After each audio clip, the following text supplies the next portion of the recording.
Okay, let's get back to business, shall we? See if I can get us through the rest of Ghost Song. Unless it's really long, which, if it's really long, we may actually have to go into a third session of this. We'll see how that goes.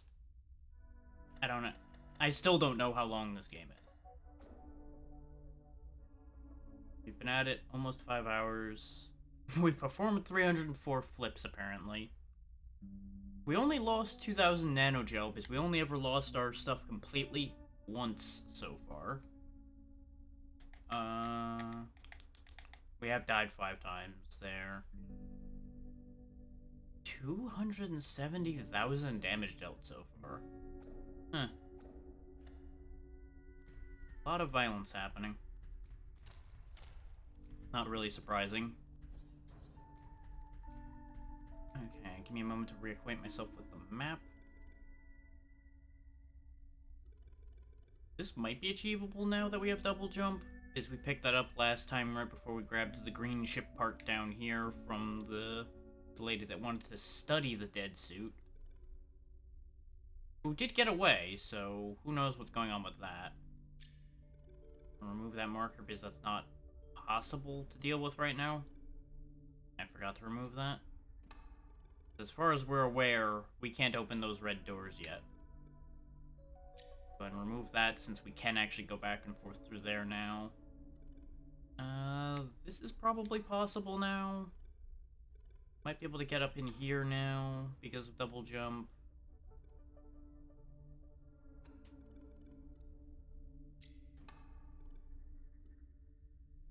I think there was a wall or something in our way. Actually, I'm just gonna put no marker there because I don't remember well enough to know one way or the other with that. This is all cleared out aside from dealing with Big Boy up here. I'm gonna mark that with a purple spot to remind me that there's a fight there.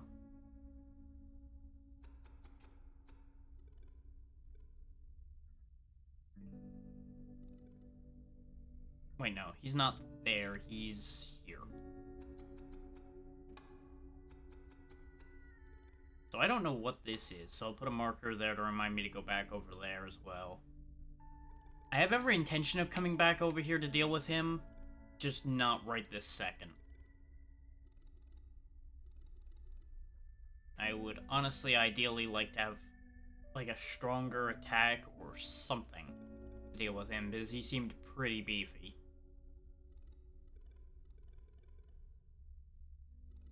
There's also this that we might be able to get to now. Oh yeah, this doesn't need to have a marker anymore because we got through there. Because we learned last time that those scanner doors can be destroyed. So yeah, I think that brings us up to date. Let's boogie.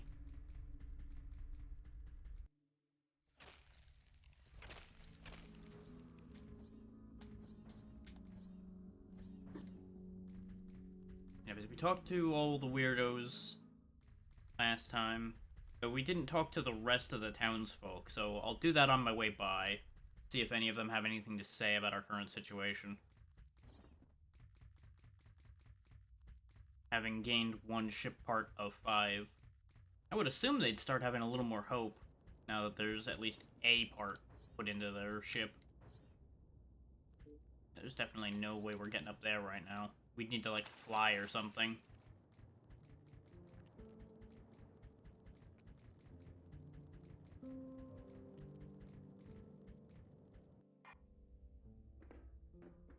Okay, so spaceship. Gambler, comrade. Let's tie up these poor guts. Second thing connects to the fourth thing. And. Wait. That's not right. I'm not convinced he knows what he's doing.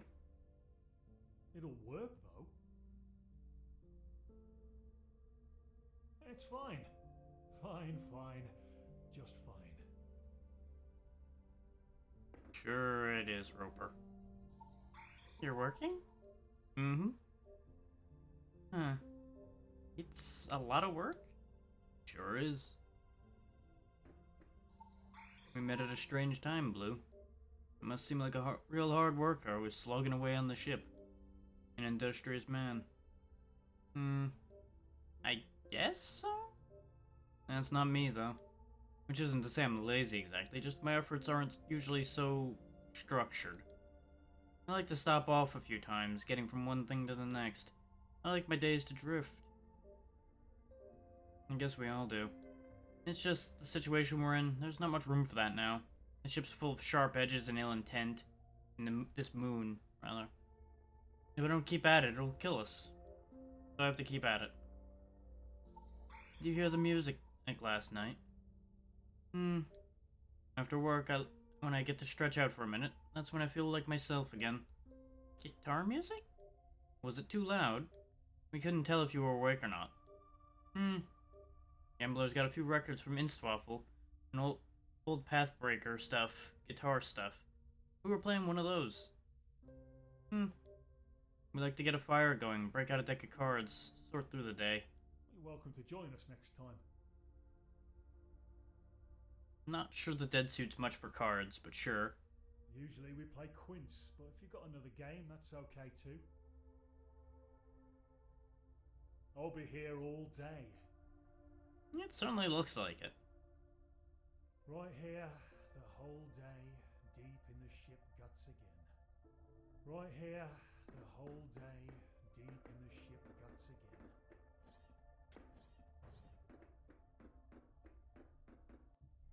I get the impression he's not that happy having to do all that work. It's quiet in here.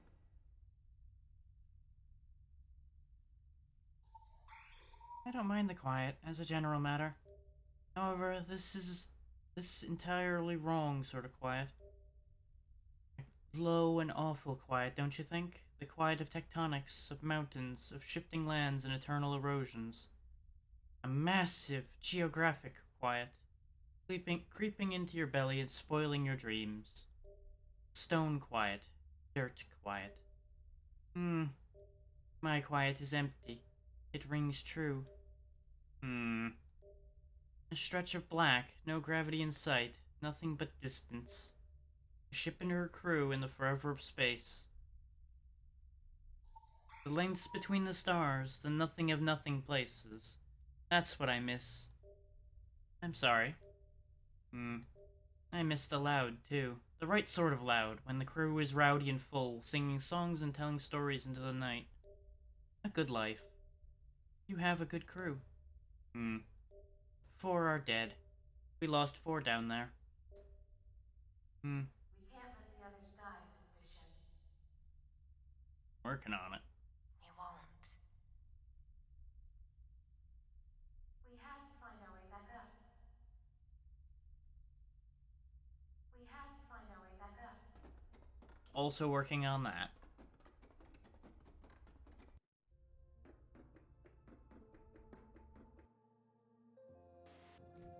So that was somewhat meaningful. We didn't learn anything we didn't expect. Trouble out there. Trouble? I hear it's rough. It is. Doing some fighting? Yes. Well, that was insightful. I stick close to camp, mostly. Haven't seen any real horrors. Don't want to. I don't plan to die on the ground.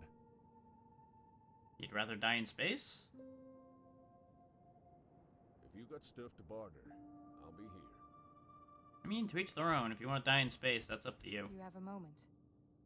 I've got a few. I've heard that you aren't clear on certain aspects of your identity.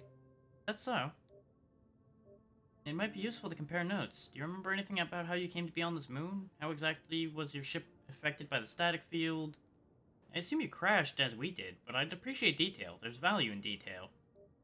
I don't know that I had a ship. I don't know that I came here. You were born here? I don't think so. I'm sorry, it's confusing. Never mind then. Yeah, we just kind of woke up and then again, we did wake up next to a destroyed ship, so we might have landed here, or that ship might have landed on our head and that's what woke us up. There's options. We have to fly through the field if we hope to leave this moon. That means, as things stand, we won't make it. Gambler will black out and plunge back down. We're stuck. I'd like to help. You're helping to repair Gambler, aren't you? Well, yeah, I That's put one all piece we can back. do for now. Thanks for the concern. Thanks for the concern. Yeah, you might want to do something more about that leg. Get the feeling that's not really helping. Do I smell bad? No? The shampoo Bill gave me smells like pond water. That's why I asked. I didn't notice until the sun came out and my hair started drying. But it's definitely an algae smell. You sure you don't smell it? Are you just trying to be polite? I don't smell anything. Your soup probably filters out foul stenches. Well, not that it's a stench. I wouldn't go that far, but it's not what I expected. Bill told me it was plant-based. He made it himself. It was sweet of him. But I assumed that it meant it would be breezy springtime fresh, not whatever this is. He's only got so much to work with around here, lady. Did you really think he wasn't just gonna, like, scoop up some pond water and make it into a shampoo? I mean, come on now. I'm sensitive about smells. I grew up on a farm, next to a farm actually, and I swear the livestock was a permanent presence in my hair, no matter what I washed it out with. Every time I'd go to town, I'd imagine people noticed. And they'd try to be tactful, they wouldn't mention it, but I felt it influenced the way they treated me in subtle, discouraging ways. And maybe that's why I never got along in town. Not as well as I'd hoped to. My brother said it was nonsense, we smelled fine and nobody noticed, but he was born next to that farm, just like I was. Maybe he was nose blind too, so what did he know? Or, you know, that town was just full of assholes. Hard to say. Or he was right, and it was just my awkwardness at thinking I smelled, or at fearing myself out of place more generally, that held me back from making friends. Also possible. The mind can make up a lot of things, trying to compensate.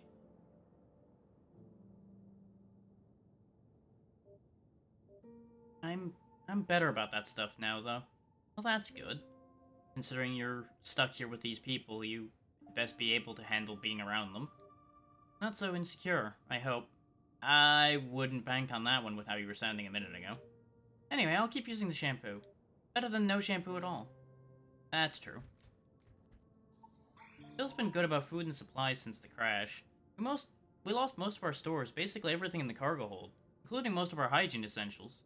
So he's always out scrounging and crafting. Bill's the best. I don't know where he learned all the outdoorsmanship, but it's impressive. I assumed he'd been in space all his life. He gives off a spaceman vibe, doesn't he? I mean, he's got a little bit of lumberjack going on, too. You talked to Bill, haven't you? He's quiet, but that's how he is. It's nothing against you personally. What about the others? How are you getting on with everyone in the camp? Everyone is very thoughtful. That's true. My shipmates are uniquely brilliant, stunningly brilliant, and that's not something I say only because I'm fond of them. Though I am fond of them, of course. Matilda's a literal math genius, Bill's a poet and a chef, Raven's an expert body mechanic and a good hairstylist, and actually she's extremely funny when she gets going. You wouldn't think it, but she is. Who else? Oh yeah, Pasha. Pasha's still a kid, but she's always been clever too. She's been studying history. She'll be studying history at university soon. What university? You've been spending most of your time in space. And then there's Roper. And I guess Roper's a dummy sometimes, but he's good politics, and he knows how ships work. And he's kind, effortlessly kind. And that's who's left, that's who survived. But the ones that died in the escape pods were all just as brilliant. You like your shipmates a lot. I do. They're the best people I've ever known. Are you brilliant as well? Nope. I'm not being humble, honestly. I'm the least talented person in the crew. It's not even close. That doesn't mean I stopped trying, though. Fair play.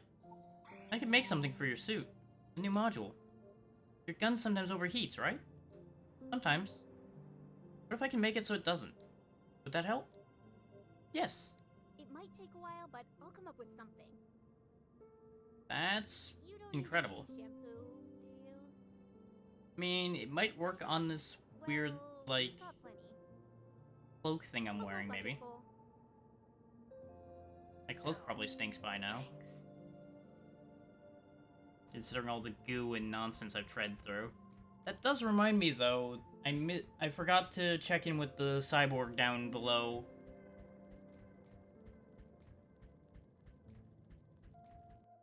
I forgot she was in here. I thought she was out with everybody else. One sec.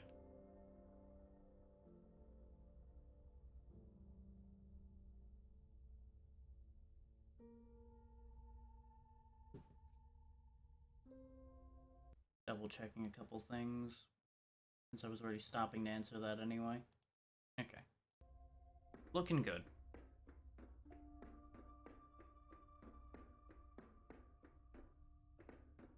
That's why I'd reflexively walked down here, and then my brain second-guessed before I got this far to see the open door again.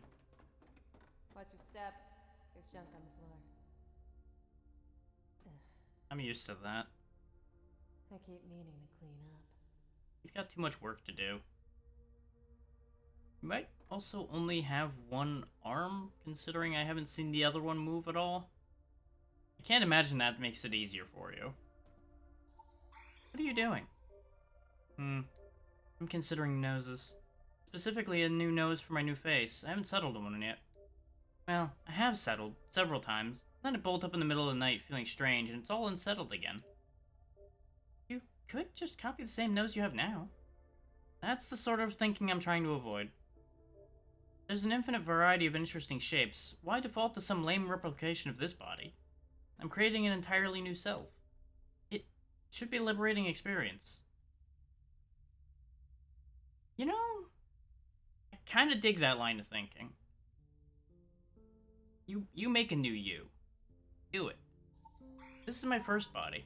This broken thing I'm inside of, it's my given self, my first home. 78 years in this body. That's a long time. Not especially. I was given a name with my given body, Dear-Hearted Raven. That's my legal, registered name. The thing is, I like my name. I like my body, too. It suits me. There's no way you can repair yourself? No. I'm destroyed. I'll fall apart soon. I have to be something else. Do you?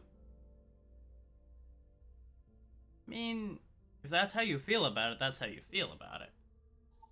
I know the lips I want, at least. The line of the smile. I have a feel for the chin. A profile's important. The chin needs to be just so. I feel like you might be trying to over-perfect this. Speaking as one who does that all the time. I'm the whole. Well, I'm satisfied with the lower half of the face. But not the nose? Nothing looks right. What about ears? Ears. As soon as you put any thought into it, ears become a problem. Doesn't matter how you line them up, they either stick out too far or lay too flat. They're too large or too small. Then the next day, the same ears in the same position might have an entirely opposite effect. Well, a lot of it's all in how your hair covers your ears. Ears are impossible. Let's forget ears for now. I'll have to decide on a nose first anyway. Nothing works without a nose as the anchor. I mean, it is one of the focal points of a face, so I get what you're saying with that. What's your nose look like? I'm not sure I have one. I don't have a nose. There it is. No. Only 2 holes. 2 little nostrils flat on my face. Really? Not really. I'm kidding. At least she's trying to attempt humor. I'll wait for inspiration. I'll wait for inspiration. I have a weird feeling about how that's gonna go, and I'm gonna keep that one to myself for the time being. Because I'd rather be wrong.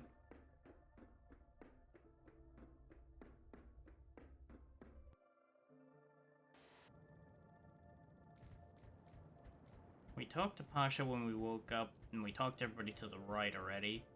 I think we're done. I think we've talked to everybody in here. Between last time and today. Yeah, because Pasha would normally be here, but she was over by the ship as she woke us up.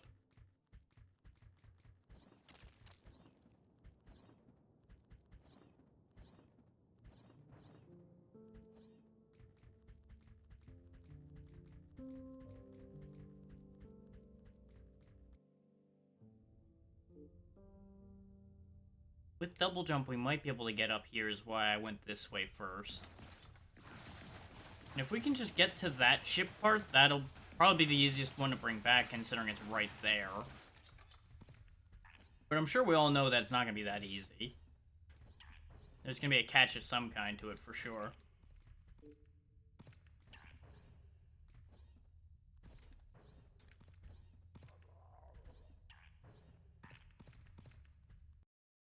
Because nothing's ever that simple. Oh, right, I think this might be too big a spot to try to cross. But when has that stopped me? Ah, if I hadn't second-guessed that, we would have made... that. Hi. You're different looking. Are you friendly? Hello?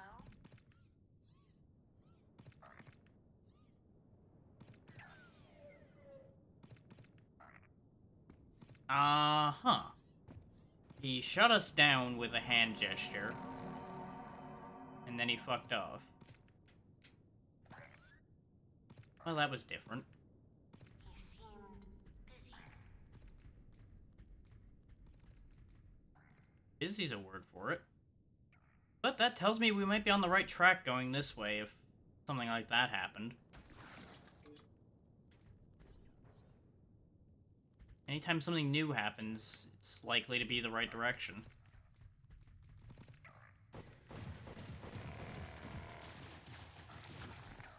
It just goes to show just how much health these things have.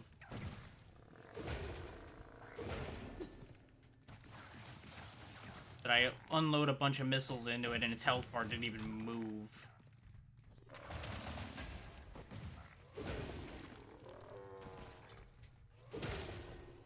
My big punching arm is still really satisfying.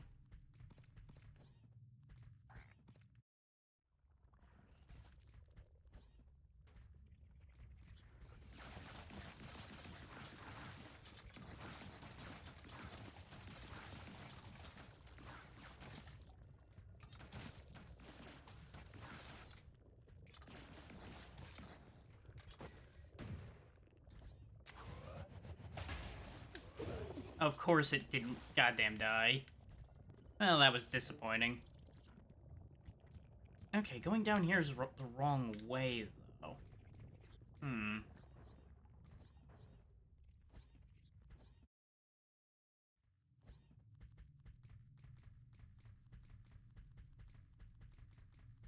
It might be the right way overall, but wrong current direction, perhaps? Also, I saw these, and I wanted to come back for this, too.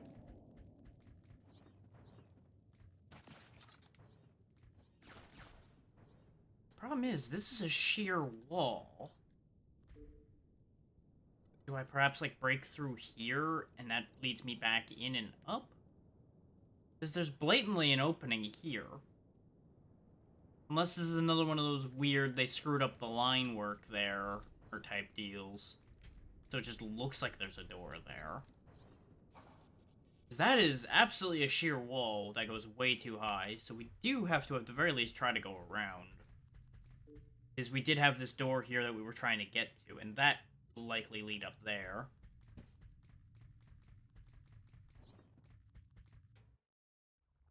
At least that's the logic I'm going to operate under till proven otherwise.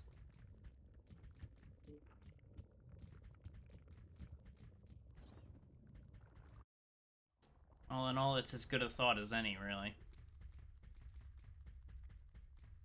You're still hanging around here, I see. Go find some trouble. I found plenty. Guessing you have nothing else to say to me.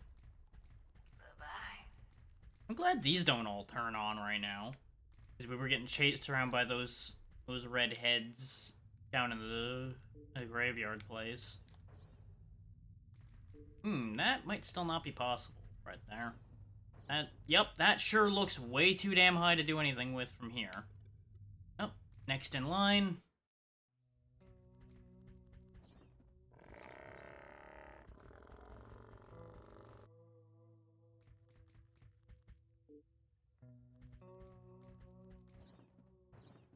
Yep, this looks like a likely path. Hey, another dead guy. No interaction, no reaction at all. Okay.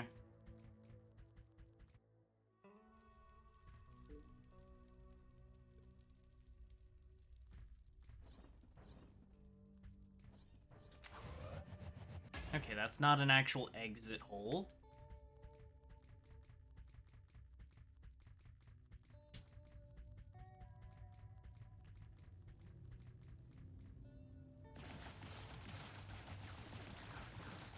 Some kind of insects left their shells all over the place here. I have a bad feeling what that's gonna mean for us. Roach shotter, huh?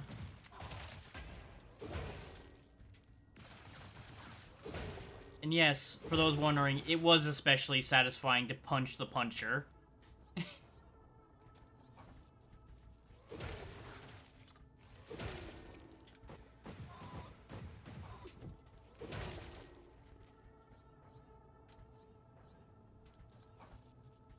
Oh, they put the spikes close in here. Yikes.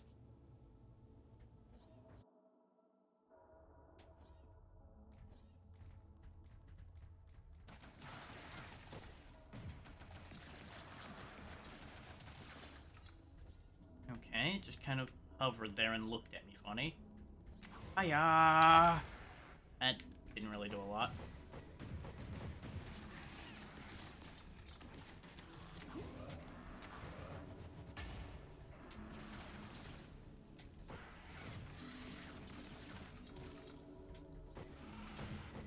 I didn't dare stop to aim because whichever one I aimed at, the other one was gonna whack me in the back of the head. Son of a bitch.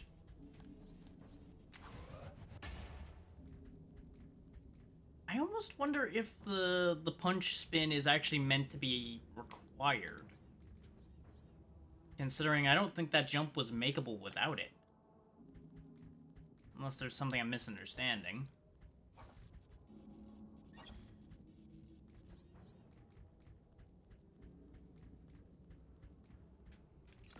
Which, don't get me wrong, very frequently the case that I misunderstand and obvious things.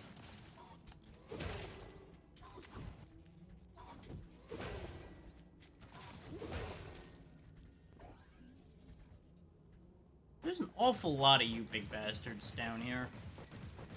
Not a fan of that. They seem to be becoming the regular enemy. Like, instead of just the plain blue boys, it's always the big punchy blue boys.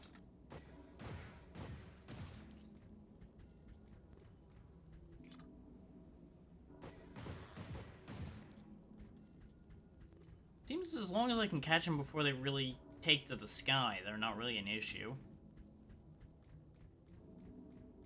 Does mean I gotta take it slow, though. Watch my surroundings. Not that these guys have shown to be a threat, per se, aside from when I'm an idiot. So basically, they're always a threat.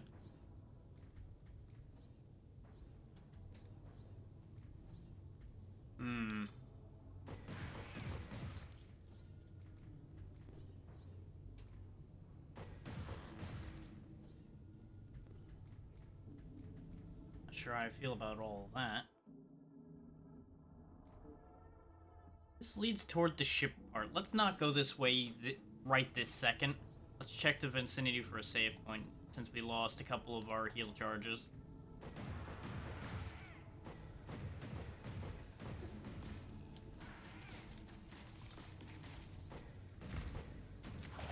Yeah, their primary means of being a threat seems to be to do contact damage. which they do a fair bit of it when they run into you.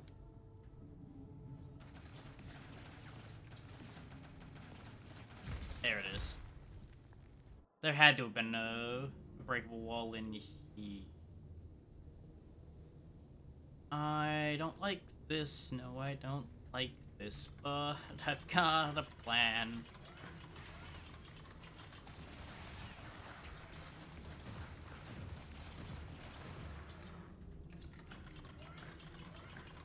These sprinklers continue to be very handy.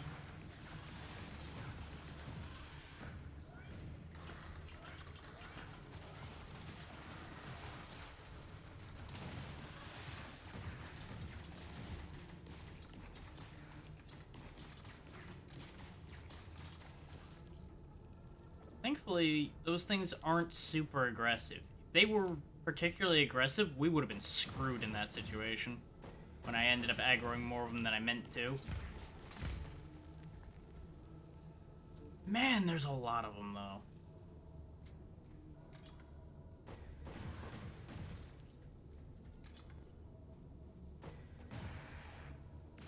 Of course, I fire that off and realize I'm out of energy immediately afterwards.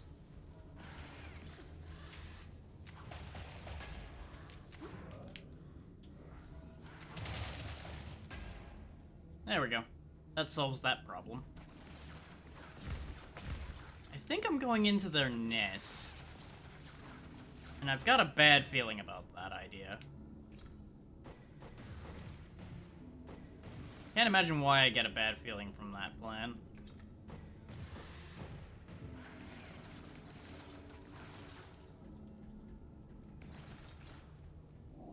I might be being overcautious by avoiding going to where the ship part is immediately, considering where it is. But I'm currently associating those ship parts with boss fights, because the only ship part we found was guarded by the strongest boss we've fought so far.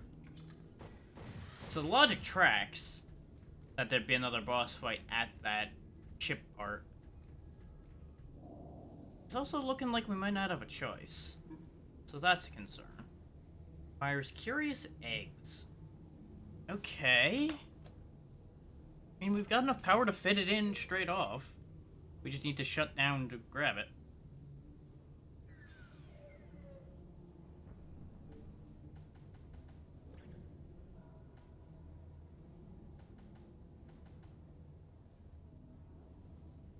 Yeah, we had picked up Backlash, but I hadn't actually looked at it yet.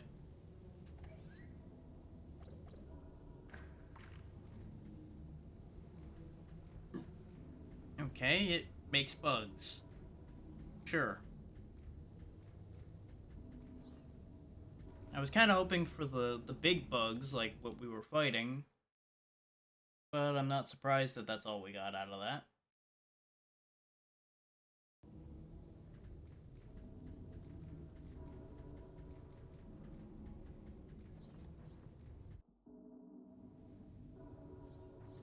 That also does mean, though, that that's a dead end over here, too. So all we've got is that.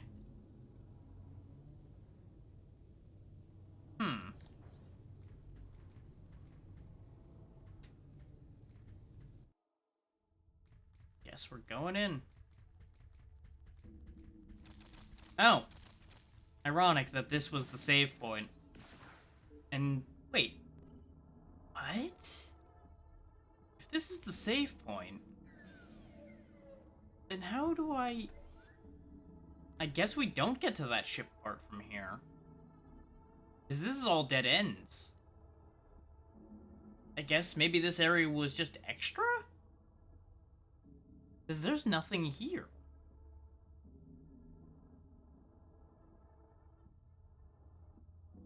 Huh. I was not prepared for that idea.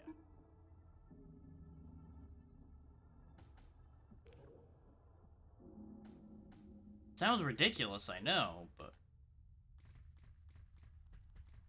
I did not even consider the fact that this might have just been an optional dead-end area.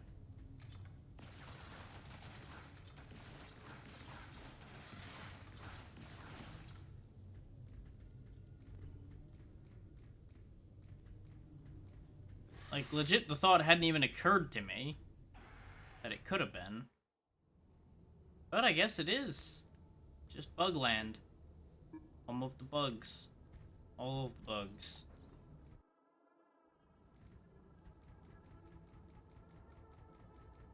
Guess that's why there's not a statue here. It's just a single save point.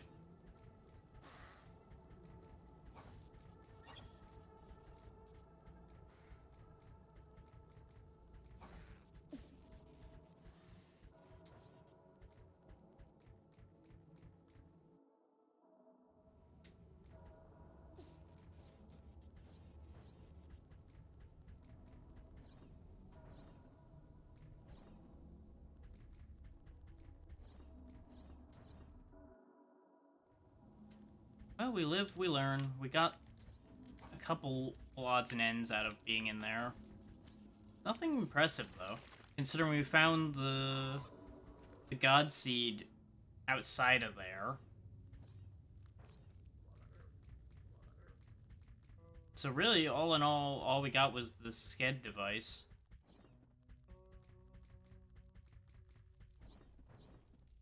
Which I'm not gonna lie, not that impressed. Scab device, rather.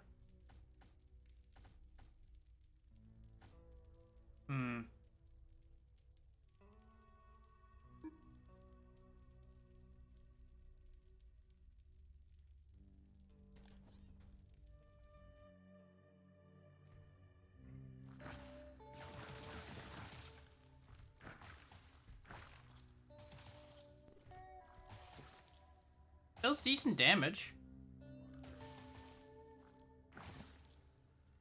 Don't get me wrong, it does seem like it'll be a useful weapon. I'm just kind of surprised that that's all that was up there, you know?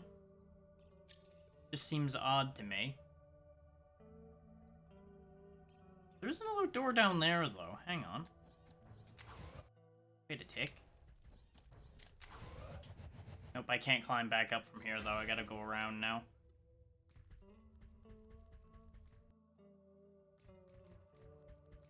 Which, thankfully, we should be able to use those steps now. Oh, hey, there's a shooter up there now. See, the changes happening in places like this make me really feel like there should be more to it than that. Like, there should be something more meaningful as a result of this path. But clearly, there wasn't anything else there. But I guess maybe it's just because we can actually access it. That's why it's putting enemies there. So we follow the path of the new enemies.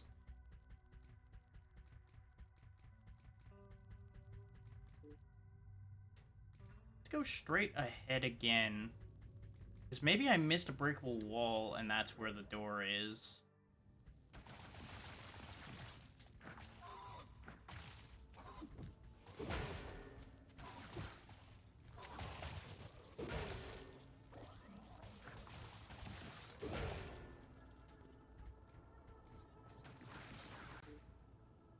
The set breakable wall should be right around here somewhere, if it exists.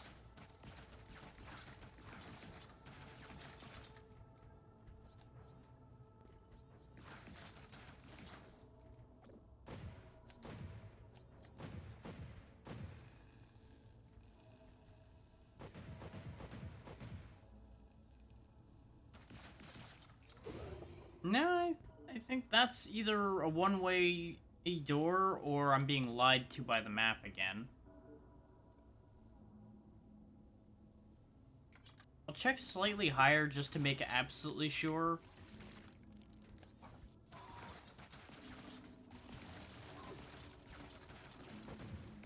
Yeah, because I wanted to make sure that that guy wasn't sitting here like to obfuscate something. But it doesn't look like there's anything here. Nah, this was a waste of time. Oh well. You don't know till you try.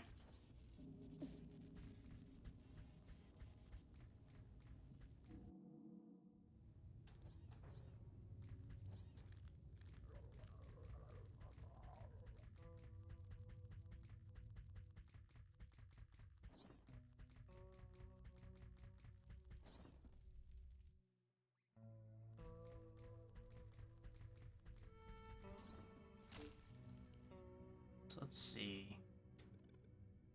That leaves us with not a lot going on over here. The map looks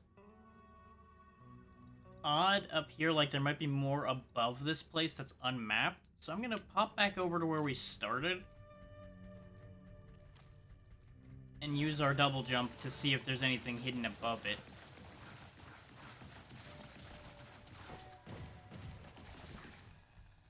Just in case. Since we're here.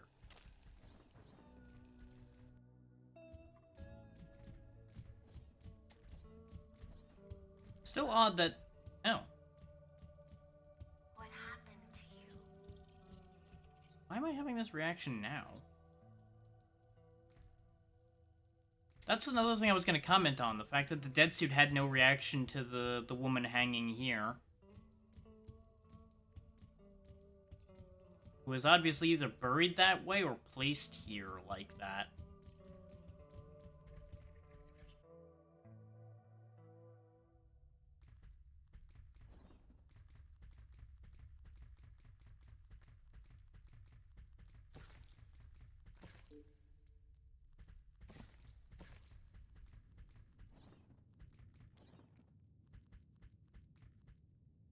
Like, there's all these posts buried everywhere. I'm just going to stand here. Where the hell did you come from? I'm not moving, so don't shoot. I'm not going to shoot you. Hello. Usually I take off when I hear someone coming. I'd be a mile gone by now, but I don't know. This time I don't feel like running. For one thing, my boot's coming apart. The heel keeps flopping. It's annoying. Also, you don't look so bad. You're not a bounty hunter or anything. Merc? Some kind of soldier? No. No offense. You've got armor, so I thought I should check. I'm not any of that. Good, because I'm a fugitive. Why would you just tell somebody that right off?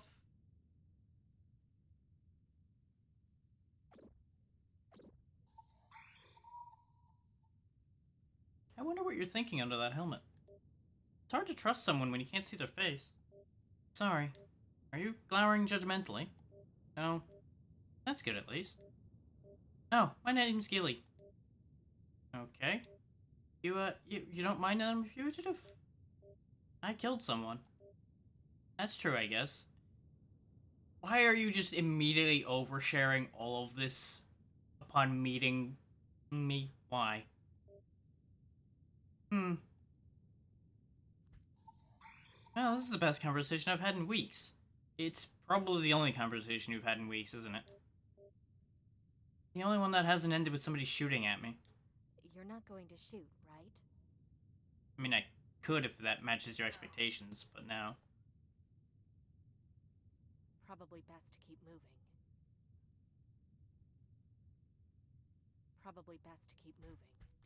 I mean, I know a camp full of people that are friendly that would be safe to be. Aside from the crazy red armored guy who might kill you. Tried to kill me too. Yeah, we've spawned in right here. Which is why I'm saying we might have crashed in ourselves, or this may have been what woke us up. Because we were literally, I think, right about where I'm standing. When we activated.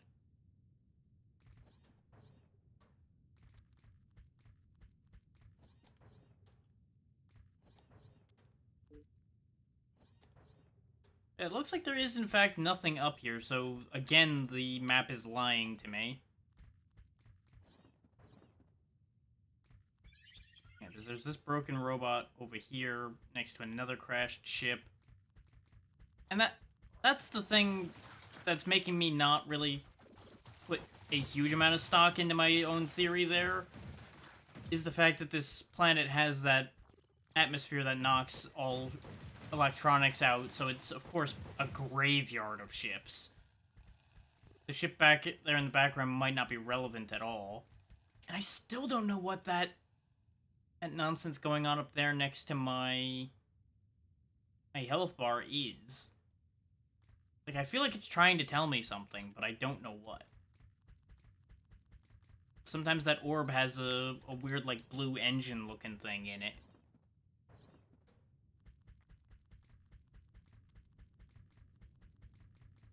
Now the question is, since she showed up there, should I keep going this way? But there's nothing over here.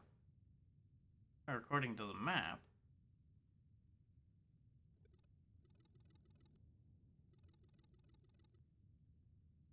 This path here might actually lead to the red one.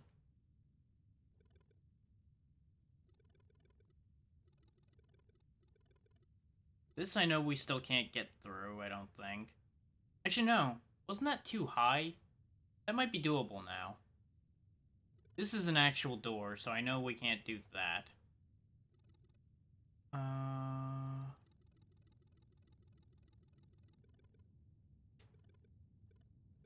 Any of those scanner doors we run into from here on, we know we can break, because the missiles are strong enough to break them. I guess we're going back down below.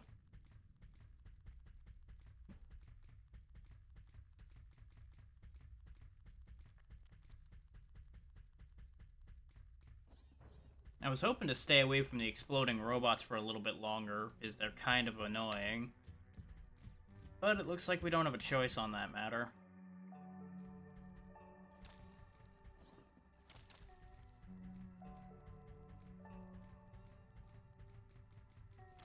About the only other play I've got is I could try to get in over here. There's also this. This might be possible. I'm gonna mark my current thoughts as I've been doing before I forget again. So I guess we'll run down through here, hit this, see what happens with that, and then head down here. Ordinarily I'd fast travel like over here or down here, but it's kind of equidistant. And this is going to be the least painful way to get there. Because all the enemies here are going to be weak. Oh, this respawns, huh? That's upsetting. So I definitely broke that before.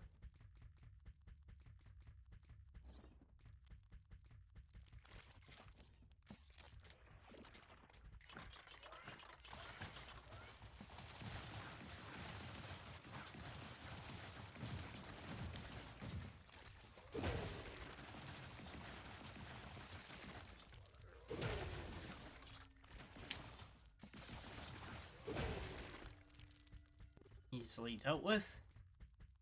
Actually, on that note, quick hindsight, it hit. Use the save point right next to you, you idiot. Especially while you've got a bunch of money to spend.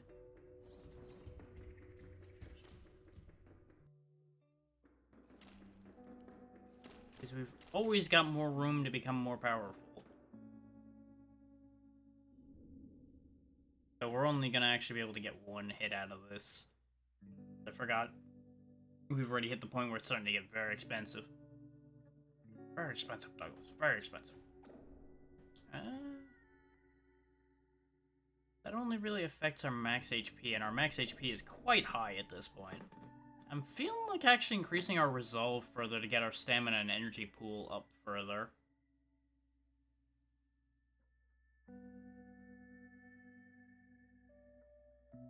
This way they're kind of more in line with our health. Except they don't really move very far, and resolve keeps increasing our health too, so really I don't think there's ever a world in which those are gonna line up again.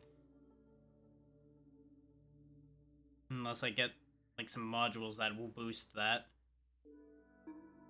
Let's see if we can manage to afford another one.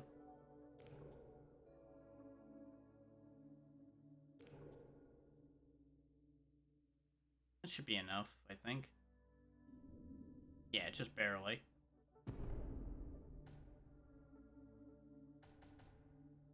There we go. Make absolutely sure everything saves, just in case it crashes.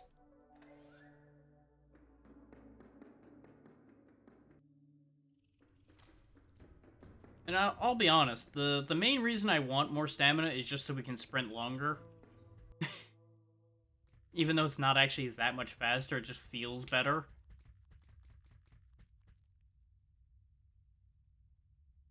Okay, the heads are slightly moving. Oh, you guys respawned because I touched the save point, though, of course. Well, I'm not wasting my time and energy killing you a second time.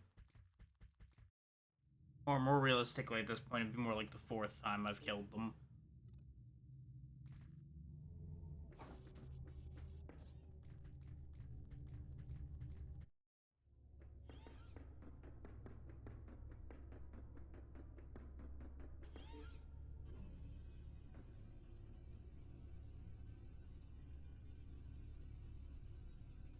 Still can't get in there into that one spot next to the elevator, as far as I can tell. Mostly because we can't actually get out of the elevator. Otherwise, I'd trigger the elevator, get back out, and let the elevator proceed without me. But as far as I can tell, I can't do that.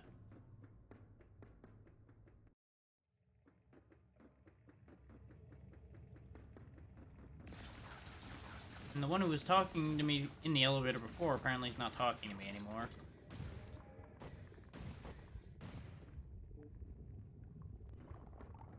I did forget we have to go around this stupid thing.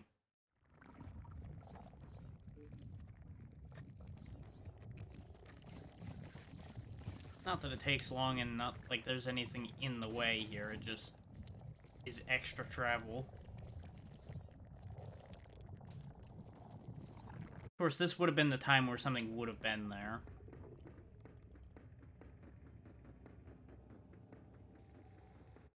Huh, this one stayed broken. Or was that broken already?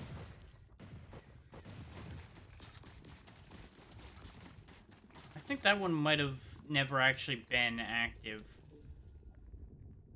No, because that was the one we first learned we could break, because I got annoyed and shot at it.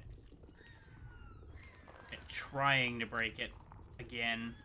That's when we saw the health bar pop up, and I was like,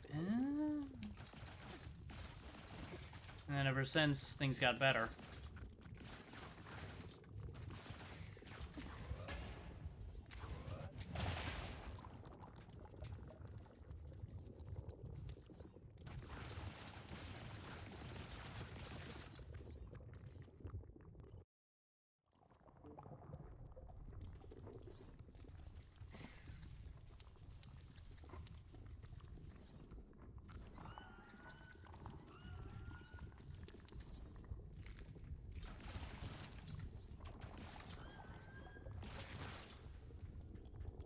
Okay.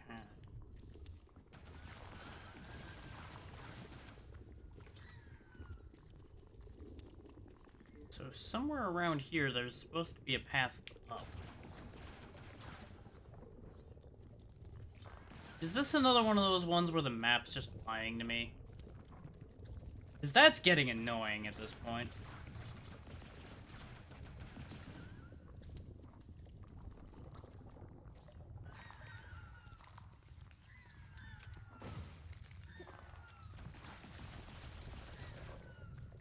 If I have one complaint, if I'm allowed one complaint with this game, it's that. The fact that the map keeps having these spots that look like they're gonna go somewhere and then don't. Because maybe we gain something that breaks those at some point, but right now they're useless to me, and it's giving me tons of false positives. Which in a game of this style, false positives are the worst thing. Because you waste a lot of time going to check them and having them go nowhere.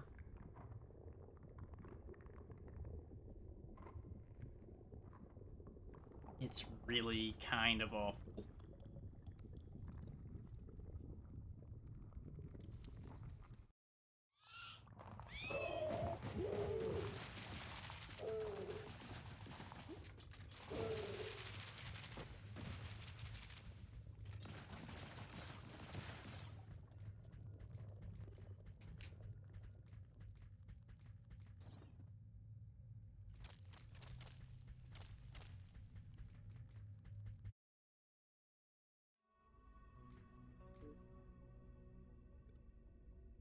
But I can definitely see this hitting a point eventually where travel like that feels like a waste of time ends up becoming very frustrating.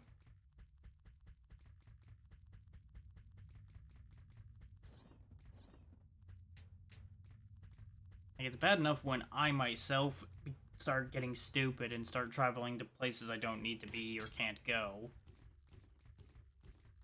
But when the game has spots that look like they should go somewhere but don't,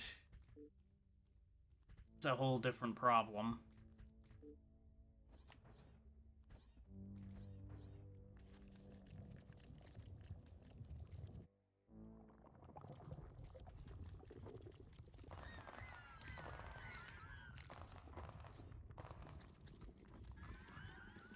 Like, it's one thing if in the room design it looks like there might be something up there, because that encourages you to potentially explore that potential. And that leads to at least some interesting gameplay, potentially. Meanwhile, if you have places... Yeah, this is still physically impossible. We need something involving the water, potentially, to deal with that.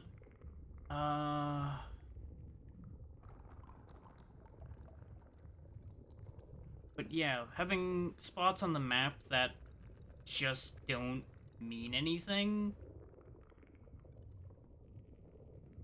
it's not particularly helpful. Doesn't tend to lead to any gameplay at all, because all you do is run over there, realize there's nothing there, and leave. Doesn't really add to the experience. It's a minor issue, but it is an issue. And that should tell you a lot about this, though, if that's the only thing I really can point out as one singular complaint. It's got other issues here and there, don't get me wrong.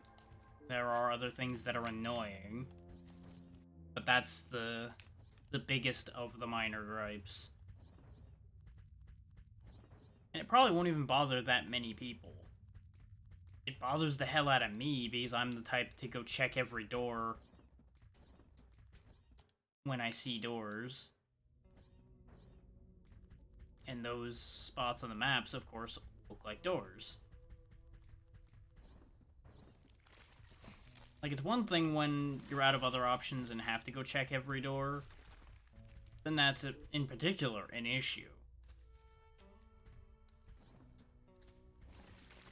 But even if I didn't have to check those, my curiosity would be screaming at me to check them anyway.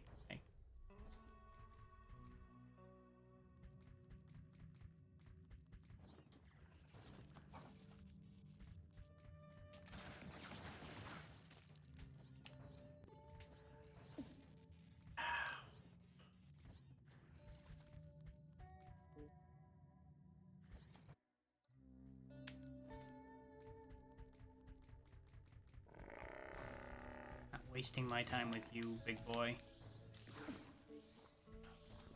I do kind of wish the map paused, just so I could check it as I'm going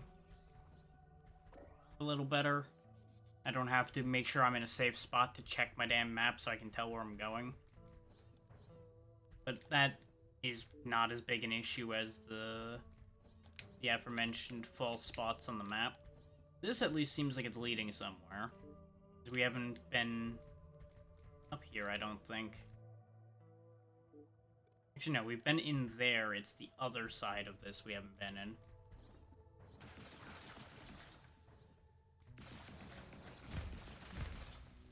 There we go.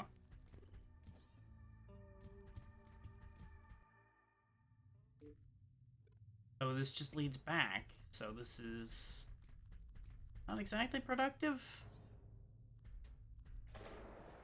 Oh, hi. Well, it led to another healing core, so that was absolutely worth it.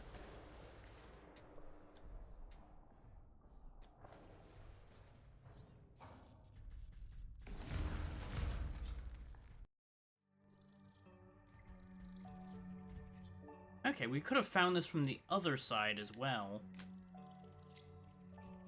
So it's interesting, because I'm pretty sure there was physically no spot there. Oh, I see. they have foreground bits that obfuscate that very heavily. So unless you're like right there, you don't know it's there at all. Because you might like catch a glimpse of it on this platform here, but if you're over here, you're not really gonna see it. Okay. That's fine. And that at least cleans this up. We don't have to worry about that anymore. We can try to get in there, since we're over here. So I'm pretty sure it was a different problem other than not being able to jump high enough that was preventing me from getting in there.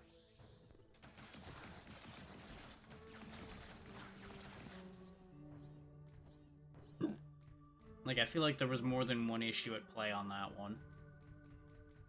But, again, we're, like, right here, so I may as well check it.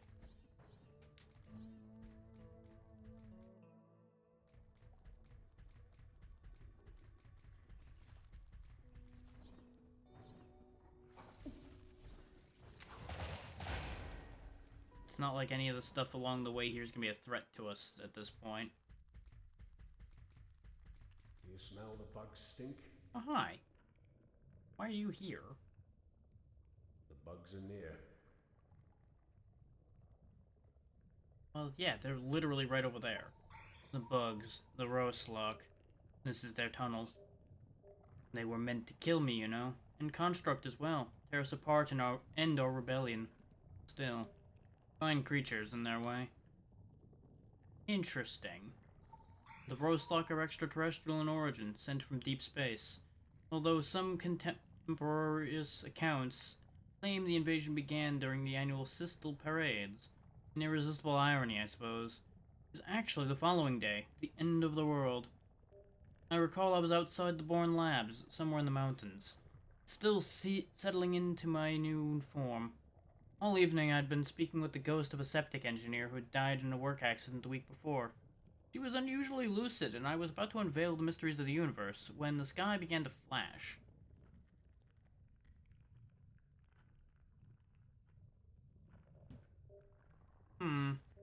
The invasion continued through the night, bugs arriving in space pods in larval form, crashing deep into the ground. After several hours' gestation, they emerged ravenous, killing and infesting all in their path, turning bodies into monsters. Roslock destroyed the world? Eventually. Those that were able left the planet, but the ports were soon overrun, the cities as well.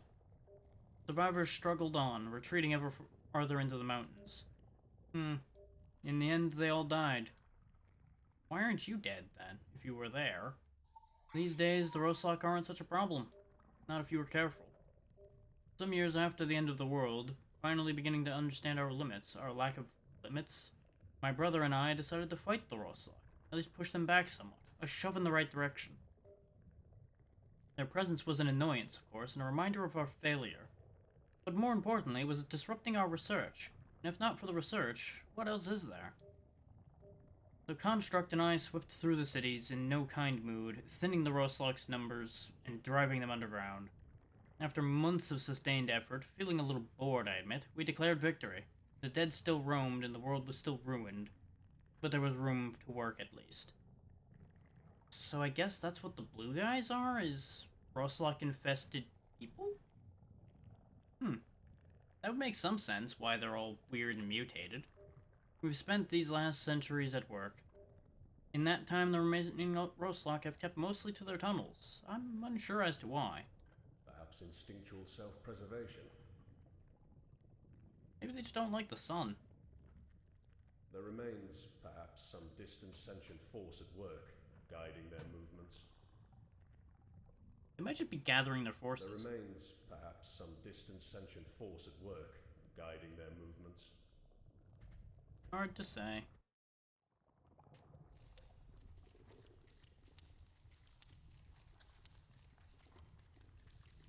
I wonder if I'm actually running faster or if I just seem to run faster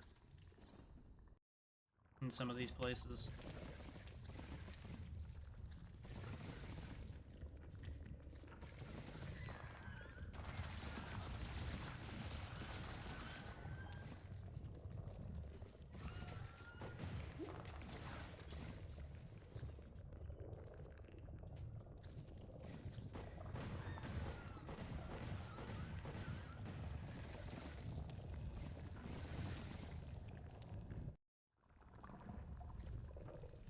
wonder if he's even aware that they've been infesting the planet itself. Considering the weird moving walls and such. Maybe that's what they've been doing underground the whole time, just slowly taking over the planet's surface itself. Rather than taking on sentient beings.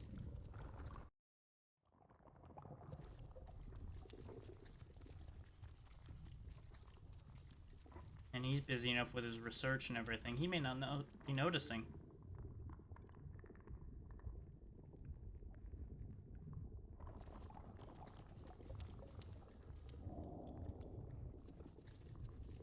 Did I literally just not notice this before, or did I just make a jump that I wasn't normally able to reflexively using double jump and not really process the fact that I did that?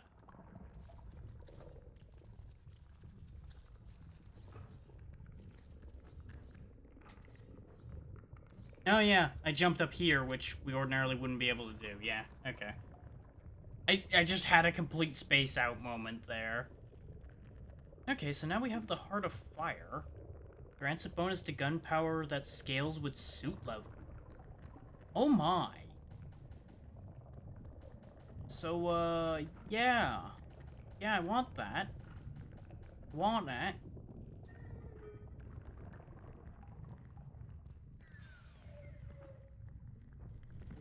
Because that's gonna be a pretty hefty bonus, depending on how much it's actually... Yeah, it's adding 11 gunpowder. Jesus. Okay. Glad I came over for that.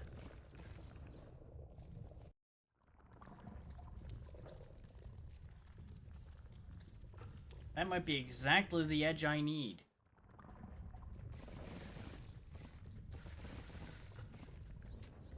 The thing is, though, I thought this is the tunnel that Mutt was gonna be hanging around in, waiting for me. Maybe he's in Roslock Drift Beta over here?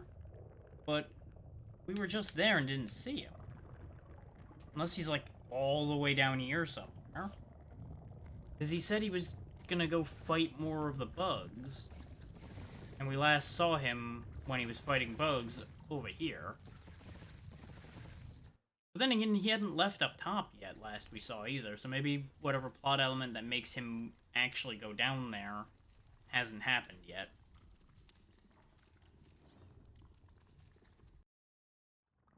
Because this guy was also still up top, and then suddenly we saw him down here.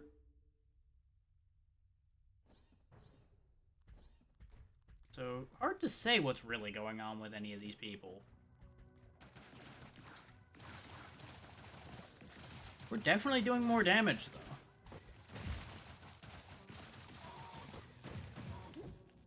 Have to acknowledge that.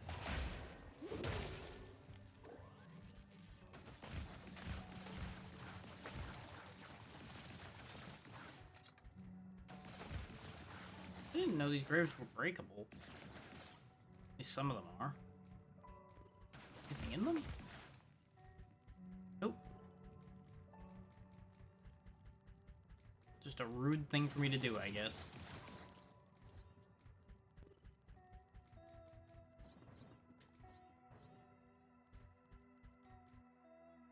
Still, armed with a much more powerful gun, this will be helpful.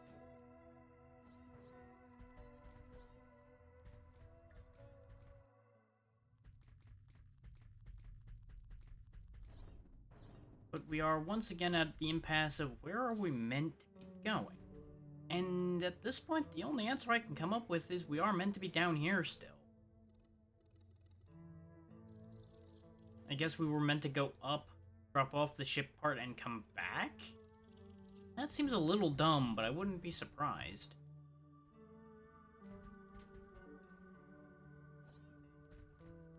And we're running out of other places to go, so... At the very least, I may as well use my newly empowered gun to fight the big guy.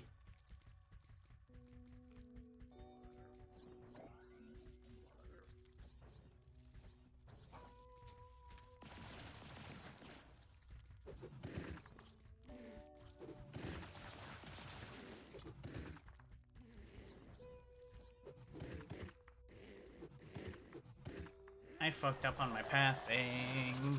But it's okay, we can just go up and around and drop down the hole. I'm a fucking idiot.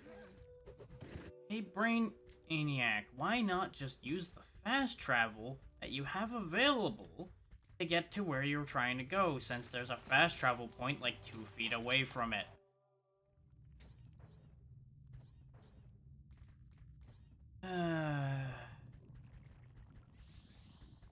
The only excuse my brain can muster for that is the fact that we'll potentially miss some other sub-boss spawns and such if I just fast travel around. But, by the same token, I can't even guarantee that they'll exist. And getting back up from here is going to be problematic.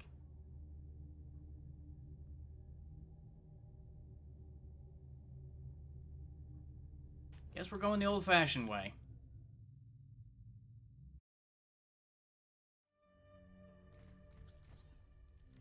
I have committed to this path now because of my mistakes.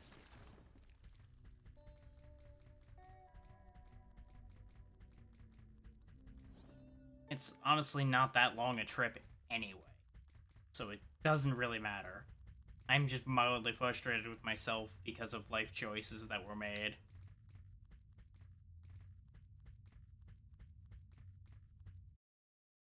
It's just one of those things where it's like, really? Yeah, you thought that was a great idea? You didn't consider the fact that you have this nice fast travel system that you were so excited to have, and then you didn't use it?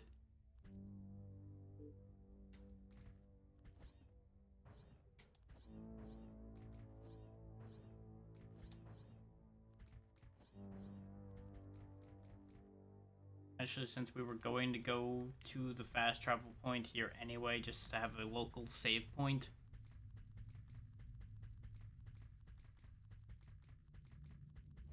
Space She-Hulk is still missing. I don't know where she went.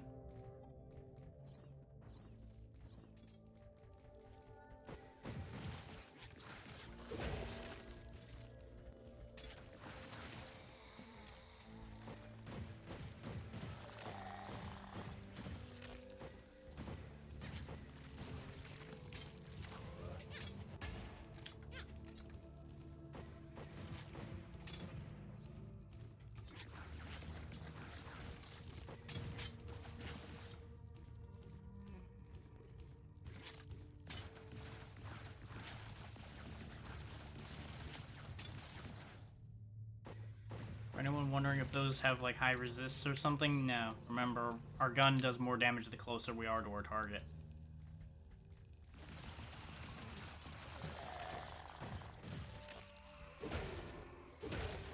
That's why our damage sometimes seems like it suddenly starts scaling up a lot. It's because of the range. So I don't know why sometimes it does really, really high damage, like that 162 that popped up. I can only assume it's like a critical hit type situation.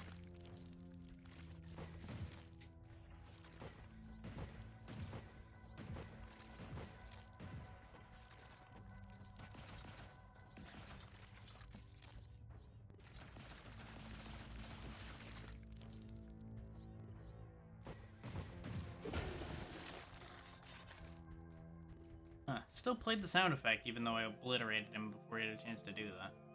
Interesting.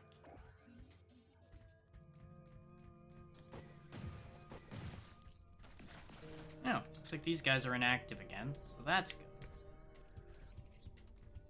Maybe they detect a ship part? That would be interesting. In a way that I don't like.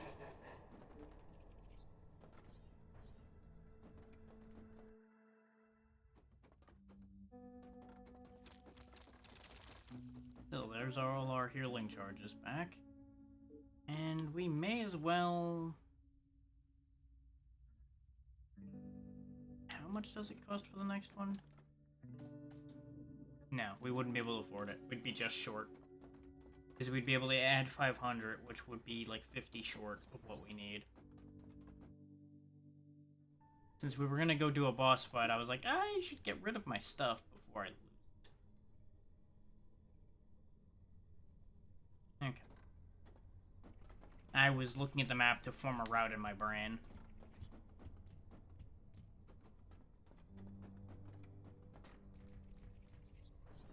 And I think we'll check that high road first. Just to see if it actually goes anywhere or if there's an item in there. Because if there's an item in there, it could give us an edge against the big guy.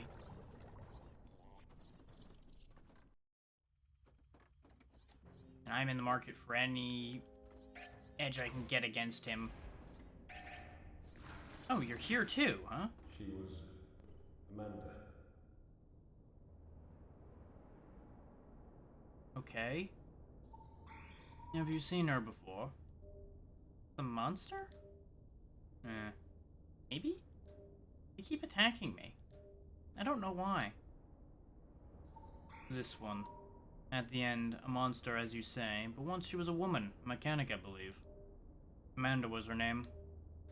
You should know her story. You should know that she was vital and clever and obstinate at times, resentful, unsatisfied with her life. Wasting a sharp mind on dull work, unable to break free. She needed money, needed to send money back to her child? Husband? Someone important. It wasn't clear. By the time we met, she was disoriented. Someone was sick and beloved and far away. But she couldn't help, because she was struck down here. Here, on my world. She died. I'm not sure how. Well, safe bet that the Vostok had something... the Rostock had something to do with it, considering she's got the yellow boils all over her. Her arm's missing. And considering the way things are down here, she may have become infested by the Rostock, got walked down here by them, and then destroyed by the various inhabitants. At some point, she'd wandered too near the tunnels. The bug scent infected her. It seeped under the skin and wraps the bones and waits for the end. When the ghost leaves, it takes up what's left behind. It turns bodies into monsters? Yes. After she died, Amanda's empty flesh felt the warmth, rose up and wandered. For years she wobbled and raged. It's better this way. So I was more or less on track. Less confusion this way. He actually seems genuinely upset about that. Less confusion this way. Huh.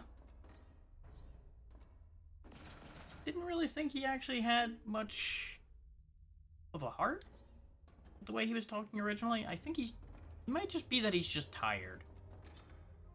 Like he's seen so much destruction and death that he just doesn't really emote the same way anymore about it.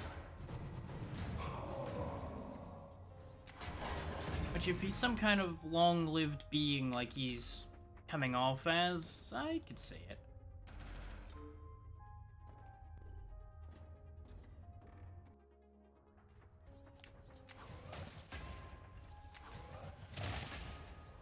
At first reading what he was saying, it sounded like he was one of those egotistical people who basically played God. Just because they were either more powerful or knew more or just happened to be well off. Oh, right, the chompy room. Yeah, we can't do anything with that. Nope, not at all. Room go om-nom and we go Alright, big boy, round 2.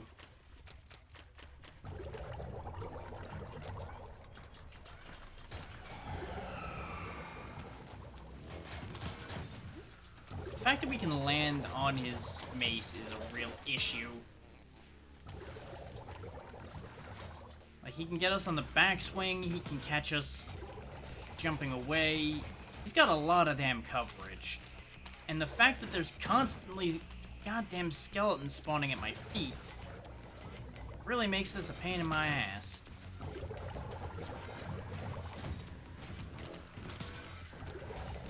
Like, he himself is not that hard to dodge. It's just the spawns under my feet that are a problem.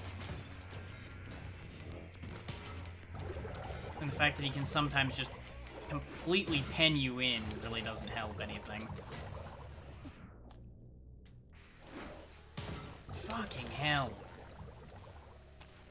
And the fact that his mace is always behind him makes it hard to get shots in from behind him either. It's very easy to get caught in that loop you just saw happen to me there, where he's just spinning back and forth and killing you by proxy without really meaning to. So, looks like my only means to beat this guy right now is going to be to play keep away and missile him to death. Is using my fist or my regular shots are just going to get killed. We may have to try this again as well, just purely on the basis of how much contact damage I've taken figuring this out. Problem is, I got no energy.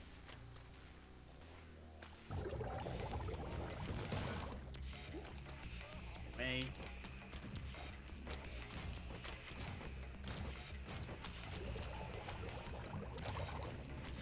We're probably gonna have to take a redo on this, but round 3, I think we've got this.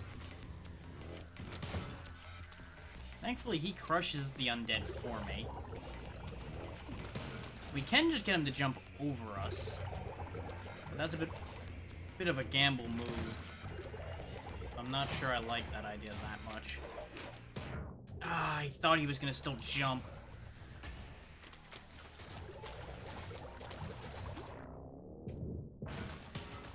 Oh, I don't like that. I don't like that at all.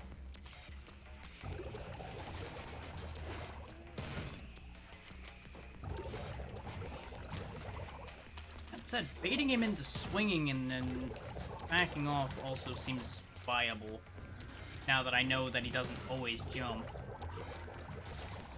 It's just been a spacing mistake on my part that was causing him to keep jumping.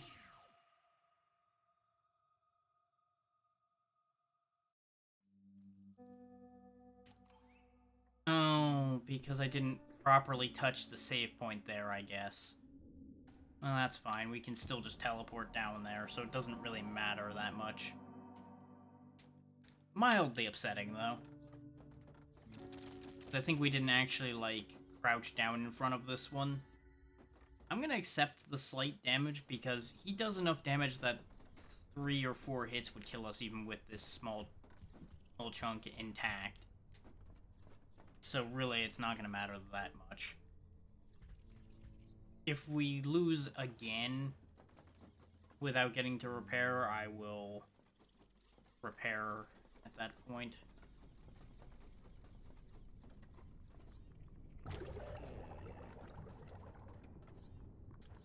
Still, having wasted a lot of energy, getting him below half makes me have some hope for being able to beat him.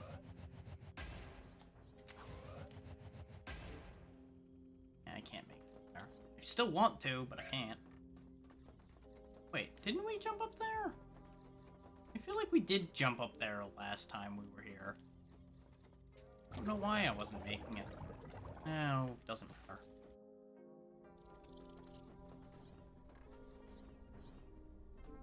My only guess is that I timed it wrong. I just don't know how.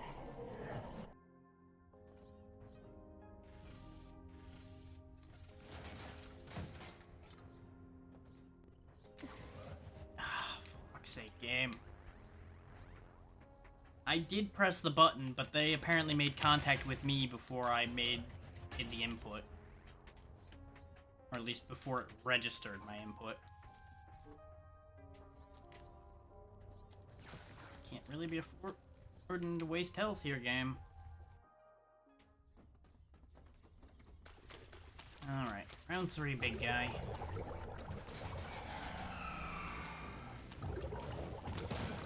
Timed that wrong. The goo apparently slows me down just enough for that to be a problem, too.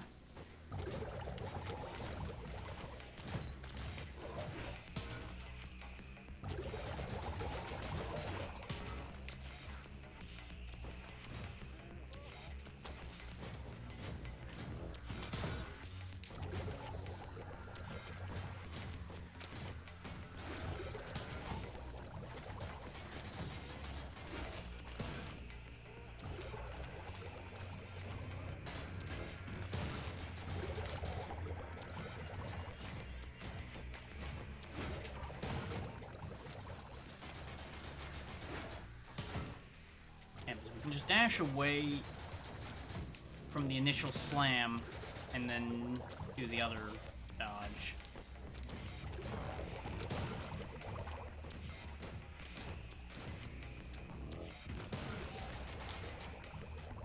As you can see by how I'm handling him this time, he's nowhere near as bad as I was making him out to be. I just was doing stupid shit and getting myself in trouble. He mad now. He real mad. He big mad.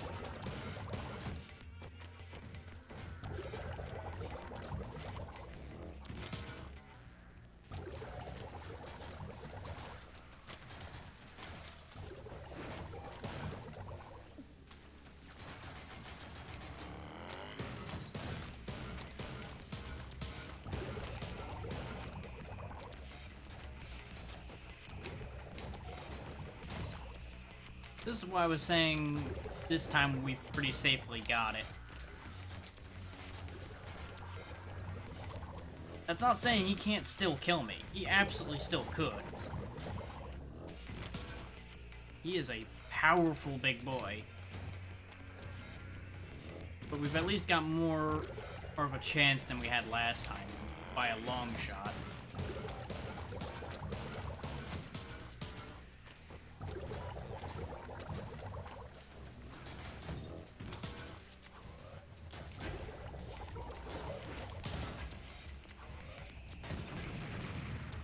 I could have fucked it up really badly by trying to style on him at the end there, but it was worth it. Funny how his head was replaced with the big skull. Now, Ogre Device. Grants super strength. Also enables you to charge up melee weapon attacks for mightier swings. Super strength. I wonder if we need that. Like that reads like something we might actually have to have. But right now we don't have the power to fit that in without taking some stuff off. 5 fingers we don't really need. Fishmaster's Glow just saved our lives.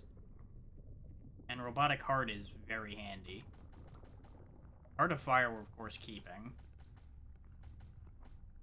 I think we just have to wait for a few levels before we can make use of that, unless we encounter something we need it for.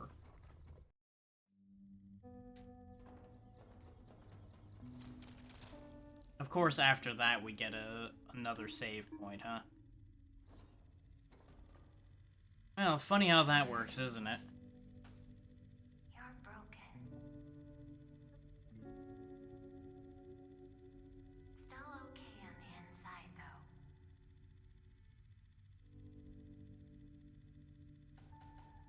That would have made refighting this one down here so much easier, because we just drop down the hole and get back to the fight. Which is what I was trying to do when I encountered this guy.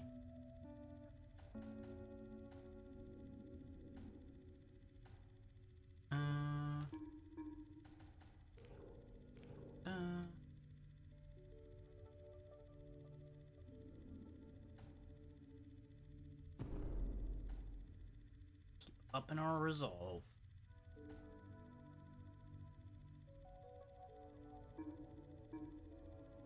So with the Heart of Fire on, we actually can never close the gap between our resolve and our gunpowder, I think, now. Because every time we add a point of resolve to raise our resolve, we're going to raise our suit level, which is going to then raise the bonus to gunpowder, simultaneously rising our gunpowder.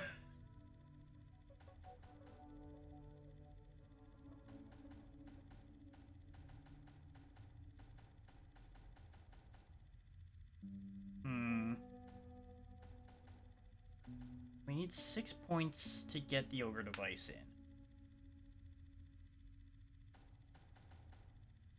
I'm not giving up Lord's Insight under any circumstances, particularly at the moment.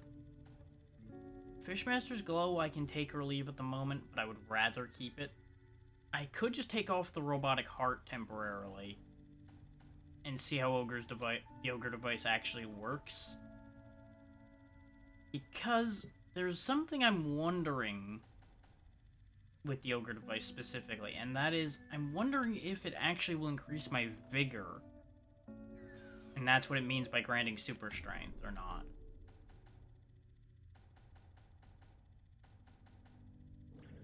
Yes, it does. It adds 5 more vigor.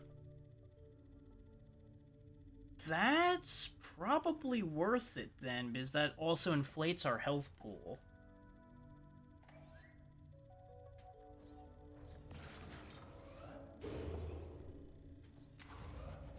I can't charge the flip, which is a little sad.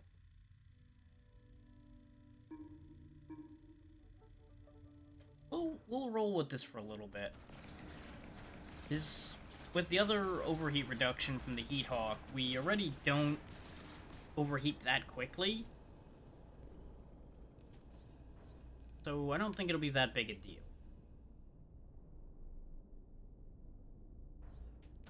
There was something there. I hit something. I don't know if that was just a glitch, or if there was a ledge there that I bounced off of. And I also don't know why I came down here, actually, in hindsight. I don't think there's a reason for me to be down here. That said, we're now once again at an impasse.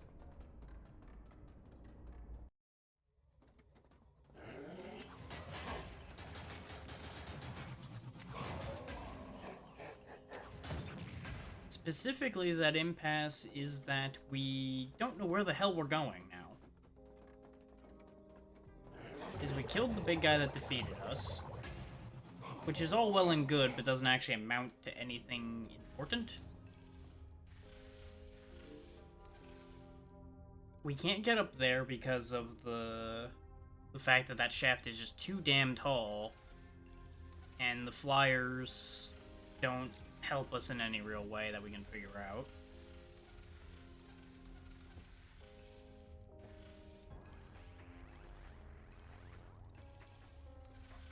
We can't get in there because we can't get out of the water quick enough. We can try, like, charge punching that or something. But typically, something that's a game mechanic we've gained in this game so far that's actually required hasn't needed any energy or anything. So I don't think the charge punch is required for anything. So that leaves this actually being a door. Which would be weird still to me, too, but it's about all I got left, because we can't get up there that I can figure out. And we're otherwise about out of doors.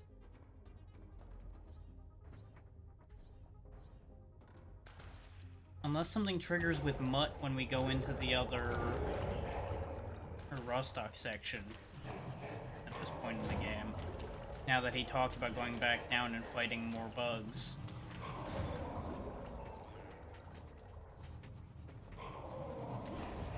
We also ran through that area and didn't see him. Because we ran through a bunch of this area over here to get to where we needed to be. Unless maybe he's over here by that door now? It's a possibility, but it's a stretch. Especially since we last saw him, like, right here.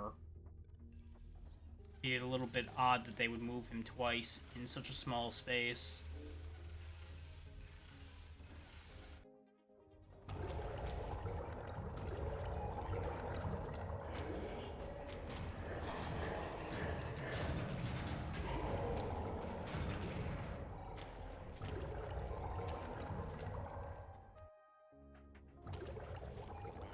This is still loud as hell.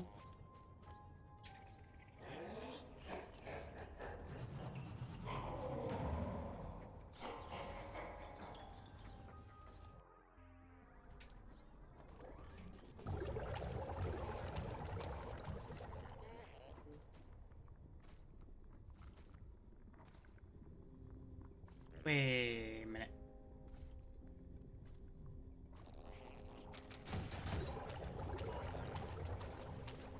Why do we even know that hallway exists?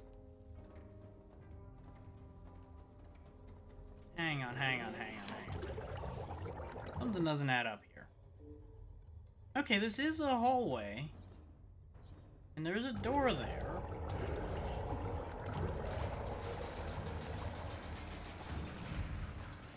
Aha!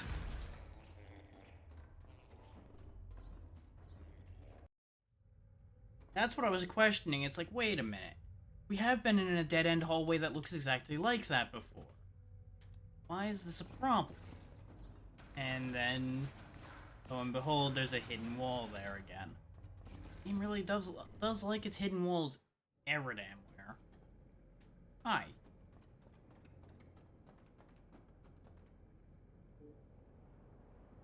Okay. So that's odd.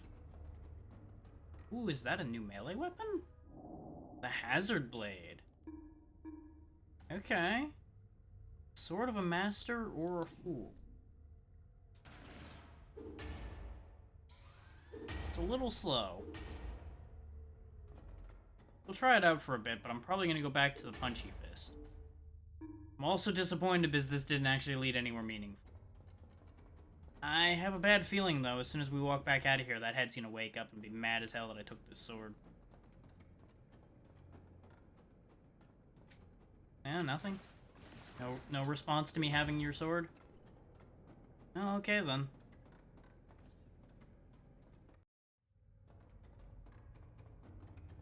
Really looked like it was gonna get up and attack me, considering it's so colorful compared to everything else in that area. It popped so much that I thought it was gonna be a real thing.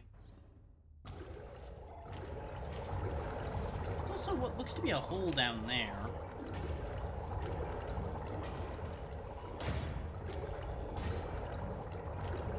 Like leading to where he is, but it doesn't look like we can actually go in it in any way, and we can't blast our way into it.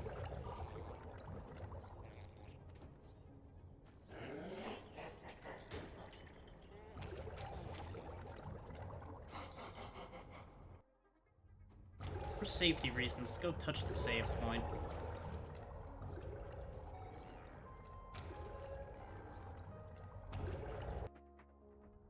And honestly, since we have no further reason to be down here, we can always go back up to the warp up here and use that to leave instead of walking out.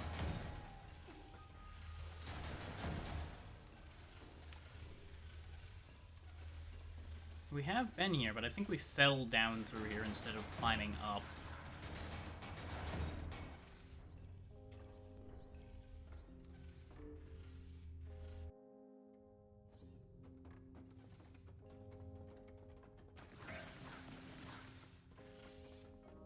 Wrong way.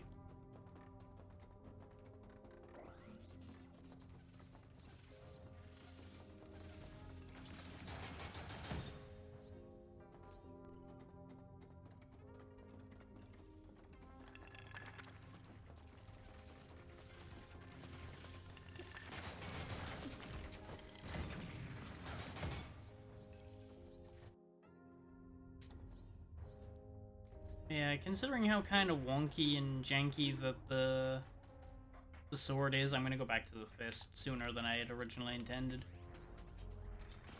I just don't particularly care for that sword. I was kind of hoping for like a smaller one-handed type sword, not big McLarge huge sword.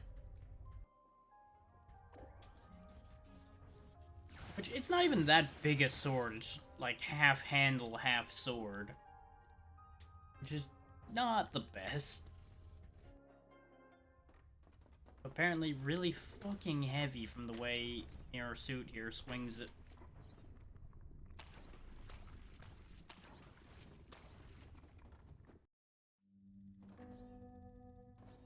But still, we found another melee weapon, so hooray for that, I guess. But where are we going? I guess I'll go to Stoffbloom and check that door, just for sake of argument. I'm running out of other ideas. Just give me 1 sec to respond to a message before we carry forward.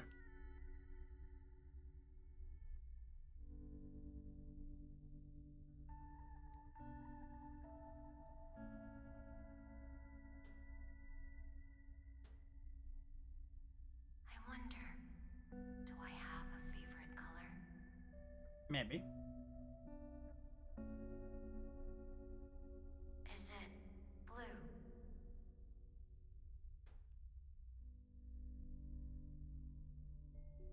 No, not blue. Blue's fine, but not my favorite. If plaid was a color, plaid would be my favorite color. Interesting. I'll give them credit for the fact that plaid being their favorite color is not what I expected the answer to be.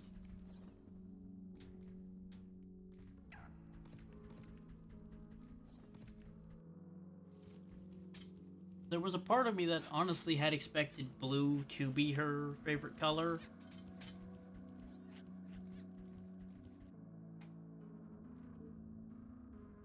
But I see why they wouldn't go that route, because it would be a little too on the nose.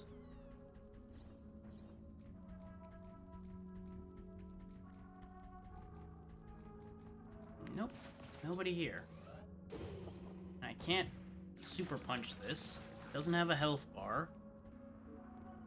So that's definitely not opening right now.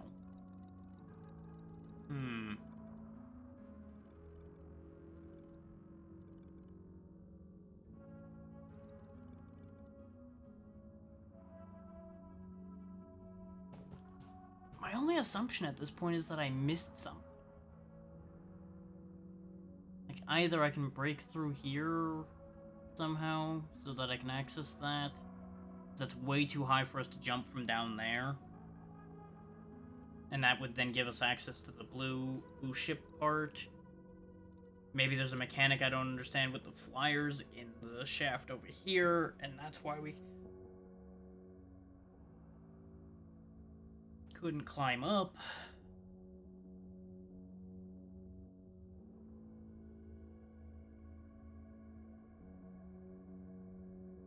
Which thankfully we can easily fast travel here, get back to that.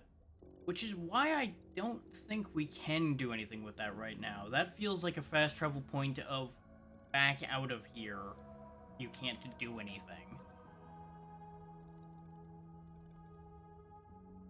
And then there's the yellow one that's over here. How the hell do we get out there? Because this is a dead end. This door, as far as I can tell, doesn't exist. There's no doors marked on the walls here. The only thing I can think of is there's like this whole long path up above here, or this connects all the way out to that. Both of which seem like a bit of a stretch, but the only thing I can think of is my current logic is we need to get up there to get to this. Because this is going to be its whole own area, probably. And from this whole area, there would then be a connection to the area that this is in. This, we access from here. That's pretty much a given at this point. And this one, we have to either get up here somehow, or we get in through here. So I've got path logic for all the parts that are left. Problem is, I don't know how to get into any of those paths. We know we can't jump to get to this right now. We either need to raise the water or freeze it or do something about it, because the water's interfering with our jump. But we don't have any abilities that would really work with that at all. We already talked about this one and this one. But those are the only 3 remaining paths we have. So I guess I'll head back over to this and start like really poking harder at that area and see if there's something I'm not understanding. After that, it'll be back down in Zombieland to see if we can figure out something to do with those flyers down there. That room's so big that I assumed I had to have like an ability to stun the flyers to use them as platforms or something. The only reason I'm wondering if there might be a mechanic that I don't understand with that is the fact that we have those wall crawlers that you can shoot to make them into platforms without any other abilities. So it may be that I'm thinking too far on that and using too much other game logic applied to that. It's always hard to guarantee anything. Mud is gone. Mud has left to do whatever Mud is going to do. How are you here at the same Perhaps I'll time, see too? you out and about in the world. What the fuck? How is he in 3 places at once? Shenanigans.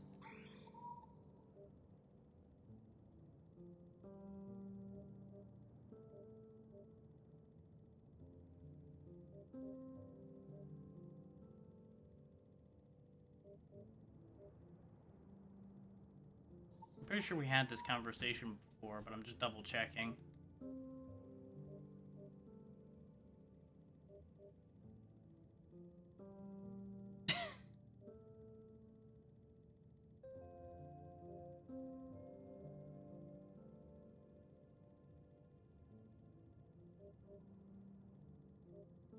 I just don't have an appetite anymore. I really do like your voice. Thank you. I really do like your voice. Thank you. Anything new in the shop? Anything?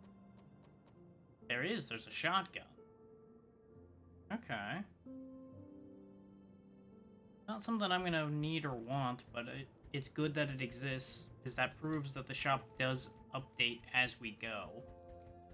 I'm going to assume that that got added when we got the new ship part.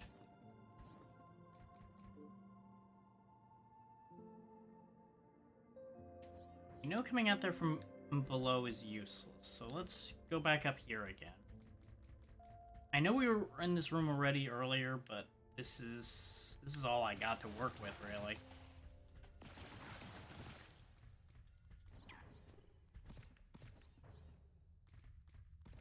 It's the good old standard of we do what we have to figure out where the hell we're going.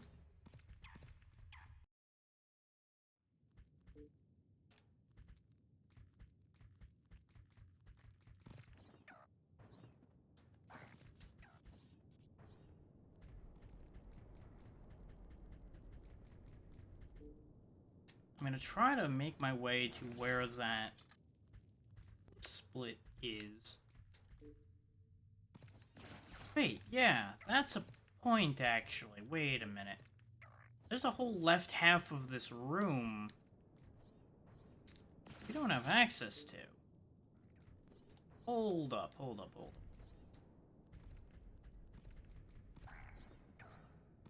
Is that only accessible from, like, up there?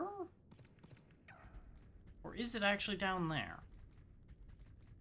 And maybe I'm jumping early here. Hang on, hang on.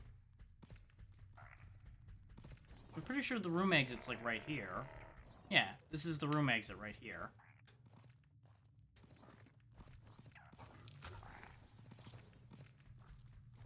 Okay, hang on. I might be onto something here. I think I have an idea.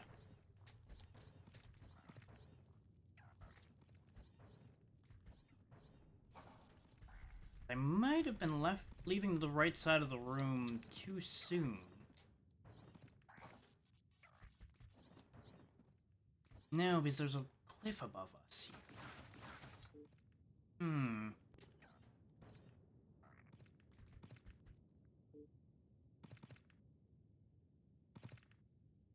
we can't get up from there. Because otherwise we'd be able to get to that left-hand room to begin with.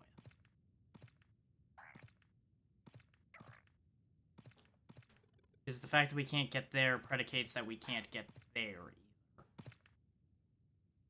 There's a possibility that there's like a breakable wall in here in one of these two rooms. So I don't think it would be up here. I think if anywhere it would be in this weird corner room. Or in the save room, to give the save room more purpose. that would then lead to the right, and that's how we're actually supposed to get in there.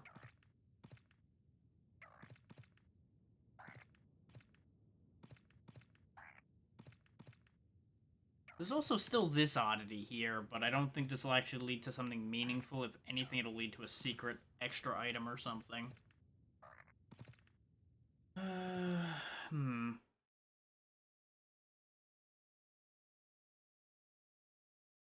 I'm committed to figuring this out, so I'm not gonna look anything up. I'm just clearing Discord stuff up while I'm thinking. I know clicking away means you guys lose the music, but that's okay right now. It's not gonna be long.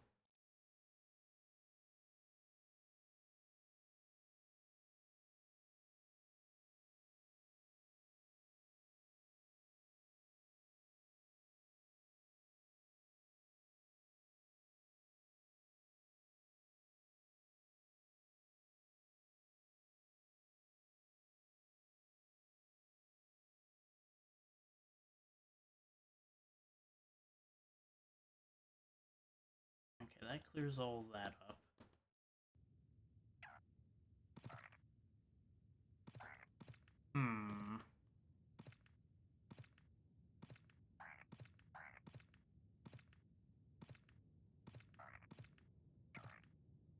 I genuinely don't know.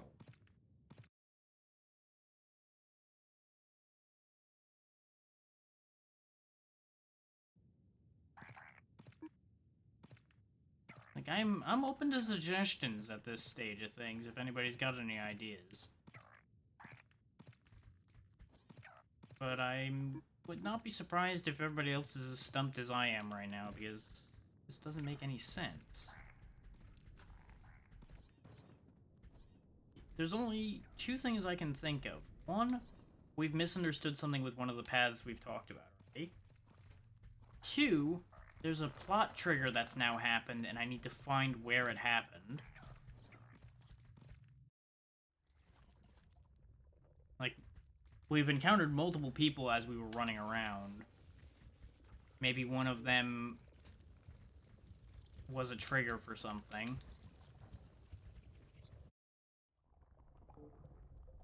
Or there's another one somewhere that has now been made to exist by those triggers. Because there's still the whole situation with Mutt that's kind of bugging me.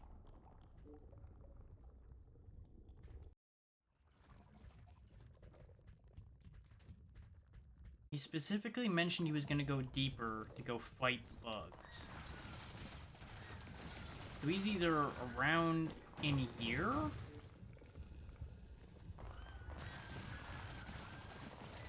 or he's in one of the other bug sections. Or there's a whole other bug area that we haven't gained access to, and that's where he actually is.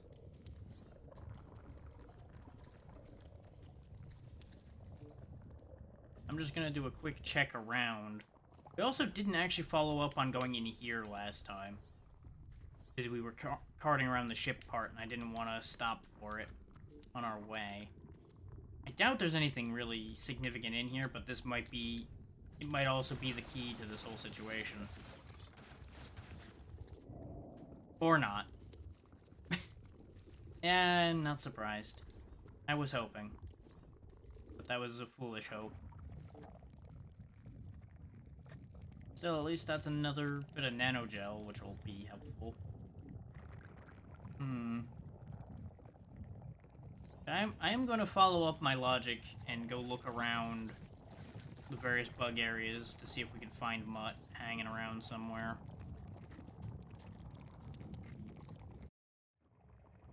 It probably won't amount to anything, but can't hurt to check.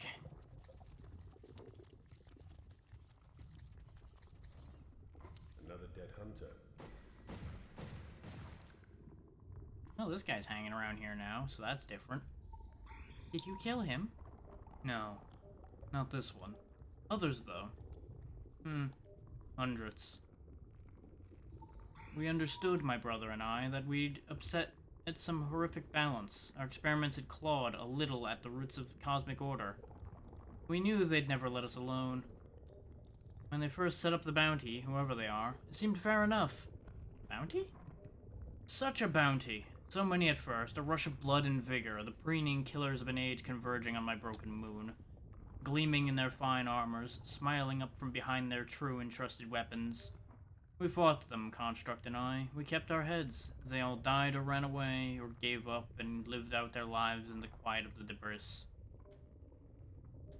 It never ends, though. That's the problem. Over the years, the bounties remained open, its reward compounding and enticing.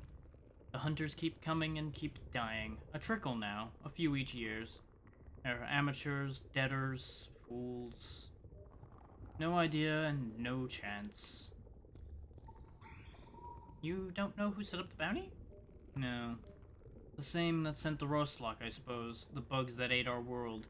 The same that sent the Devil Stalkers later. The same that has always opposed our work. That they've neglected to cancel that original bounty is a shameful waste of life. I know that much. I don't think they care. There's no hope of bounty here. There's no hope of bounty here. Not really, no. Explains why he was like, if you're a bounty hunter, I'm gonna have to kill you. Because he's a wanted man. Hell, whatever he is. He talks like a man, but that doesn't mean he even has a gender, necessarily. He could be literally anything under that suit. Considering he's lived this long and been that capable of dealing with anything that's come his way. And again, he refers to having a brother, so maybe he is some variety of mortal, but then again, the ship refers to us as her sister ship, so all bets are off with that logic too.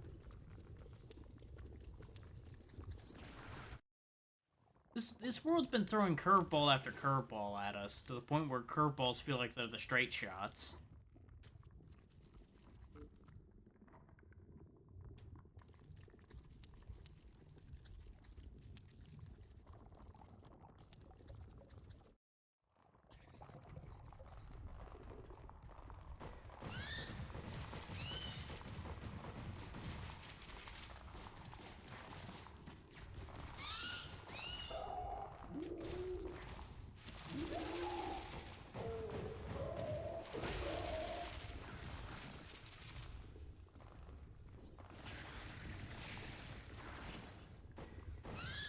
Yeah, I didn't think I'd find anything down here, but I wanted to make sure. Basically, I'm down here checking every nook and cranny of this place to make sure Mutt's not, like, tucked in a corner dead or something. Having pushed himself too far. All things considered, since he mentioned the warmth in his head and everything, I'm going to go out on a limb and bet the fact that somewhere along the way, Mutt's going to die. And he's going to become a monster. We're going to have to kill him. It's going to be unfortunate.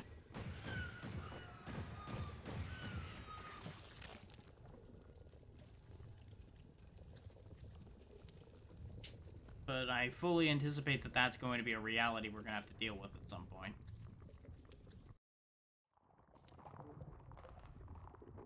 Not something I want to have happen, but it just seems very likely.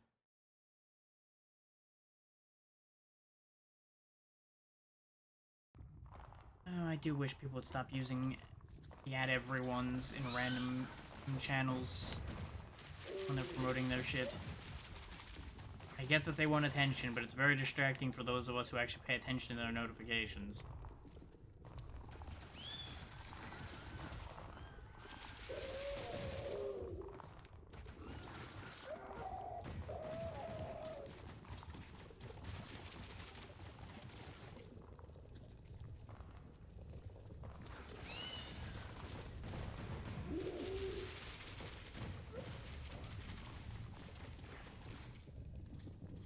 Also means I have to get rid of that notification so that it's not showing a false positive the whole time or otherwise getting in the way.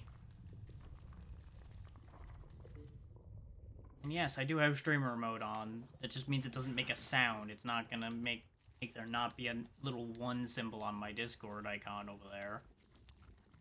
And as I've said many a time, I keep an eye on that because there are actually important things that happen sometimes.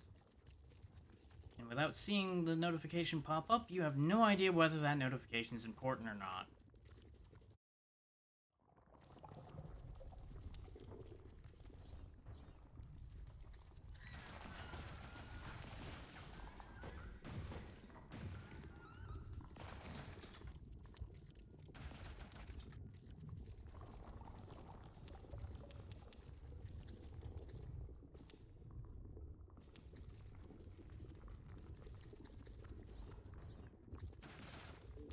Yeah, it doesn't look like he's in the Rostlock Drift. Unless he's down here. There's still that up there that we couldn't figure out how to get into either. But I'm assuming that's related. No, that's not related to the other thing. Hold on, that's a point actually. We might actually be able to do this now. Close.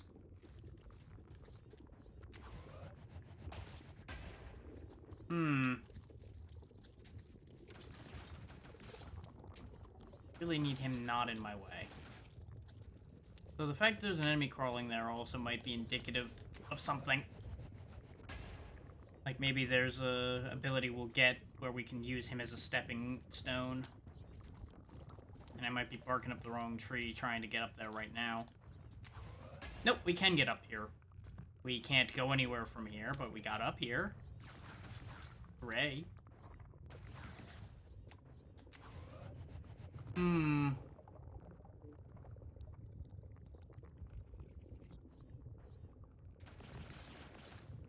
I'd be lying if I said I wasn't annoyed right now. Having climbed up there for nothing.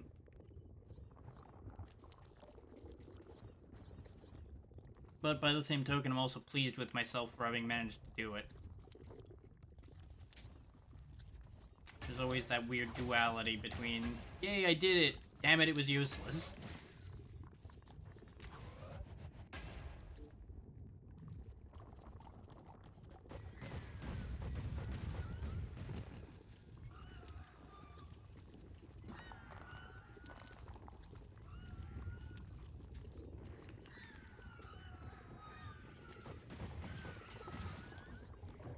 This is gonna get ugly.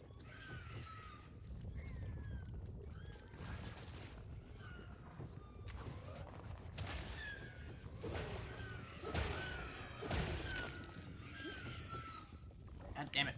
I wish I had a slightly better indicator for my stamina running out as well, like a noise or something.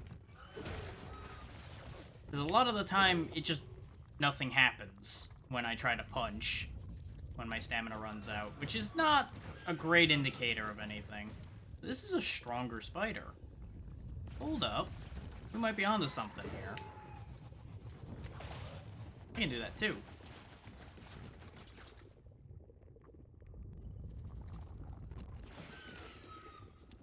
Yeah, that was a bigger, badder Rustlock. Hang on. Hang on a tick. I thought we had been down here, but maybe we have been and things have changed.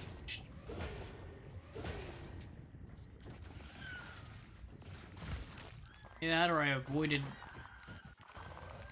everything in here. Holy fuck, there's a lot in here. No, we definitely haven't been down here. I don't know if it's gonna mount anything, but there is something back there. First...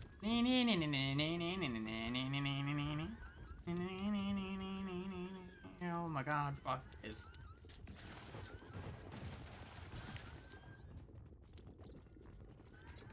Here, play with that.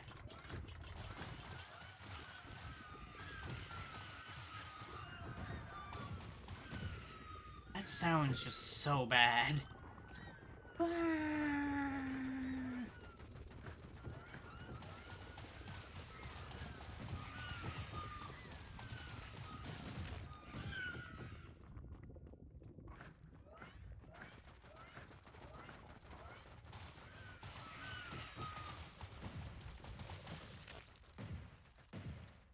Okay, I think we got them all. Unless any of them leashed back to where they spawned.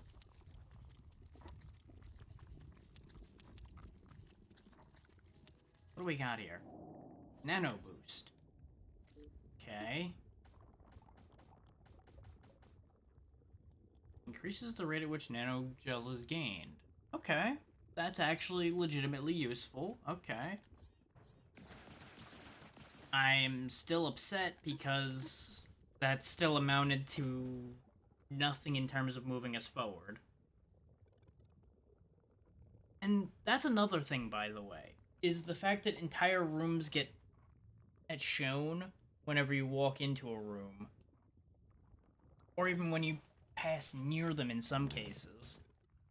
So sometimes you can end up with false positives in your navigation, like if you had to back out of a room or anything like that. Like, we probably got chased out of that by the sheer volume of enemies that were in there. Or I stuck my head in and wanted to check the rest of the area before committing in there. Anything along those lines could have happened. But since the whole room was mapped, I assumed we had already been through the whole room already. Which is an easy thing to have happen.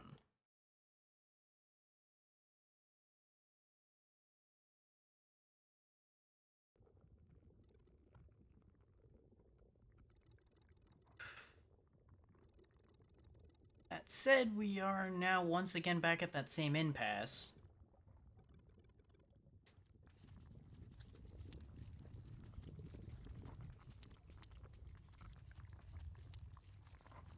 It was interesting, though, that there was a bigger, badder spider in here. Wondering if that means something, or if that just happens to be a thing that's there. Like, if that's indicative of aggression in some way.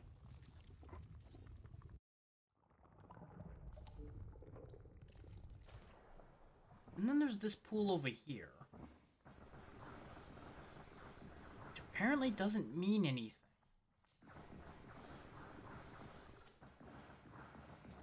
I thought maybe I'm... Okay, that's me coming in and out of the water. I was gonna say, maybe I'm supposed to, like, drain the water from the other section into this one. No, that doesn't work. It's like, even with the spin fist, we're not getting up there.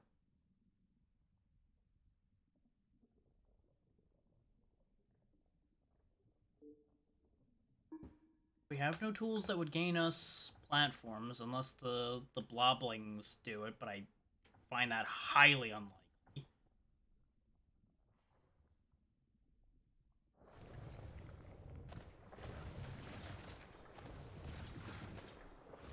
None of this is breakable to make like a inset platform or anything.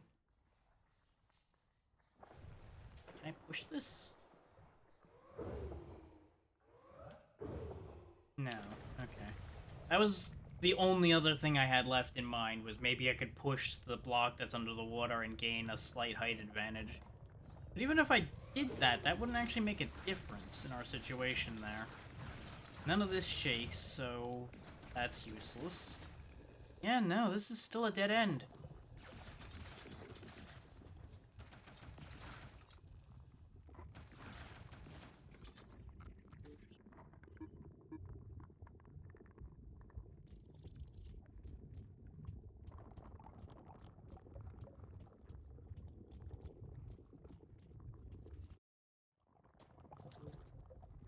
Maybe there's like a section of floor in here somewhere that I break through.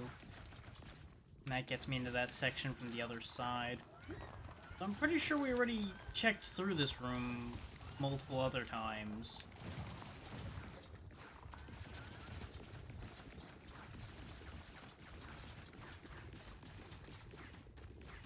Like, this just shows you just how desperate I am for a path at this point.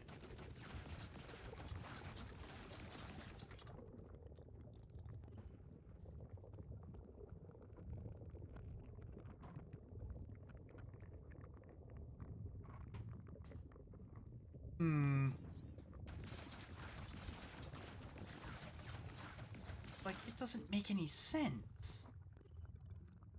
There's gotta be something we're missing.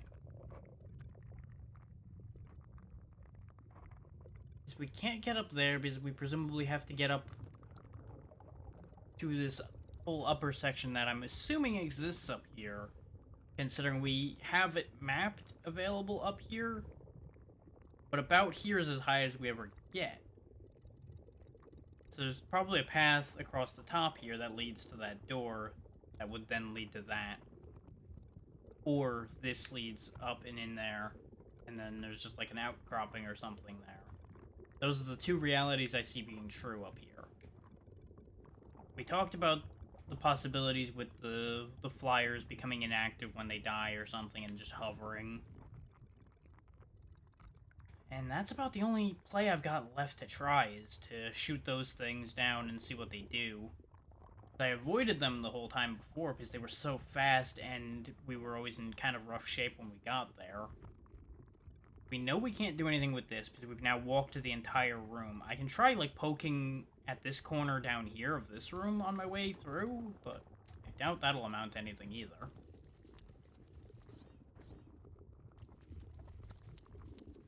But I'm always game to try.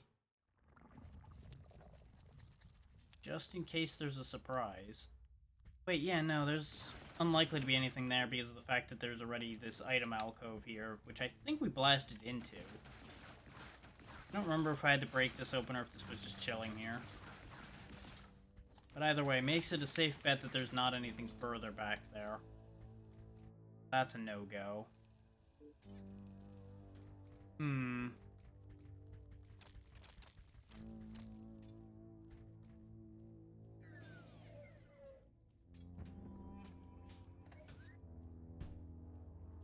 Like, I enjoy being made to explore and not necessarily being told where you need to go, but usually there's an overarching game logic that gives you a nudge in the right direction. And I'm not getting any of that feeling anymore. We've lost the track. And I don't know if it's my fault or not.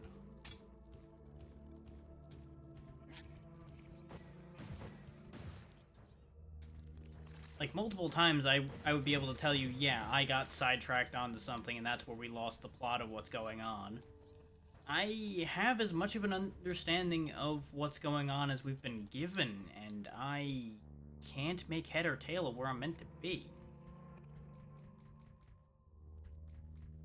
We can try poking back through these big rooms, because this area looks like it might be slightly Rostok infested too. Maybe mutts hanging around down here.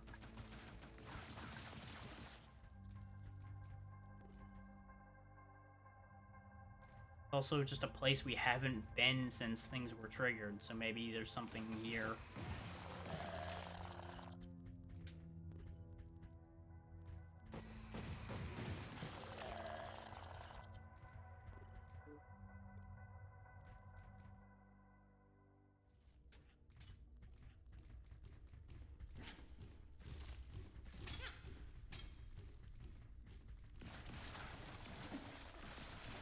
Actually, did we ever go up here? We would have had to have, right? Because we would have had double jump by the time we got here.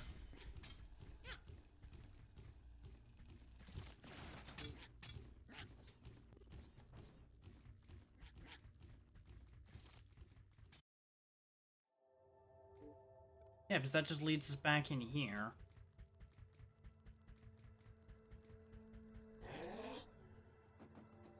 Like where this big bastard lives.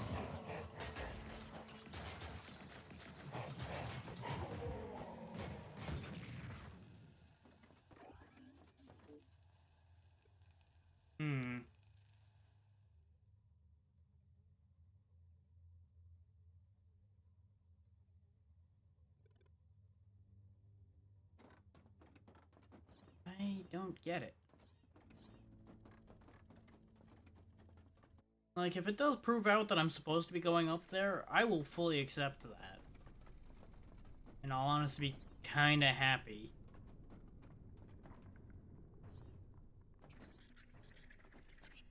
but I will still simultaneously be kind of annoyed. There's also all these little flying things. They fly off screen, so I don't know if they're like if they're meant to be pointing in a direction or not. Because they seem to just always go just away from player, not actually in a specific direction to go to anything.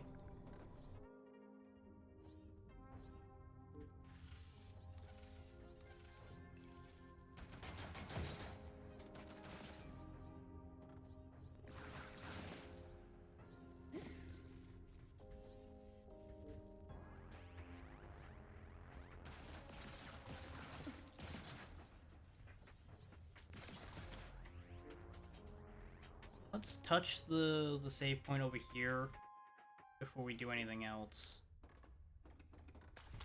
This way, if something goes horribly wrong while we're trying to get the flyers killed over there and figure out what's going on in that room, we don't lose progress, more or less. Not that we could actually ever lose progress, but we'd have to do a lot of walking again, depending on where the game decided to put us. I think we do have an extra nanogel cluster as well. Just enough. I think. Yep. Another hit of resolve.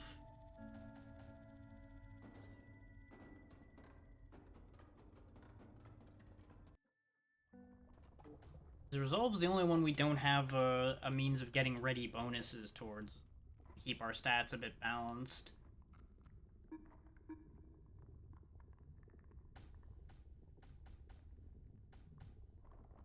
And at this rate, I'm gonna actually turn the Heat Hawk off and turn the Robotic Heart back on, since they basically both do the same thing, but the Robotic Heart does slightly more.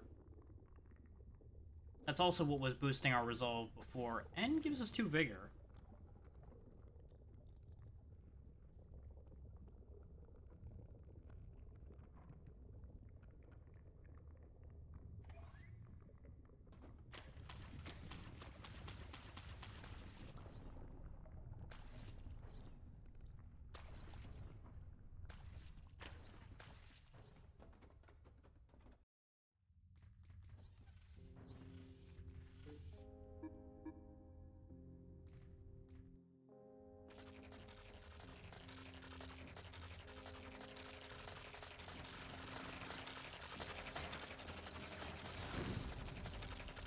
Nope, they just explode. Okay. Can I clear them out of the room? Or are they like Medusa heads and they're just gonna keep coming back? Yeah, because touching them hurts, because they just explode. So it's not like I can use them as platforms. There is a ledge up there, but we need more ups than we've got. And I can't, like, knock myself upward with the explosion. So that's not viable. No breakable walls there. Yeah, no, this is a no-go, like I was afraid it was. Okay. I genuinely have nothing, then. I've got absolutely nothing to work with.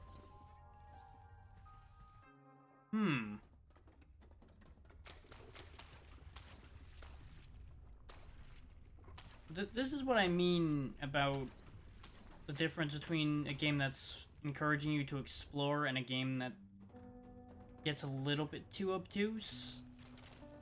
I genuinely don't know what to do now. Maybe I missed like a shred of dialogue suggesting something, or a hint somewhere about anything.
Like, I feel like there's probably just something we missed somewhere.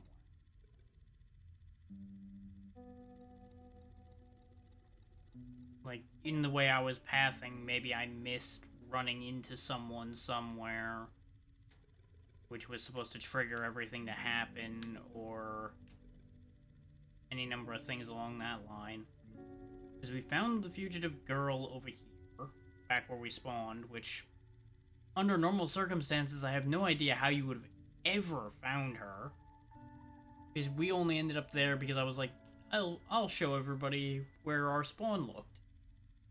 What our spawn looked like, rather.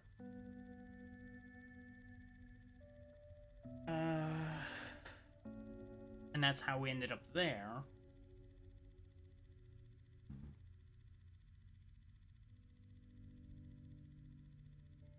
I tell you what, I'm gonna take my usual partway through stream restroom break to get and ad break and etc. And we'll see if coming back with a slightly fresher brain will help me figure out where we're going. Because otherwise we're going to be just sitting here staring at the screen and getting nowhere. So I'll be back in a few minutes.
Okay, let's see if walking up, getting up and walking around a little bit and such clears my head out at all. I doubt it, but it's possible.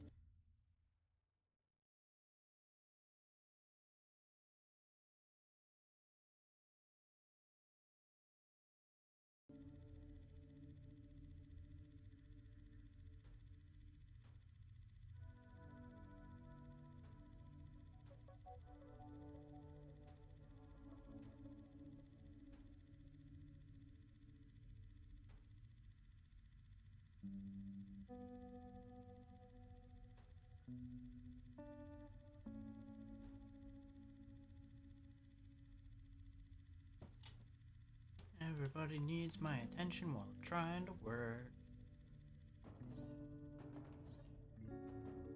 So, the only... Now, I genuinely don't have any options left, really, at this point. We're just gonna kind of have to bum around till we run into a correct answer somewhere.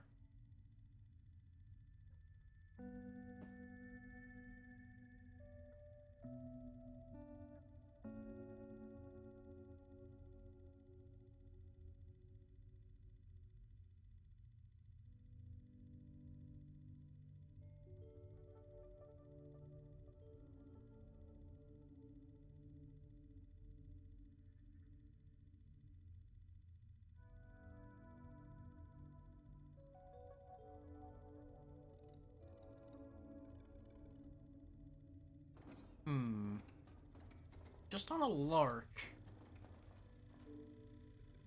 No, that'd be pointless. I was gonna say on a lark I'll drop down here and go back to where she was. But that was the last major thing we did. Why would I have to go back there again so quickly?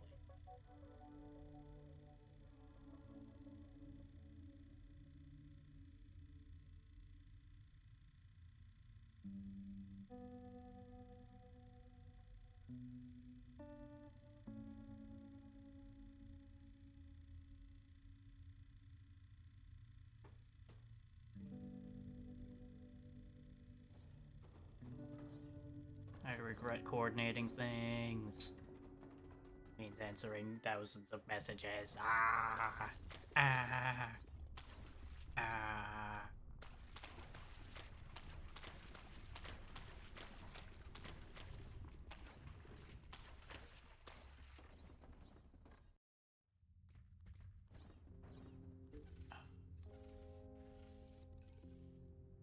Hang on. Brain just caught up with itself like seconds afterward for a change. Use the fast travel, stupid. Because we already walked to this whole area multiple times. We know there's nothing here currently. And we know there's nothing on the path in and out of here because we've ended up walking in and out of here a couple times accidentally. We recently walked through all of here, so it's pretty safe to say there's nothing there. We went in there and got the gun booster.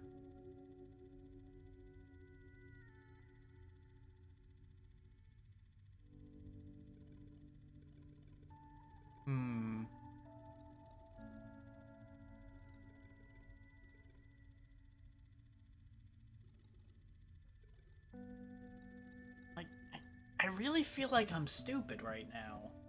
And I'm missing something.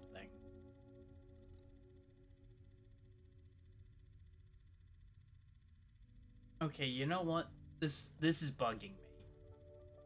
The fact that this is rounded when nothing else like that is bugging the shit out of me. I'm gonna go back up there. I doubt it means anything, but it was already bugging me enough that didn't seem like it led anywhere. And there was just that, like, egg item up there. Which didn't seem important enough to have its own area for.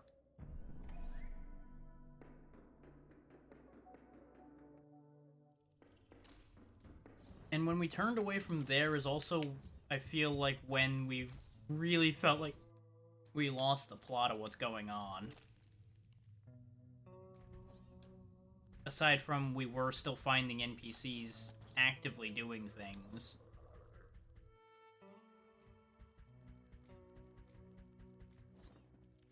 But then again, we've also only been finding the guy who can apparently be in multiple places at once.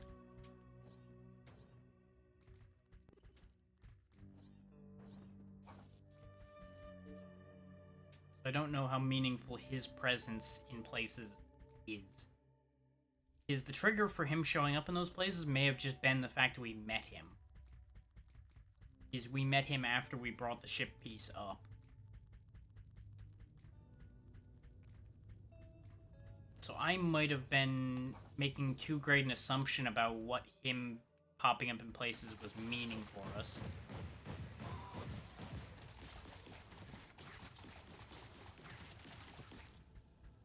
Because we haven't had any other interactions with any other characters in any other new places yet.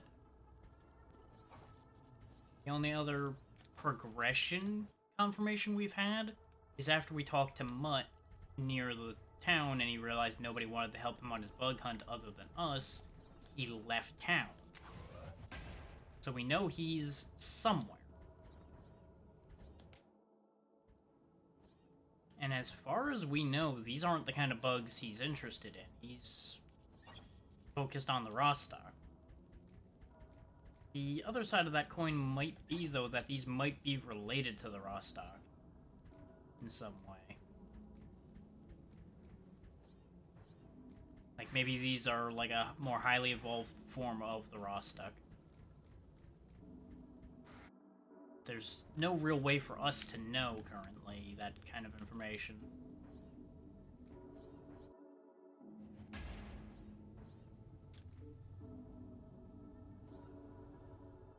Let me check that wall. Yep, there we go. Because this was the other thing I had said before that I wanted to check and then I forgot about it. Bets on whether this is exactly what we needed this whole time and couldn't fucking get there. And I'm kinda mad. Because I was once again right and forgot the piece that was right. His brain went off on other tangents.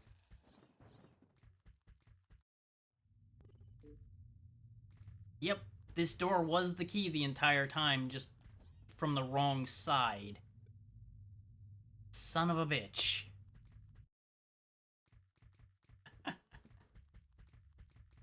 So my latter theory with that was correct, that we had to come out of there, not into there.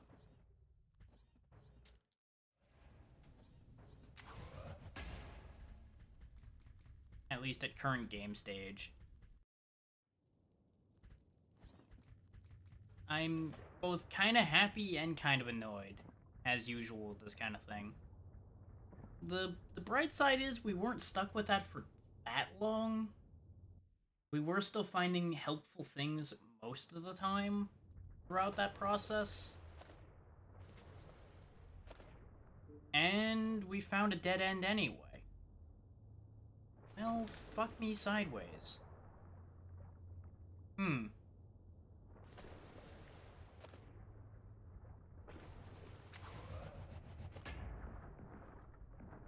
I guess I got happy a little too soon, huh?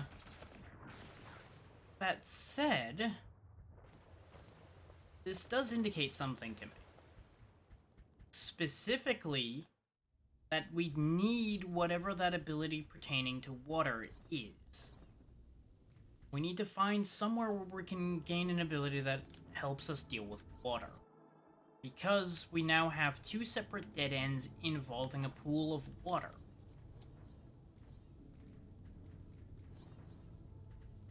Problem is, I don't know what we can find to do anything about that.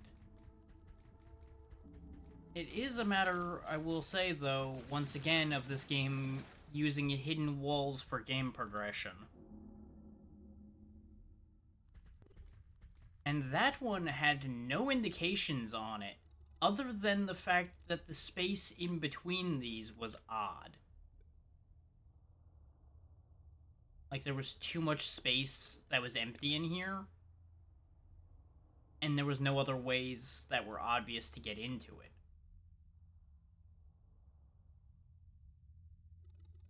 Because there was this way in, but it didn't seem physically possible. Considering our only entryway was down here, and there were no platforms in between. I had all the logic in front of me, but I fucking forgot.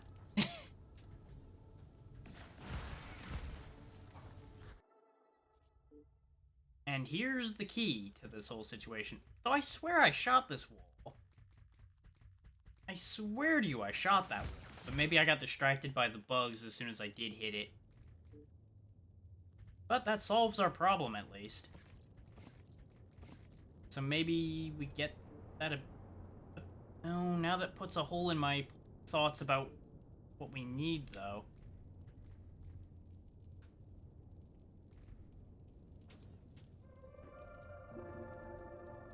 But this is just kind of here, I guess. I need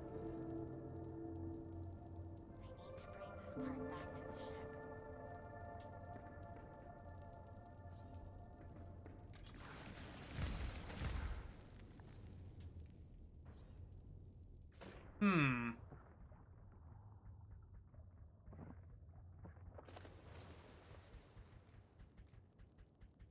Now the problem... once again rears its ugly head then of... what else did I miss? 'Cause if I missed that, that clearly means I missed other things then. That's the implication I'm getting from that. Yep, these are purely reactive to me having a ship component. Okay. That's upsetting. And we can't actually go up from there. Okay. I wanted to try that since it was an open sky space there.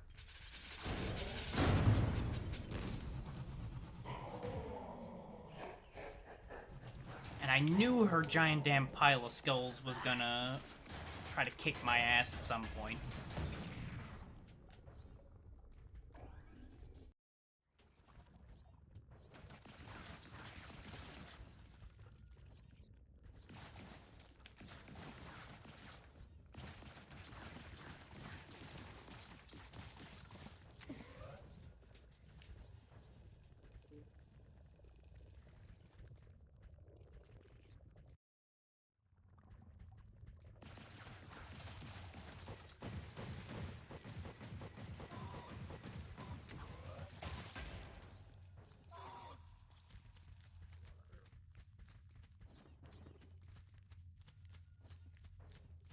So, we can drop off this component and then maybe something will happen?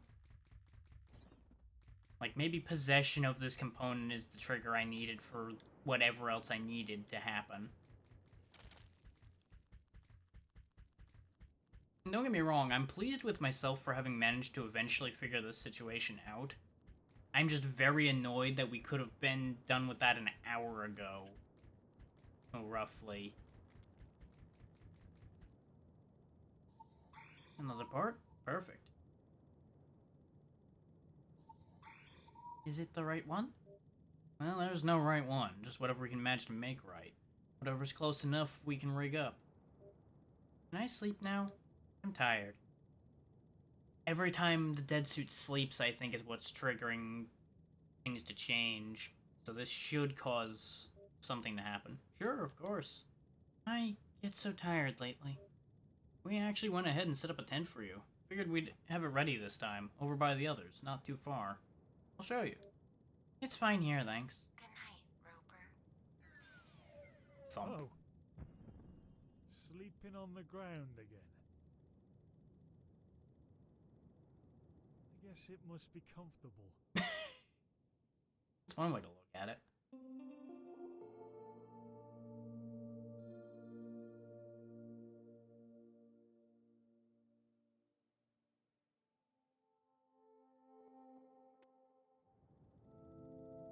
Different person waiting for us when we wake up this time. Wonder if they take turns watching us.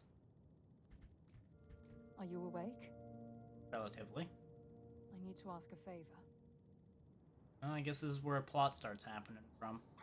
May I examine you? Nothing invasive, it'll only take a moment. I guess so? Close your eyes. There. That's all. What did you do? I took a sample of dust from your suit. While the static field seems to have no effect at lower altitudes, it still leaves a subtle residue on our clothing and our skin. I like to collect regular samples from the crew and from Gambler. I thought it best to include you now as well. More information is always useful, or at least it feels useful, even when it's not.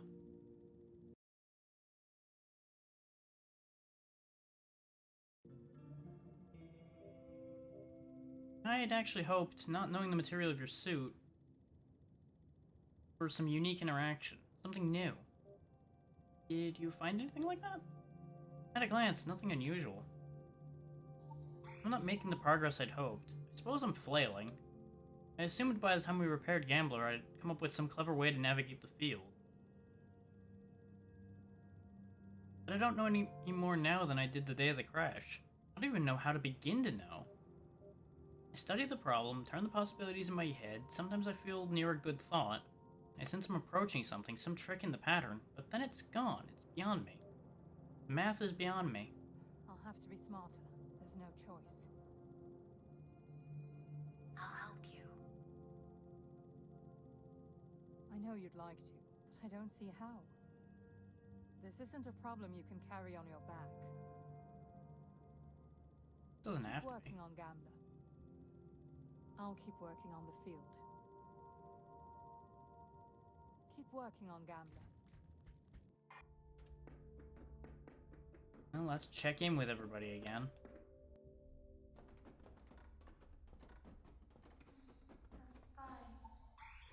I'll suggest we return to path breaking after this. A slow stretch seems best. I was born a pathbreaker. Don't look it, do I? This was years ago, not like these days, smooth ships dragging back and forth to pattern resorts. I was with the government then, helping her push her frontiers into the wildest echo spaces. We had such teeth. Nothing I'm proud of course. I don't know about that one. You just really sounded quite proud there for a second. And you? Did you ever path break, sister? Did I ask you that? I'm not a ship. Oh yes, so you say. We've been picking up salvage lately and cargo runs when Bill finds a contract, but no more path breaking. We gave up path breaking. It is tedious, I realize, running the same lanes over and over, months on, scraping the edges, smoothing the way for some fat colony spreader or glazed up luxury cruiser. Not the sort of work a crew usually enjoys. But really, we only quit because of the children. They were getting older. Naturally, they wanted to meet new people, learn new songs, try new hats. Tasha's even been considering schools. She'll do well, I'm sure, at school. When they were little, though, and their mother was still with us, path-breaking seemed ideal. We stretched out in the long stretches, talked in circles, mended our socks. We had time to organize the future. Such time. We need that again, I think. Another good lull. I think that doesn't sound so bad. Yes. When we get back up, we'll take it slow. Find a dull lane. Ride back and forth a while. Plan a new future. You've got a lot of processing to do after this situation. Don't stay here after we leave. Come along, if you're able. This isn't the place for you. I know.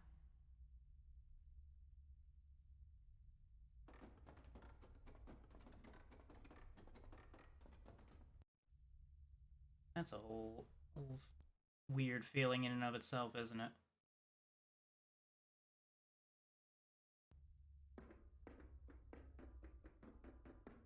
Yeah, Roper's not down here working on the guts this time. Wonder where he ran off to. Well, we'll check in with Raven and then figure out where everybody else went. Hello. Am I bothering you? No. Are you okay? I've been thinking of the things I'll miss about this body. Like what? I'm a belly sleeper. When I woke this morning, it struck me.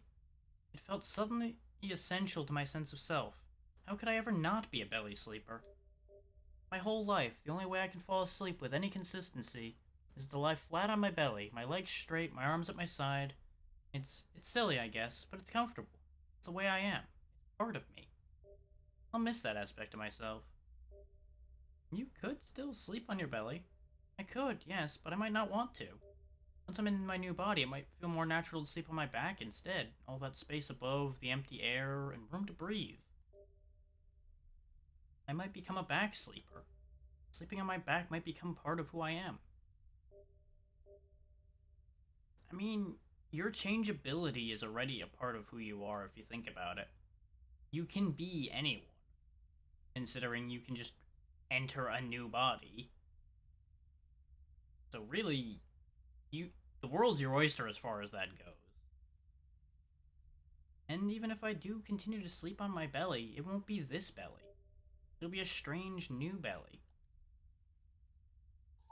When I turn my left foot a certain direction at a particular angle, usually when I'm kneeling to pick something up, I feel a twinge in the back of my heel. It's like a tickle. It's almost nothing. I don't remember when it started. Probably something misaligned, some minor disrepair. It never mattered enough to take my foot apart and fix it. But it matters now. I'm accustomed to that twinge. I'll miss that twinge. I mean, you could purposely build in a defect where you feel that again, but I guess getting that just right would be a nightmare. Also, my left arm is half a centimeter longer than the right. That's not much. No, but it feels important. There's detail no one sees, breaks in the symmetry. Things that are just mine. I'll miss those things.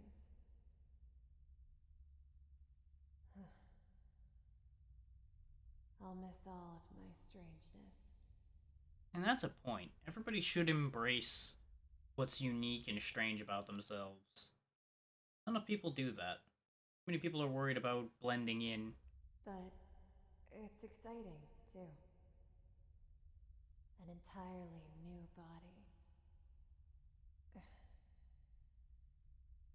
I'll build something decent. I'm sure of that now. And there'll still be quirks. A body's too complex to ever be boring. I'll get to find all these strange new things in a strange new body. That's exciting. Isn't it? I mean, that's up to you. I think so. Maybe I'll be left-handed. Maybe I'll be left-handed.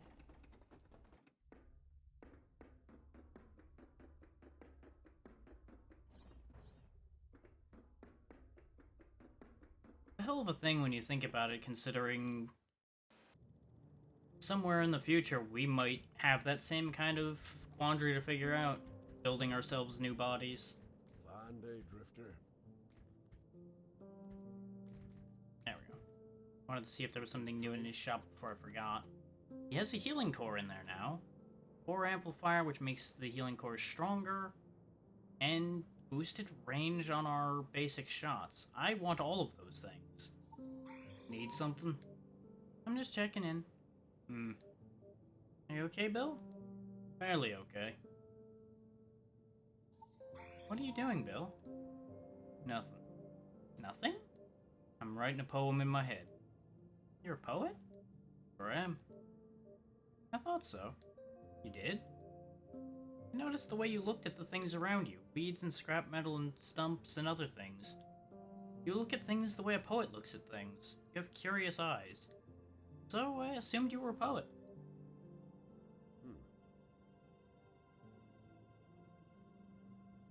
See you around, buddy. Goodbye, Bill. Quite a way to look at things on that one. Working on Gambler. Yeah, you have nothing else to say. I'll keep working on the field. Hurry! That was a concerning tone of voice. Prepare yourself for something. Are you you prepared? Yes. Here we go. Uh-huh.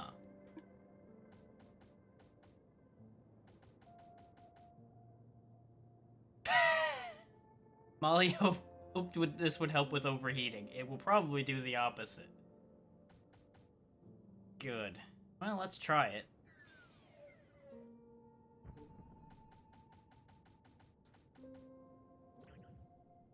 Well, it raised our gun power by 5, whatever it's going to do.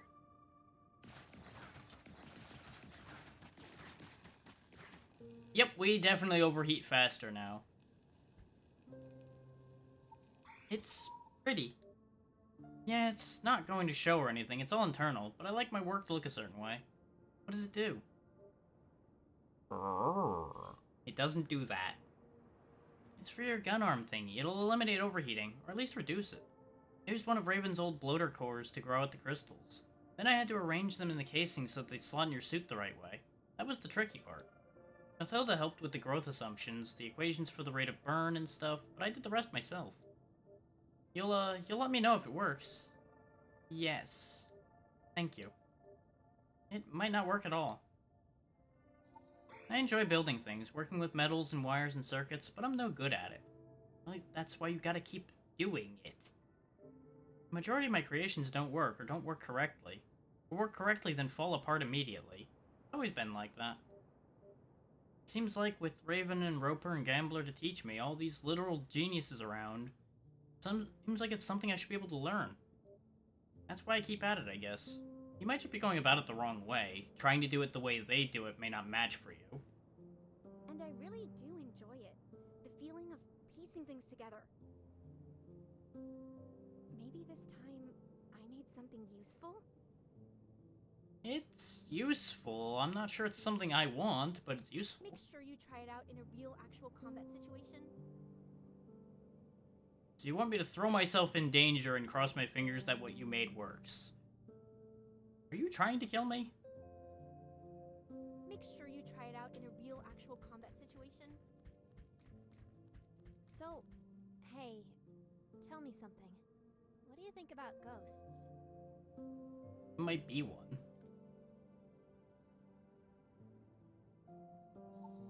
I saw a ghost yesterday, maybe. I was out exploring. I know, not safe, never do it again.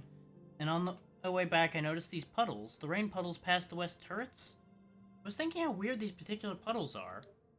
I've been through there 50 times, got my shoe was muddy 50 times in those puddles. They never dry up, even if it never rains. Always those exact same puddles. 3 big puddles. You've seen them. One's sort of shaped like a heart. I've seen puddles. But these puddles are weird.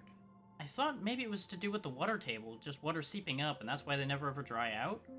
But something felt off. I decided to experiment. If you stomp them, it's normal, like any other puddle ever.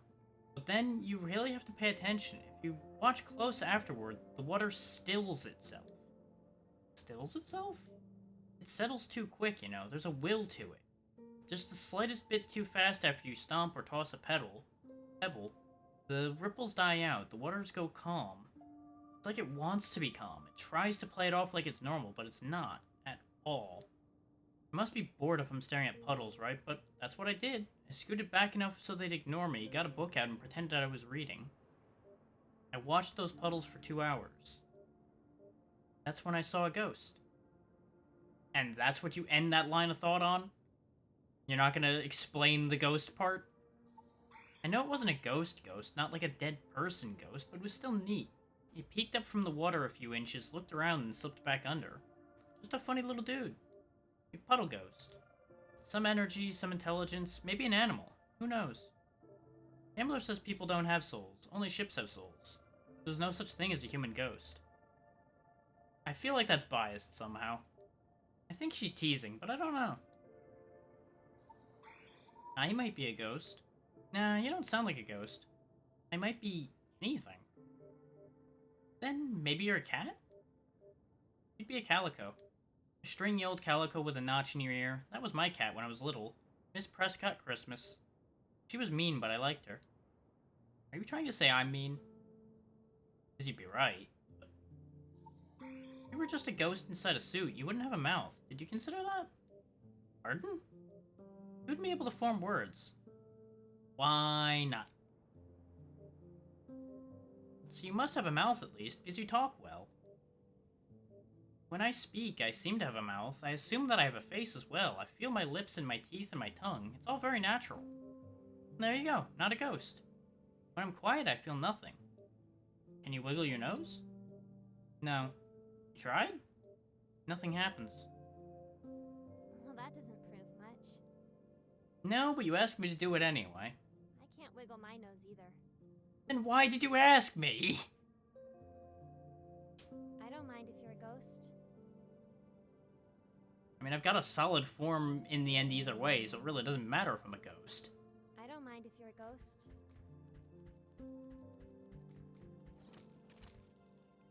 Actually, before we go running off to check those puddles she was talking about, because I assume that's probably important, I'm going to see if there's anybody hanging around to the east of the camp this time, because Saymond was over there and Mutt was over there last time. So it's probably a good idea to see who is hanging about. There's Roper. How's it going, Blue? Can I ask something? Sure. Are you the captain? You're the captain, aren't you? Nope. No? We don't have a captain. That's not how we organize. We just take care of each other. Huh. We stay together because we share ideals, because we enjoy each other's company, because we need help. We respect expertise, we listen to experience, but we decide by consensus. So no captains, no bosses. That seems good. It works for us. Actually, it bothers me that you assumed I'm the captain. Sorry. No, it's not your fault. It's just we say no hierarchies, but they develop anyway, right? They creep in, we get tired, we fall into roles. There's patterns that come of living together, of working together. And some of that's needed, of course, but we have to be careful. It can turn pernicious, it can stifle. Certain personalities overwhelm, certain ideas become givens. Suddenly we're living underneath things we never actually decided on. Well, yeah, everybody has been turning to you because you've been the one pushing things forward. That's the kind of personalities that tend to end up being in charge. Or at least associated with those that are in charge.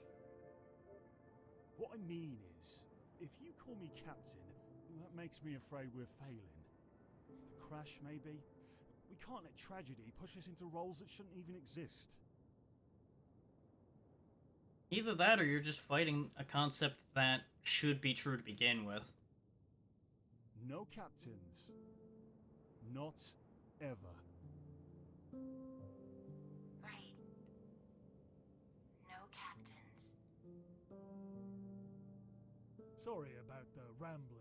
I get in my head sometimes. Sorry about the rambling. I get in my head sometimes. We all do.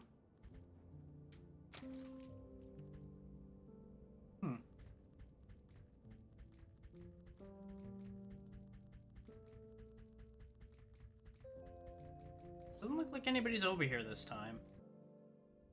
Because they would have been right around there. See if anything changes when I reload the zone, and then we'll make our way over to those puddles Pasha was talking about. See if they actually have anything in them that I can interact with yet.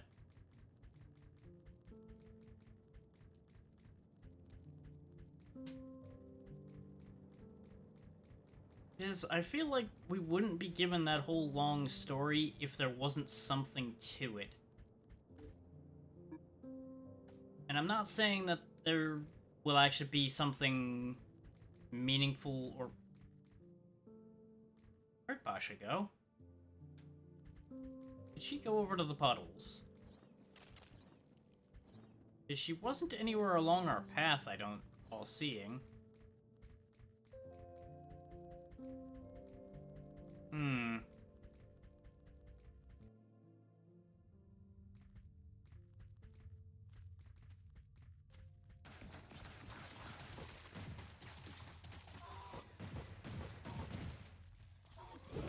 also not actually entirely sure where these puddles out to the west of the camp she was talking about actually are. I don't know if they're up here, I mean, if they're in this part, or if they're in the part above up here. Actually, in hindsight, they probably would have to be up top, because unless she followed the path we broke through over here, it's unlikely she would have went over here.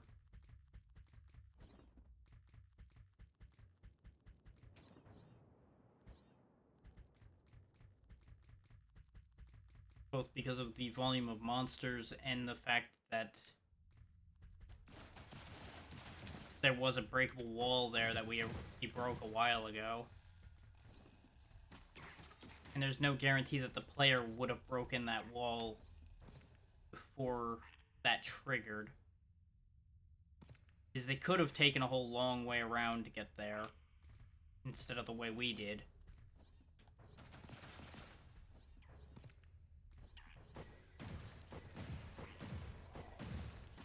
That said, I also don't remember there being any puddles in this section of the game. So maybe maybe she means down here somewhere.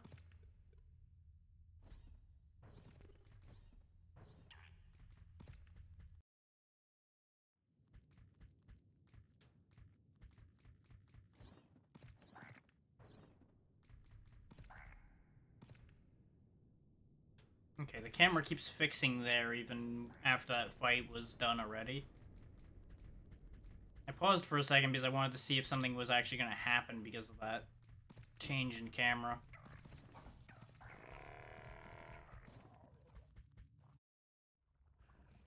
I do remain slightly confused, though.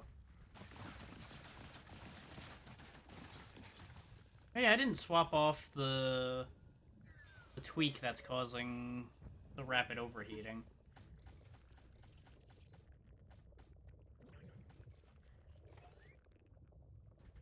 I'd rather lose a little bit of gun power, but still have our decent fire length.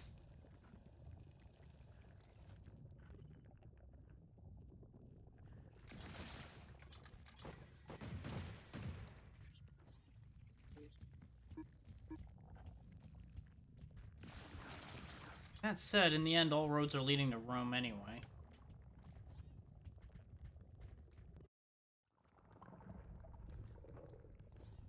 Hopefully she didn't go in there.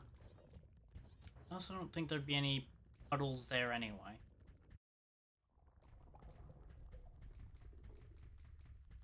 This is when I'm misremembering what what? Huh, there's slimes here now.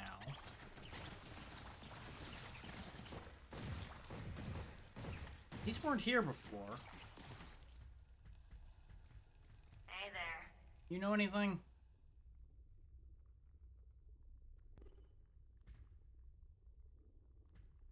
Well? Speak up. Tell me your secrets.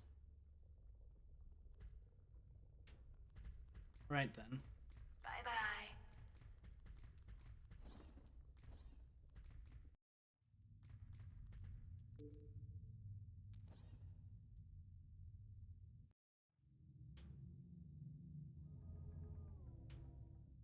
I missed my exit.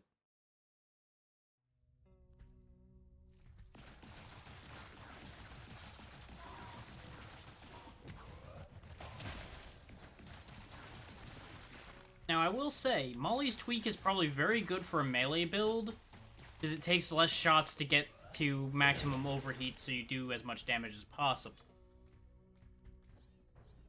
For my more gun-based setup, it's not going to be of any real use to me. The gun power boost is nice, but I would need to be running Firehawk and the robotic heart at the same time, I think, to counterbalance the amount of overheating it's causing. Which actually, I think no, I'm only running one of them right now because I don't have space.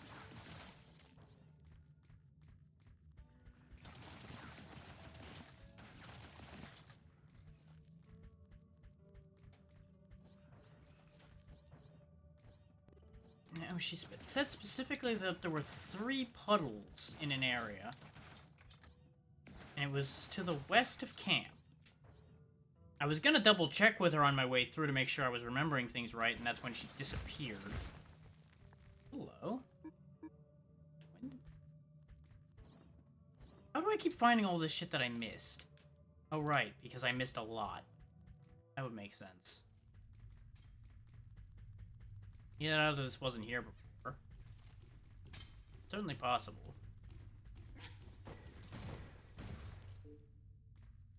That said, this is a whole other section.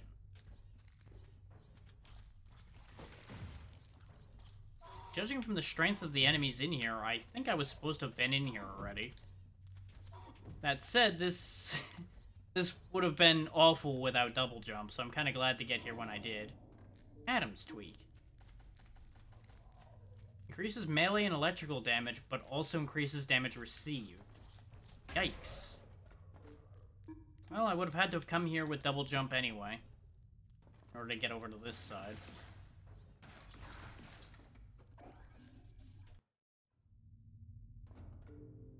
But this... Ah, this is the other side of the flyer pit. Okay. Well, that solves that. Oh, fuck me, sideways. Oh.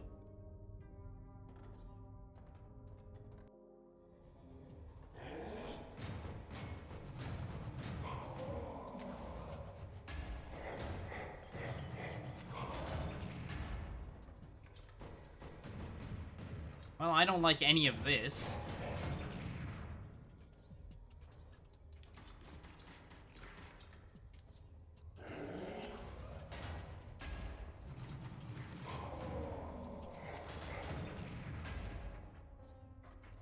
All in all, though, not that bad.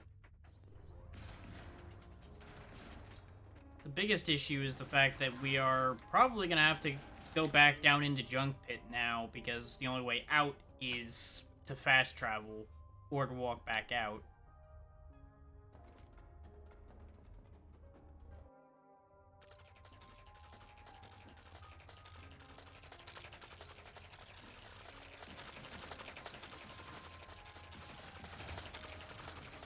Because once we're back down in here, there's no coming back out of that hole.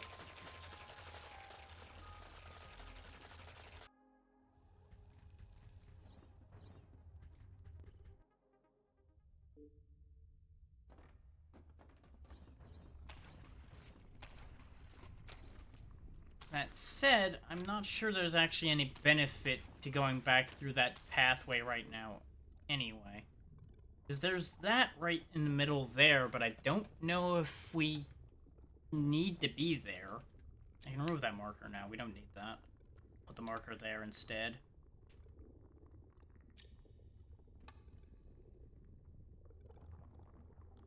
So that we know we can go there, in theory. As we'll remove that for now. Because we can't actually get there at the minute. This still is bothering me. But on my way there, I got sidetracked by getting actual progress, so there's that at least. That is also the only lead we've got at the minute. Other than the whole puddle thing that I can't seem to find my way to now.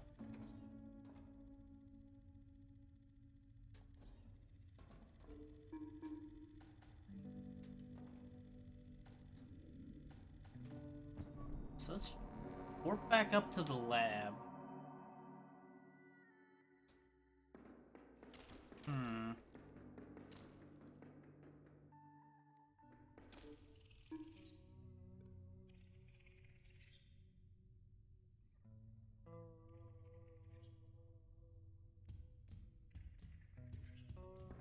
Both of those, though, do prove that there doesn't need to be a door indicated on the wall for it to actually be an important breakable wall. Now, I was checking most walls already anyway, which is why I'm kind of surprised I missed these. But I might have not, like, gone all the way to the end of those rooms since those were big. That one at least was a big room.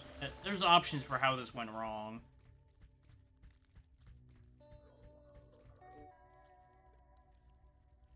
But in the end, worrying about the hows, whys, and wherefores really doesn't matter.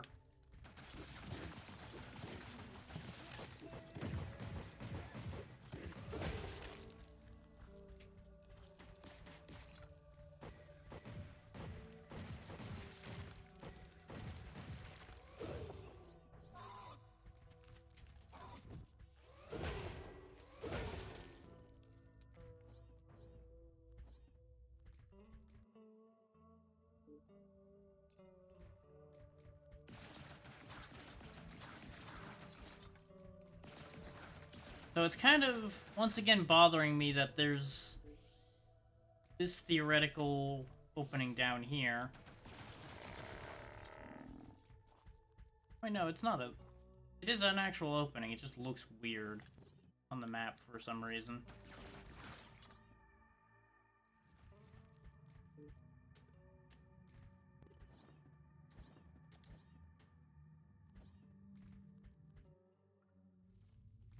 So that wall being breakable actually makes a bit more sense now that I think about it in the context of dropping in from there. Because of the fact that with where that wall was, it would have seemed like a rather abrupt cutoff. I guess I just never was at the right angle to think of that. Huh. Well, it'll be what it'll be.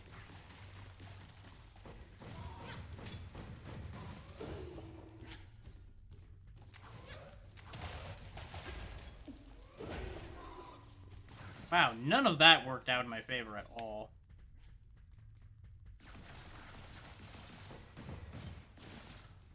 I wanted to make sure there wasn't any items down here or anything. But since the tweak was right here, I should have assumed. But, you know, what they say about assuming.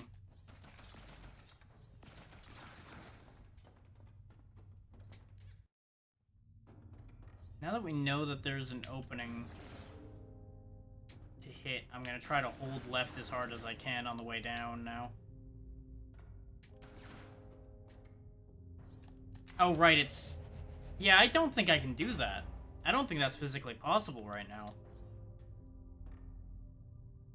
Because I would have to either dash as soon as I pass the wall, saving my double jump for when I do that, and then immediately flip at just the right height, or some kind of crazy combination like that. But I don't think that would actually work.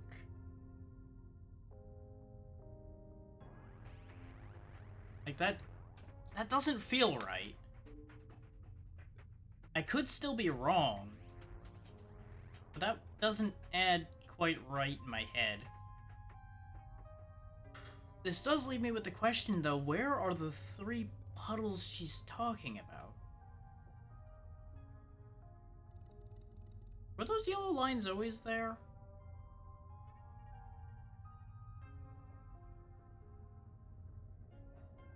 I don't remember there being those 2 yellow lines there.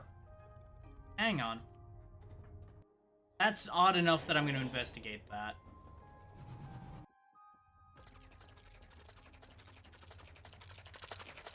I genuinely don't remember seeing those. And I feel like that's a jarring enough difference from the blue there that I would have noticed that. Even if I didn't, like, actively call it out or acknowledge it, I feel like I would have spotted that. So that might be something that changed.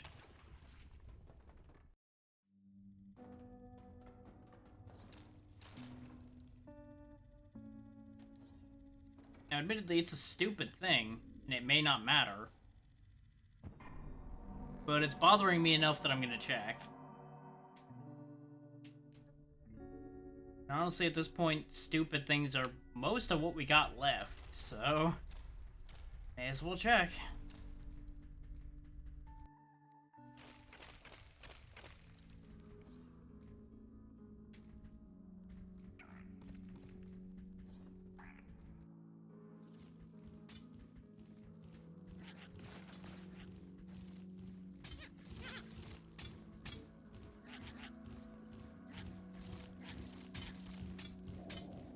Not sure why I didn't pick that up either.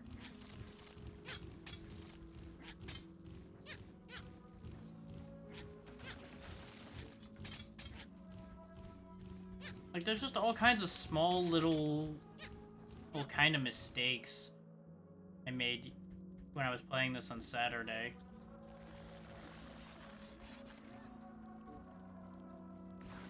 There's also a whole other side to this room.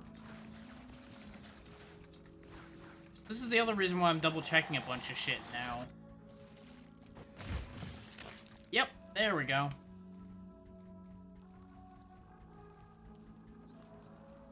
Ooh. I think we found a boss fight.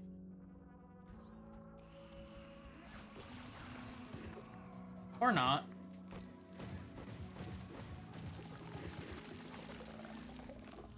Oh wait, no, there we go. Spike Mouth the Hateful.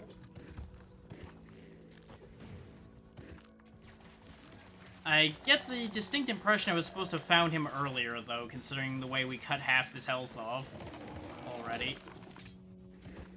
Then again, this is also a pretty high damage setup we've got going on at this point, so that might also be a facet of that situation.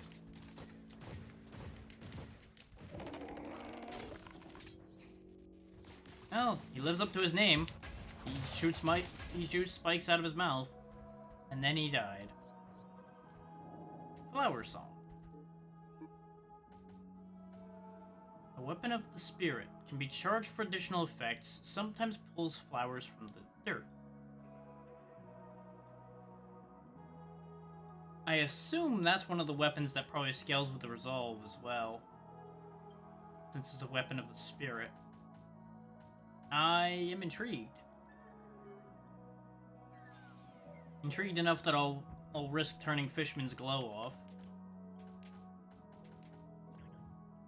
We can at least find out what it does.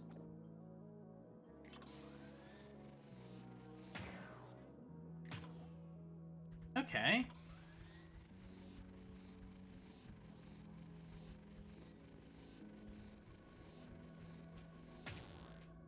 So it's just a charge shot? That's not what that sounded like it would do at all. Huh. Maybe it does something to its target. We'll find out. There's always more confusion.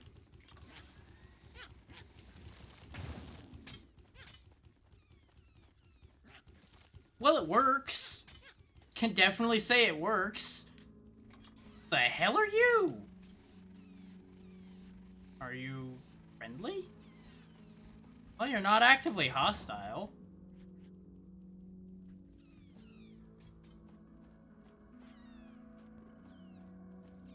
I'm gonna blast it.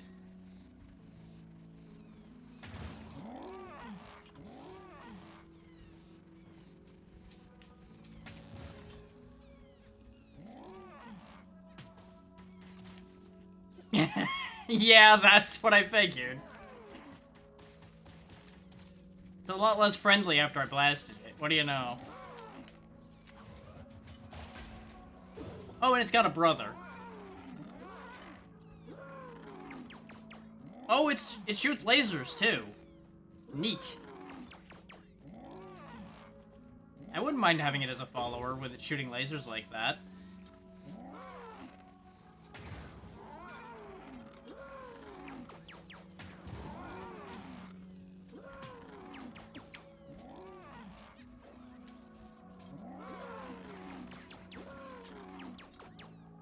Certainly more useful than most of these useless buggers that's been on this planet.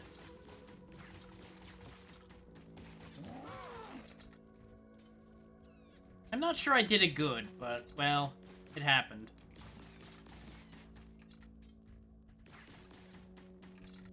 That wasn't there before.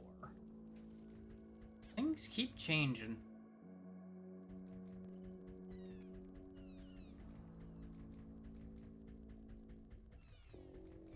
There's also a lot more of the little ones running around here now.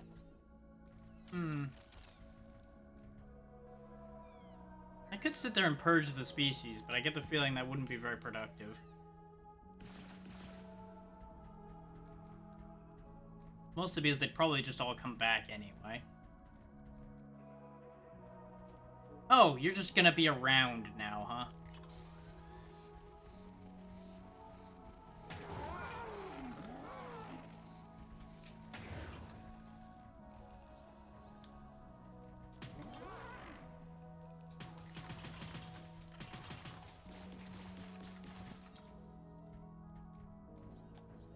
I'm kind of digging this pink laser I've got. Not an actual path. Okay. That said, the fact that I'm encountering those on this path, does that mean there's something here now? This keeps tripping me out. I keep thinking things showing up randomly like this mean something, but I can't tell if they mean anything or not. Like, I assume it's just a game stage as a whole thing that those are showing up now. Like, we've progressed X amount in game, therefore new creatures are showing up everywhere. What? The fuck? I guess there was one of those, like, puffball things there and I didn't see it.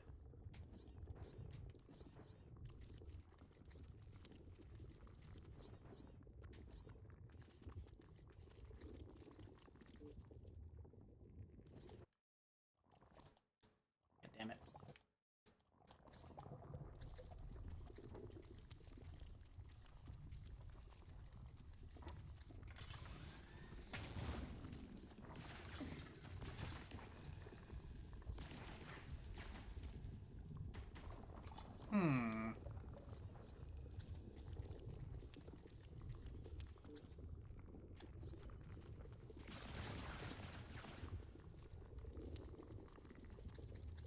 It's still bugging me that there's a doorway listed over this way that I couldn't get to either. And since we're on a roll of me figuring out things I fucked up earlier, I may as well check this again.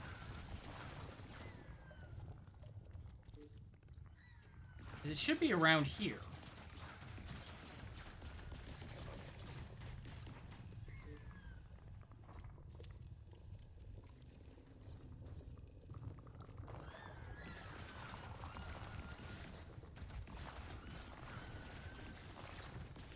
Because with where it is on the map, it should have been somewhere in this stretch from that wall over to where I stopped over there. But there was nothing here. Nothing shook when I shot it, nothing happened, no anything.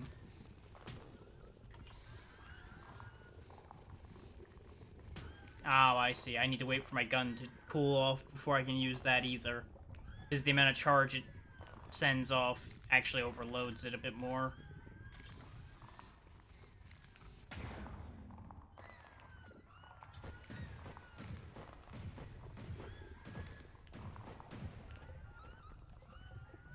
Because the missiles break one of the breakable walls instantly, that's why I double check with missiles now. We can't get up here because we can't jump high enough and there's water at the bottom. That's why I was trying to track where Pasha was talking about the puddles that apparently were alive or something. But I think that might be what the whole situation with those slimes that were suddenly where the dead robot is. That might have been pertaining to that. Because a slime could look like a puddle with more will to it than normal.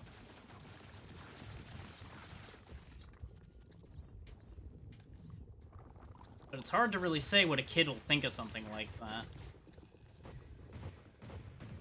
Especially if they've never seen it before. Because you know how kids can be with their imagination and everything.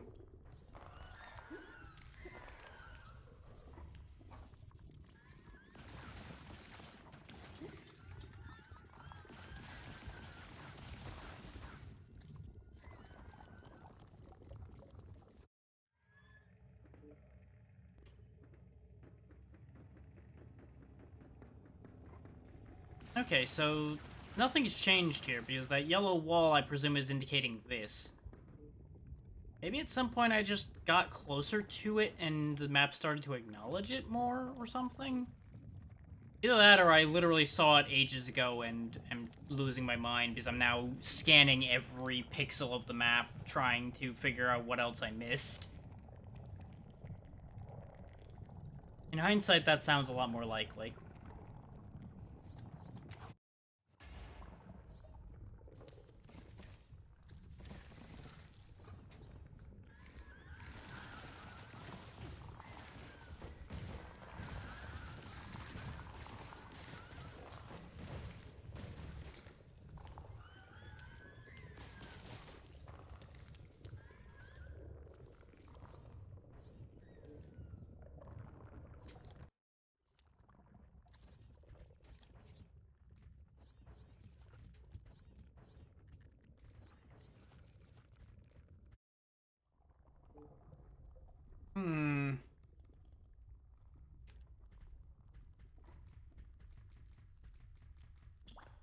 Yeah, because the slimes just live here now. Any day this full of slimes, I don't think is a very nice day, lady.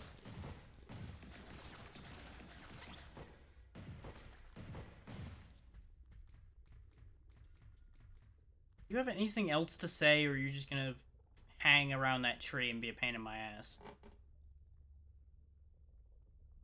Is the nice day dialogue was different. She usually just says hello and goodbye now, aside from when she had a little bit of dialogue talking about how nice it was when we fought.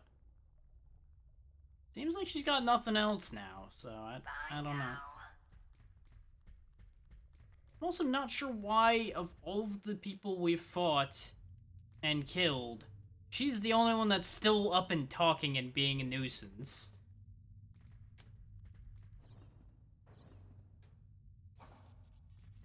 Like, maybe she's another dead suit or something? I don't have enough information to make assumptions there. Also not sure what this is.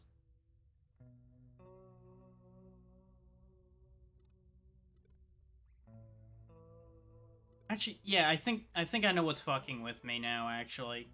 There's a handful of things that are just slightly put on the map, whereas 90% of the map is just squares of whatever color. That, I think, might be what's fucking with me, because that's the elevator. We know that. That's the weird meat wall that we can't get around. That, I think, is where we spawned in. The crashed ship we were next to. That's the robot that was stuck suspended in the tube that we took a piece out of for Gambler. But, like, the majority of the game has nothing marked in it, so why do some of these rooms have it marked and some of them don't? Like, it fucks with me when there's inconsistencies like that. It makes me wonder if those specific things are important for one reason or another. Because a bunch of them are, in fact, actually important. And there's dead Scuba Man here, for some reason. Nothing has acknowledged his existence. What is this?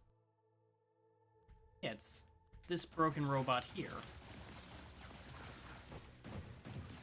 Why is this on the map?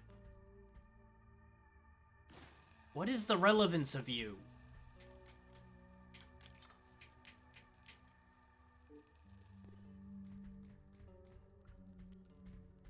There's also this thing stuck in the ground that almost looks like a weapon, but I can't have it. It's weird. Maybe that's some bonus thing you come back for or something. Don't know. There's so much that I don't know.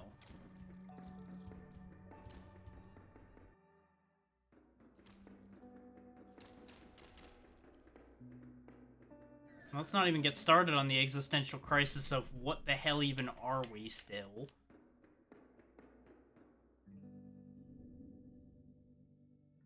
Just short of a level, that's what we are.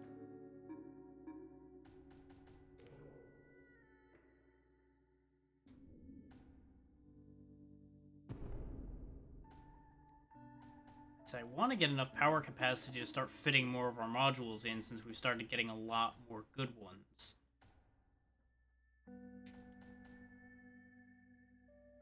If the missiles weren't needed to break apart certain barriers, I'd probably consider trading them out and just keeping Flower Song.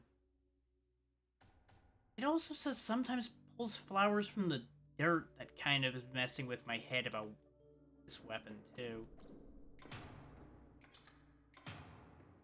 Like, I don't know what that means in a real context. Like, I don't know if they mean that literally, or if maybe it spawns flowers occasionally.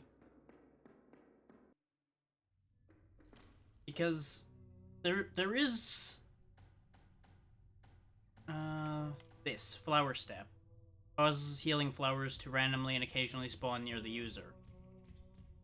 There is precedent for an ability we have to make flowers, so I'm wondering if that's what this means, is sometimes when it fires, it, like, spawns flowers or something.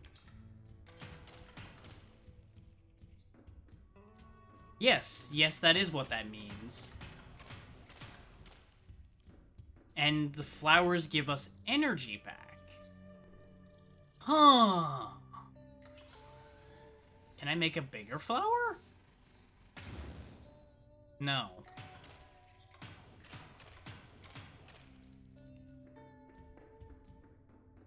Am I getting more energy back than I'm using?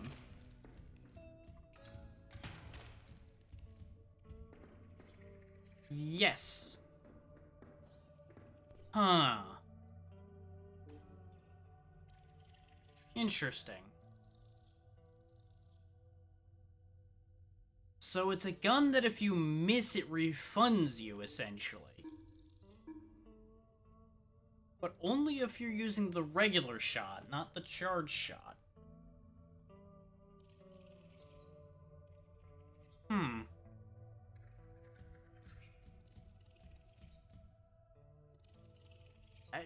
I'm just not sure how to feel about that.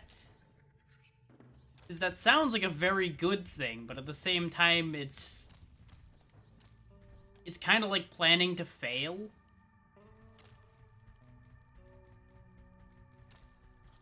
In a weird way. I'm gonna use it on more enemies for a bit and see if it does anything else. Okay, and it isn't just on metal either. It does seem to consistently do it. There's also this flower from the beginning of the game. Nope, doesn't have any interaction. Okay. It was a stupid thing, but I wanted to check it.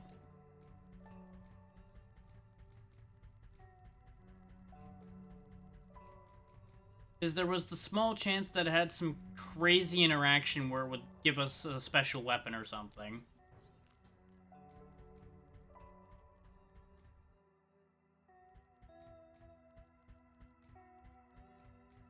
And again, there's all these flowers in here, too. So this is where we got Flower Step, so that might be why the flowers are here.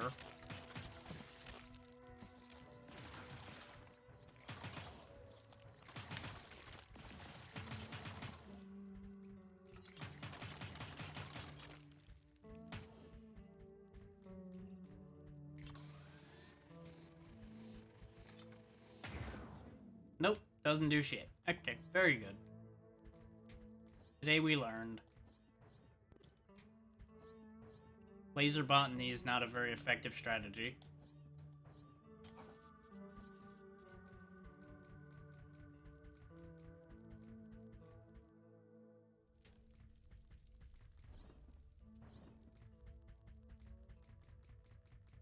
But we're gonna head back up into Bugland and check that other hallway. After we learned that I missed like 3 breakable walls in that area.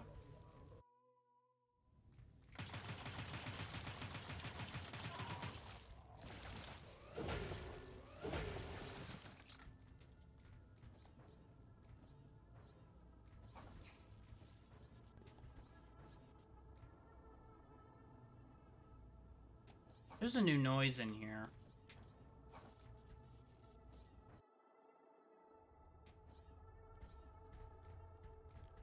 I don't remember hearing this when we were in here before. I don't like it when there's new noises. So it seems like we passed where the new noise was. Because there was like a giant fly noise happening back in that other room. Let's go double check that before I go too far in here, I guess.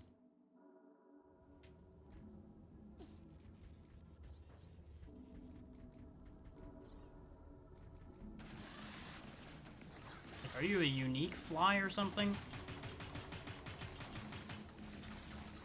No? You die like the rest.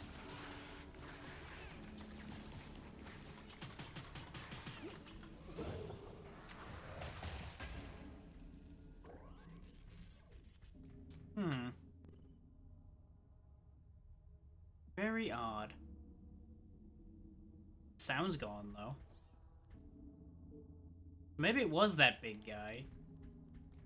Because that was a bigger fly than the ones that have been usually around here.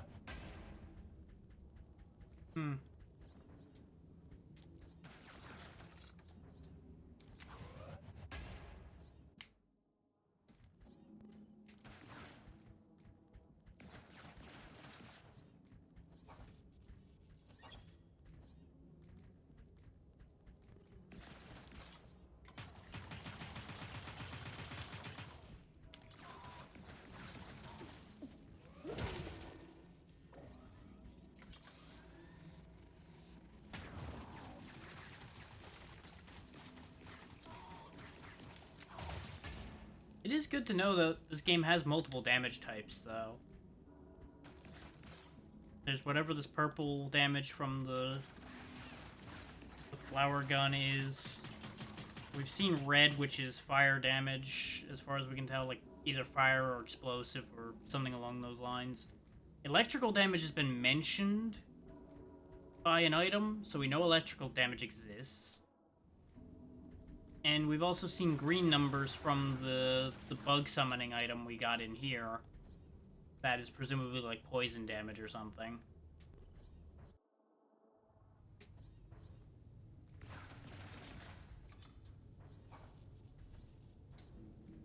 So we can infer all of that about the game's systems from what we've seen.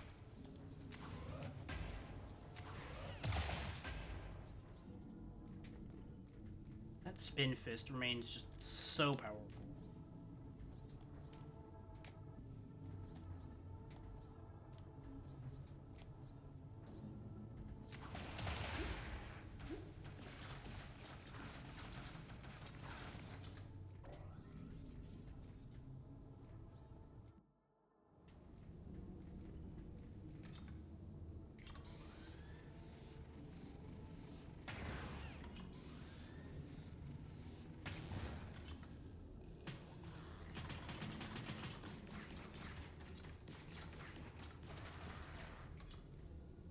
Yeah, now these are all the super-sized ones, because these were, like, mid-size before, not huge.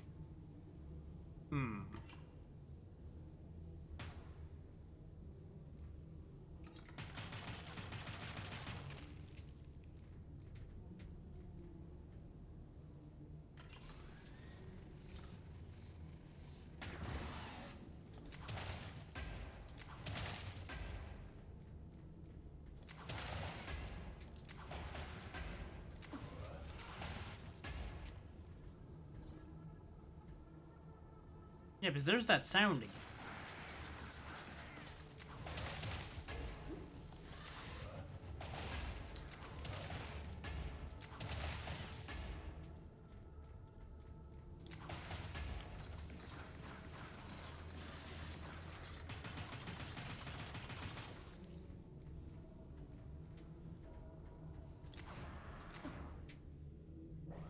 And that was a terrible idea to try to spin punch him in such a confined space. It would have been funny, but instead it made me look a fool. Which is, for everybody else, I'm sure is still funny.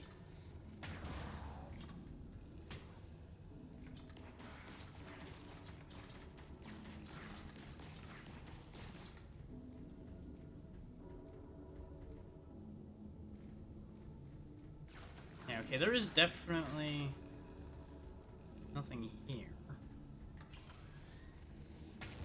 Something in how this room was shaped was just fucking with me. So I needed to come back and check.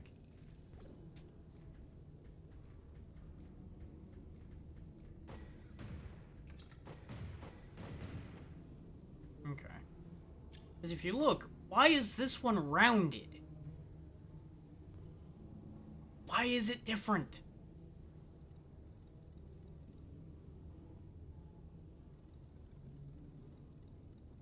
No other hallway ends like that.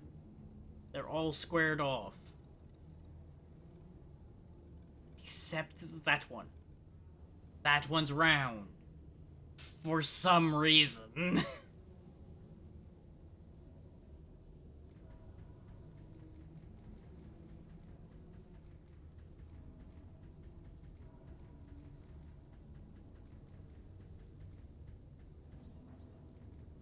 Like, I feel like I'm just gonna end up with a pegboard with a bunch of red string on it, all ending in round hallway.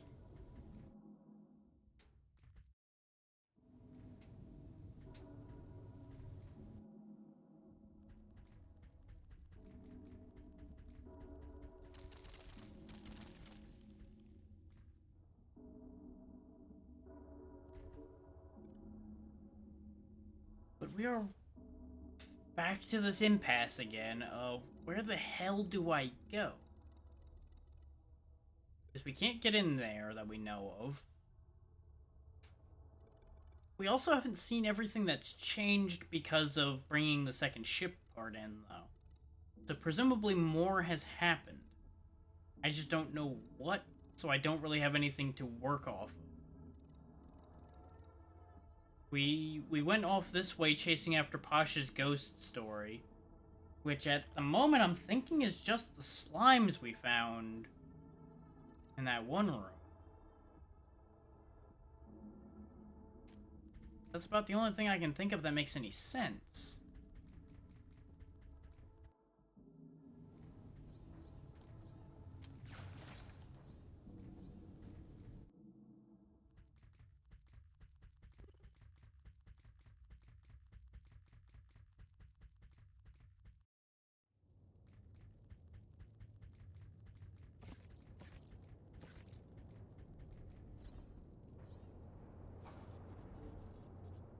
There's also this area over here, though.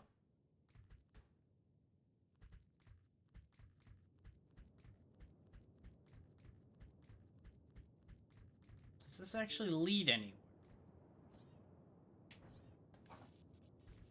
It's not looking like it, but at the same time, when in doubt, leap of faith.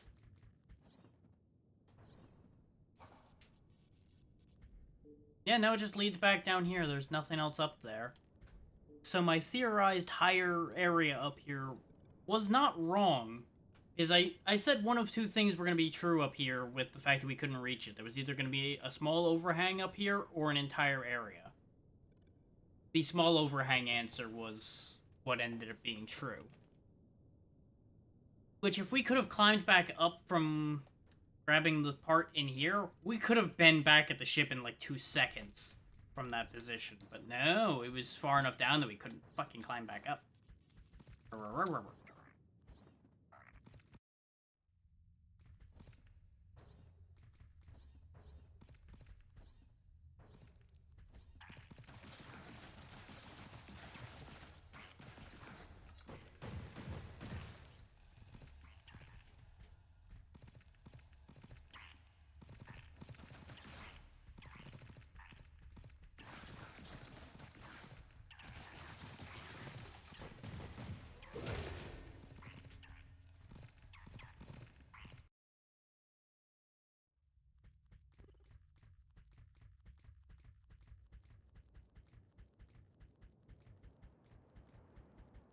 And there's still the simple fact of Pasha was not where we left her.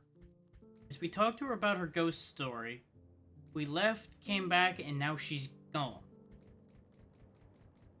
Make sure you try it out in a real actual You combat have nothing to situation. say. Keep working You on have that. nothing to say. See you around, buddy. I kind of want to see if any of them have anything to say about Pasha running off. Also, just short of buying literally anything, huh? I got no consumables. Oh. Because either she left the area to go to what she was talking about to show us, or she's in here somewhere, or literally any number of things could have happened to her. Not here. Where the hell did that kid run off to?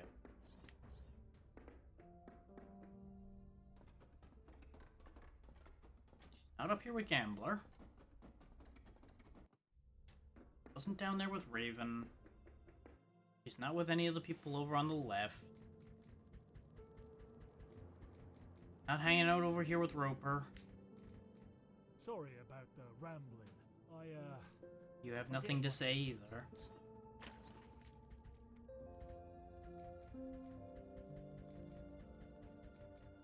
She said there were 3 puddles west of the camp. This is east, which is why I'm like, she can't possibly be over here. Unless the game's telling me lies. But at the same time, the only place in the area that had a puddle was right out in front of the camp on that side. But we also went through this area already and didn't see anything notable aside from the new laser shooting Kirby things.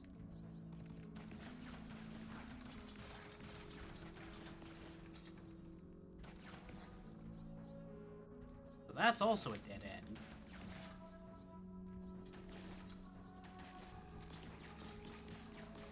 So I'm thinking I might wrap up fairly soon here, even though it's only been like 4 hours. Just so I can come at this with a fresh mind again. Because we made a pretty big jump forward when I came at it with a fresh brain today, initially. And we are up another ship part. And I don't want to bog down in this game too hard. I feel like if I bog down a lot, I'm gonna stop enjoying this.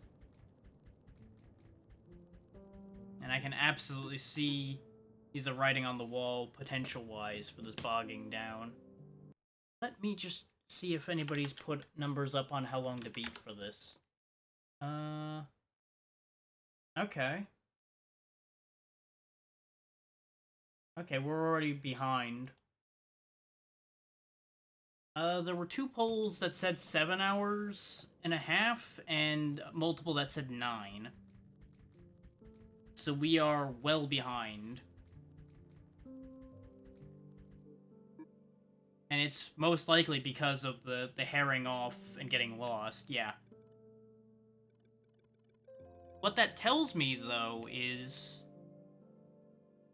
there's probably not that much map leading to each of these pieces that are left, then.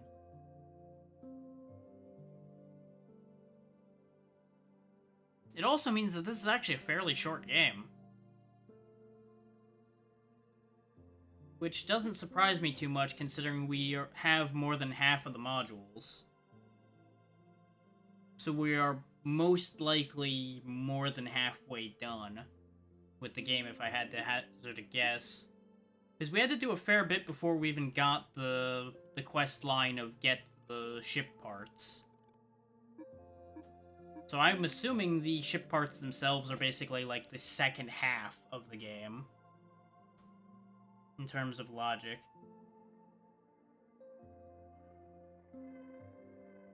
This is all assumptions, of course, so take all of that with the expected grains of salt.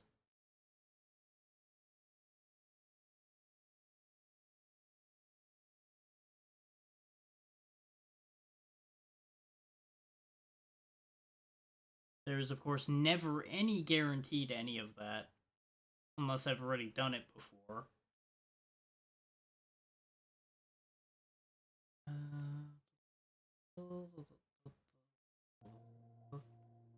Currently trying to decide if I want to continue now or not.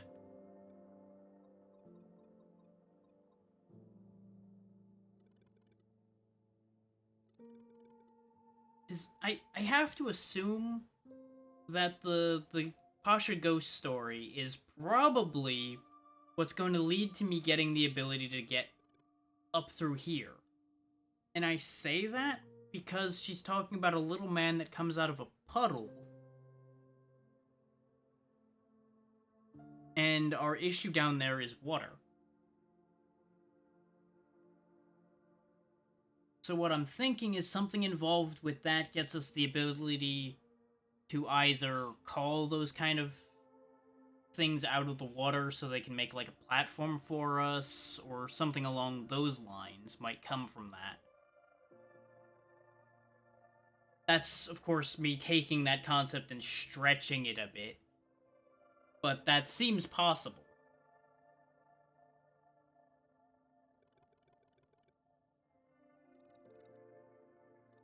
We can't get in there. At least I don't think we can.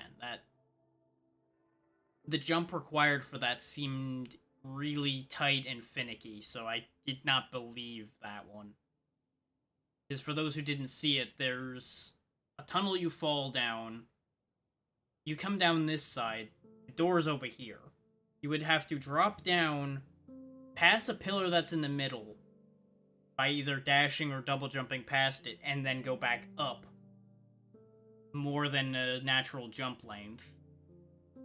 So the only way I see it working is as soon as I pass the very last pixel of that pillar in the middle, I would have to dash to the left, double jump the second I'm past the pillar, and then use the fist to flip myself up and over.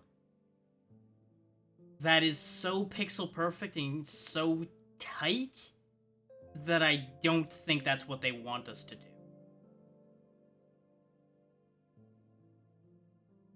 That seems like too much of a stretch to be asking of the player.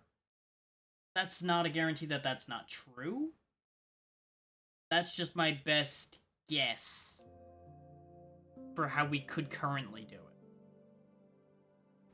But what I will say is more than likely that spot there is the key to at least one of these two.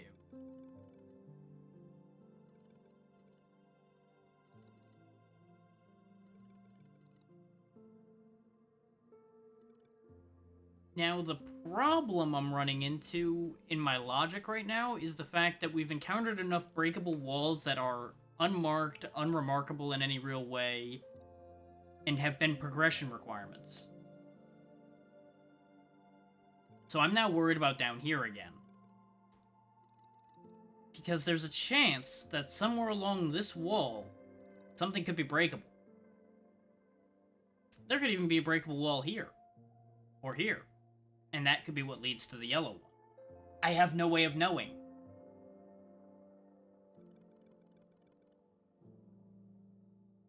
Short of going and checking again.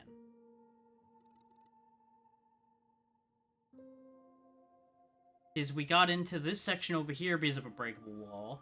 We got into here because of a breakable wall, which got us to a ship part.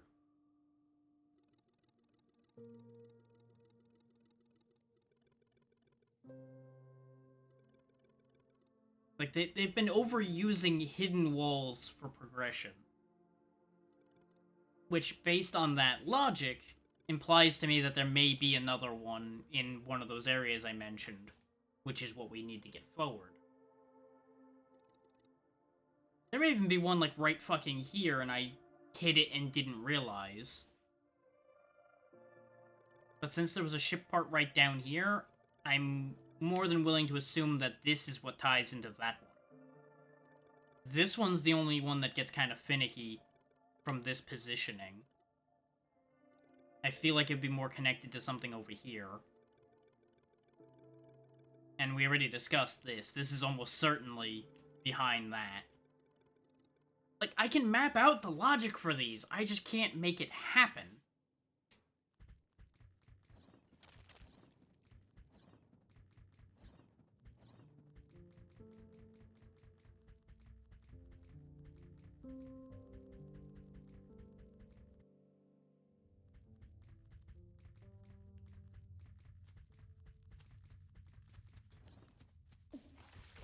It almost makes me worry that I'm losing my touch with this genre of game. But it may also be that this is just done in a slightly different logical way. Which I can definitely say there's a different logic to this than I'm used to. And that's probably what's throwing me off. And as much as I'm annoyed with the hidden walls, don't take that as a negative necessarily. Is it a little more frustrating for me right now?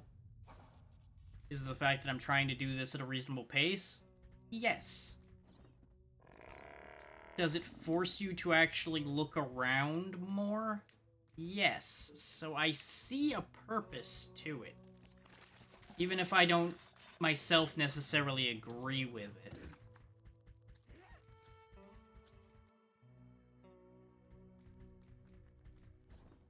Because these games are meant to be built around exploring. I have no problem with them making me explore. I just feel like there may have been a more intuitive and more pleasant way to go about it.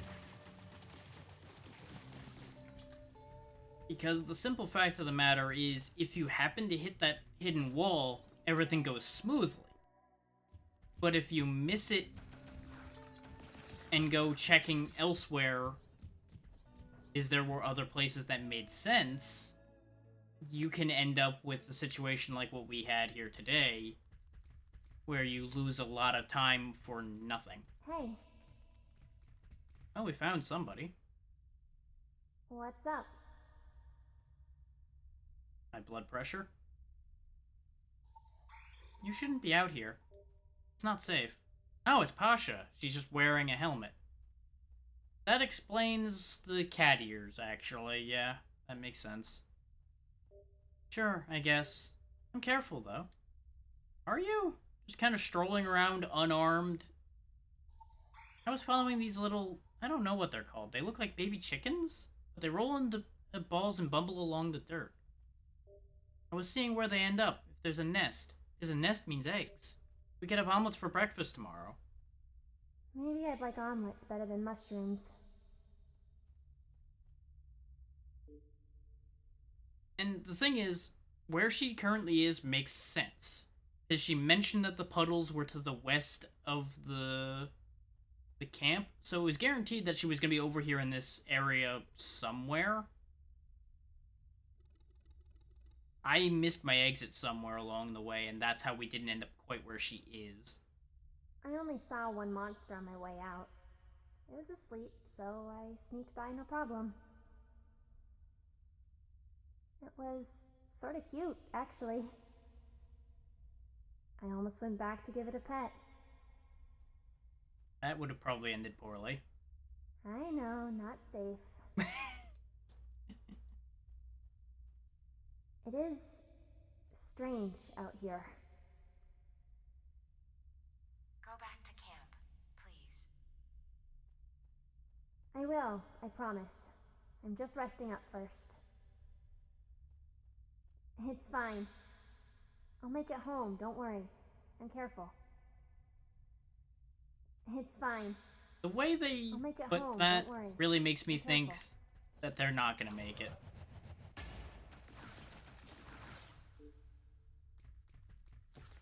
So, she saw some chicken-like things, presumably out this way. Is this going to be another case of, if I followed my thoughts, I would have... Right. Hello? It's you again. You're going to stun me? God damn it.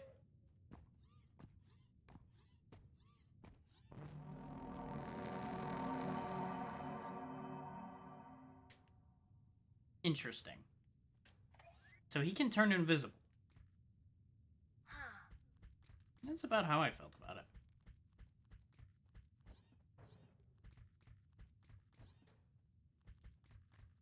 What was he doing out here? Now there's birds. Things definitely changed. I'm just not sure if it's a meaningful change still yet. What I'm probably gonna do is I'm gonna find out what's going on over here. Find a save point, and that's where we'll stop for the day. I've already been over there, but I've not been...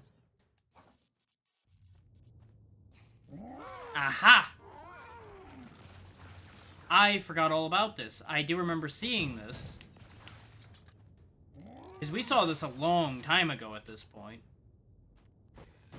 And this is partially the cost of taking a while about going about certain things. And the fact that I split this across multiple days.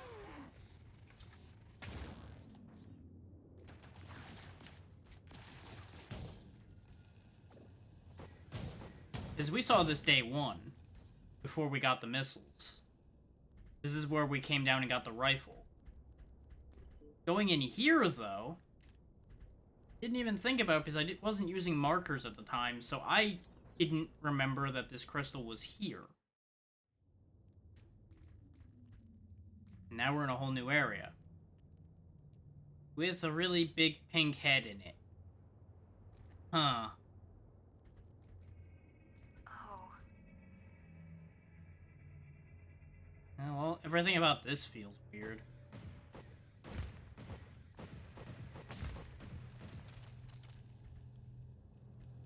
On the bright side, there's a save point.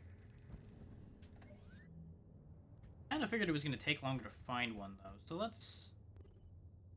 I think I know why it's called Six Finger Wood now. Think I might have gotten a hint.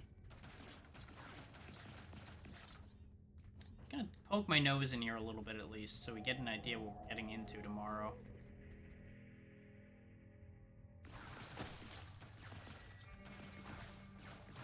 I assume those are platforms after I break the spikes off them.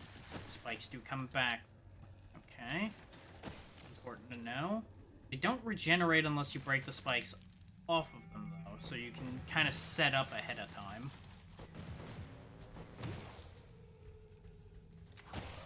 Yeah, I think that's going to be the whole thing that's going to lead to this taking longer for us, is the fact that there's the gaps between sessions for this.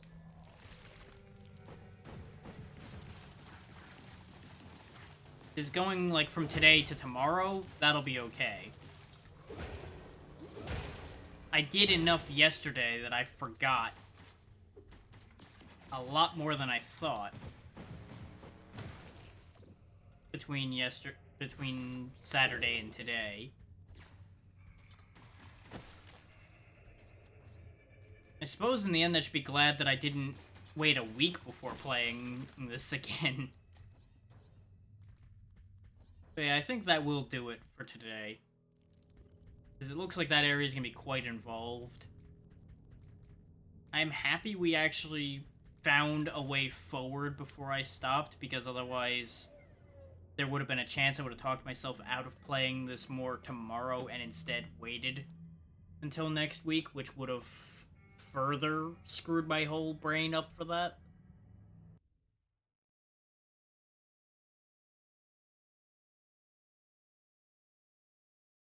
But my head is starting to lose track of things a bit too much, and my throat's starting to get a little mad at me again. Probably because of all the voice acting I did yesterday, and then doing a bunch of voices today, on top of the weather going up and down in temperature and being just a general pain in my ass.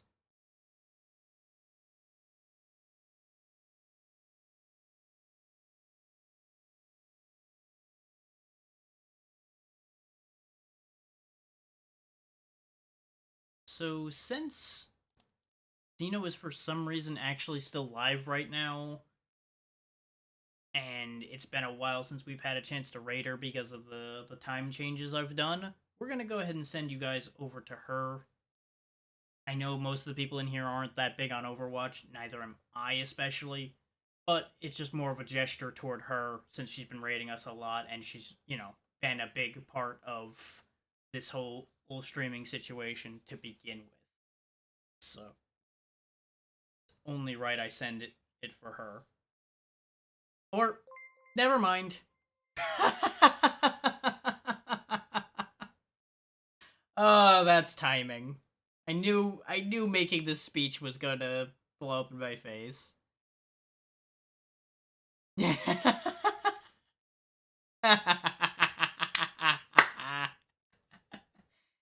probably got here just in time him to hear that, yeah.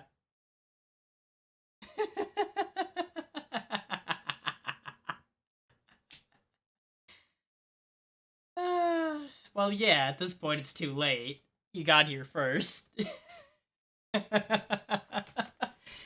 Thank you for that, Xeno. I guess I'll carry on for a little bit longer now, since everybody's here expecting things to happen. I was gonna wrap up, but I'll just go for another, like, hour or so. Or at least a half hour or something. Make it worth it for everybody. How was Overwatch, Xeno, since I know you were playing more of that?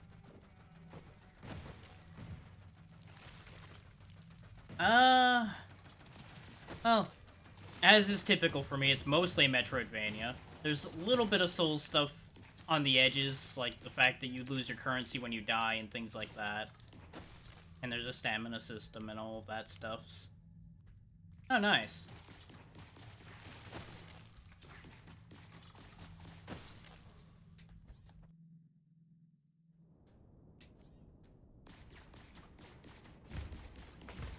There we go. Another breakable wall. And another God Seed. These God Seeds raise one of our 3 stats. This one specifically raises our gun power.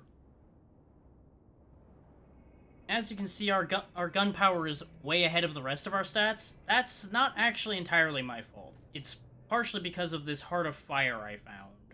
It's adding, like, half of our level to our gun power.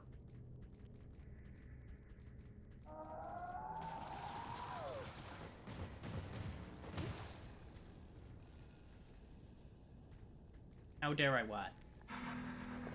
Whoa! Hi. Well, this is a problem.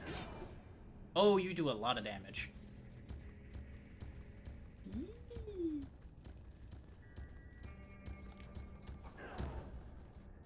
I mean, you could always manage it. It's just gonna take some doing.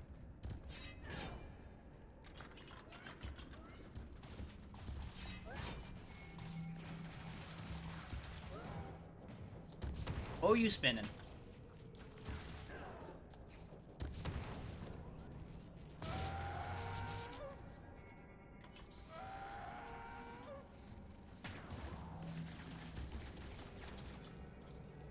I mean, to be fair, game development doesn't technically need any money.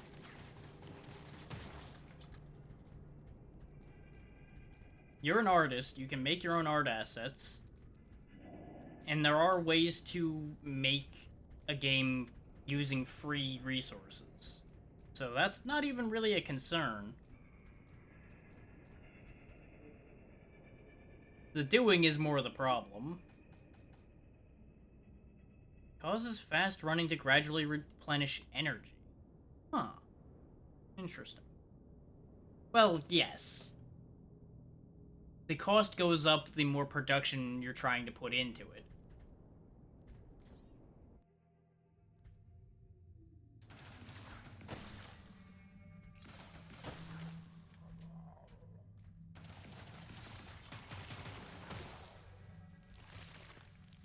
Yes. You're riding on the negative side a little too much there. What I'm trying to say is it's possible. I'm not saying it's the easiest or the best idea. You can absolutely do that for free.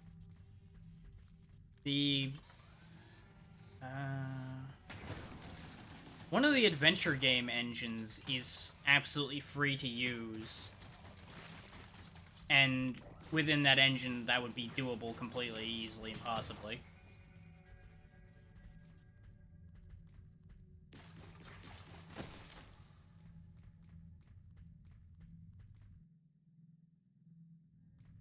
I'm also not sure if it was a good or a bad thing that that boss fight ran away.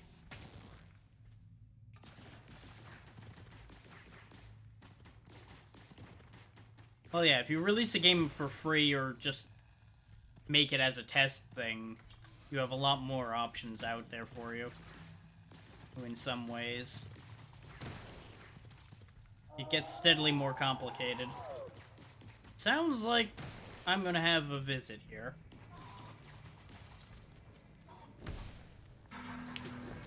Yep. She back. She's still mad. She didn't get her health back, though, so there's that. There's plenty of people who don't think their first game's gonna make any money, and then it ends up blowing up, so you never know. Ow.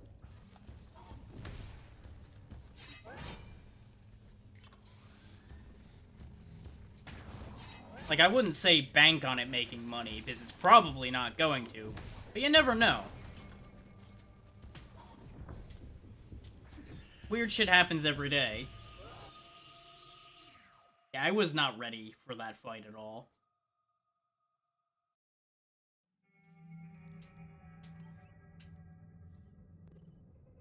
And now, unfortunately, we have a slight max health detriment.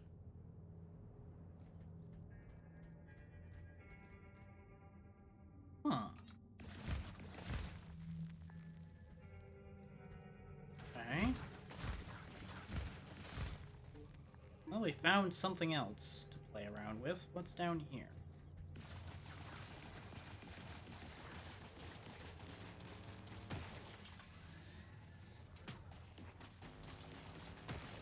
Oh yeah, you can absolutely make something that you can just pass around to people as a fun thing. Easily. Some people might look at you and go, Xeno, why? Why is this a thing that exists? Depending on what it is. Honestly, I'm not sure. There is a parasitic life form on this planet that I think made some of these things out of dead people, but a lot of this has not really been explained what the hell any of this is.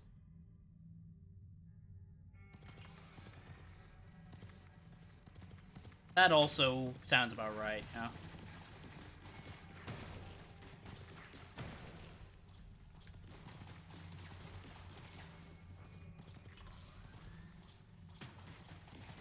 My gun is overheated. Get out of here.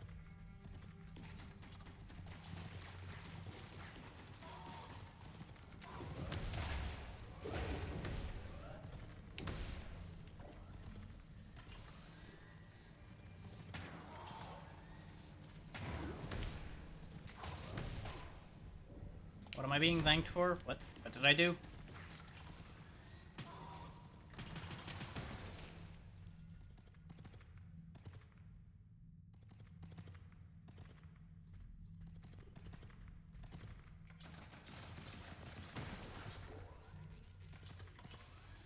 I feel like it did a thing again and I don't know what. Oh yeah, business as usual.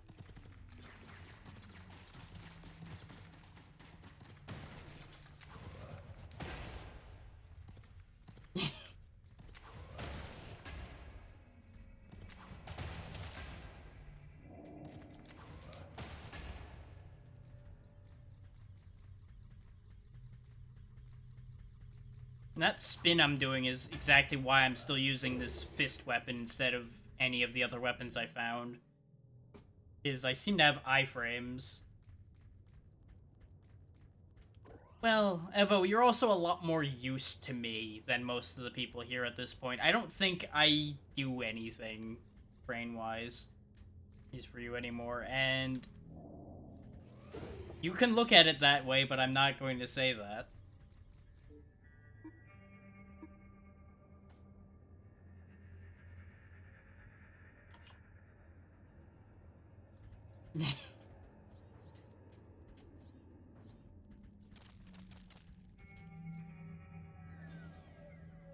What?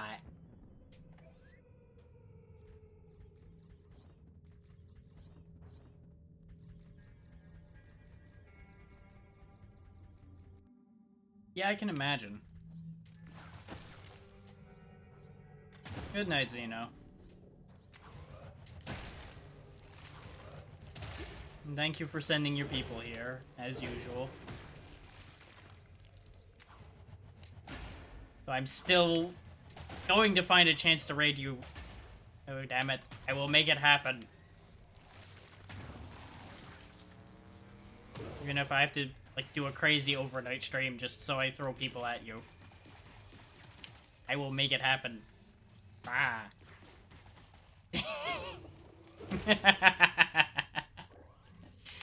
Ah.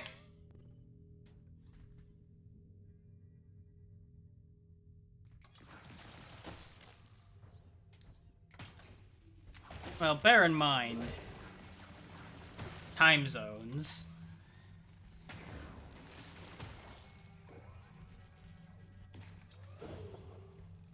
Because half the time when you are doing most things, Evo, I'm going to bed.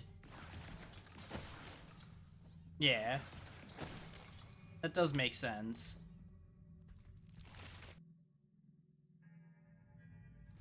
Because you don't need to move your schedule around anymore, really. You can kind of just do whatever.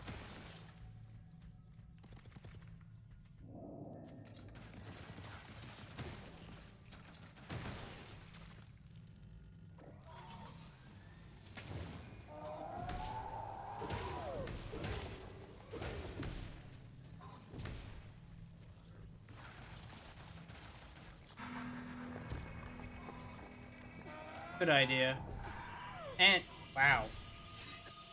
Instant death.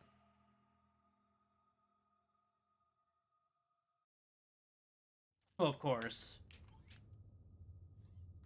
I'm sure it'll be at least a month or two before everything's reasonably settled.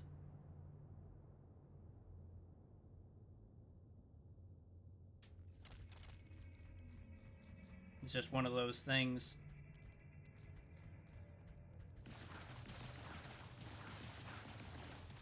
Well, there's that, too. If it's not all there to begin with, you can't put it all away yet.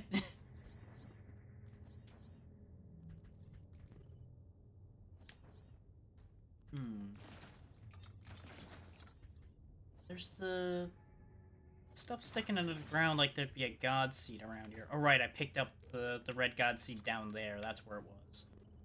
Okay. Okay. Make sure all of that is formally accepted and all of that, yeah.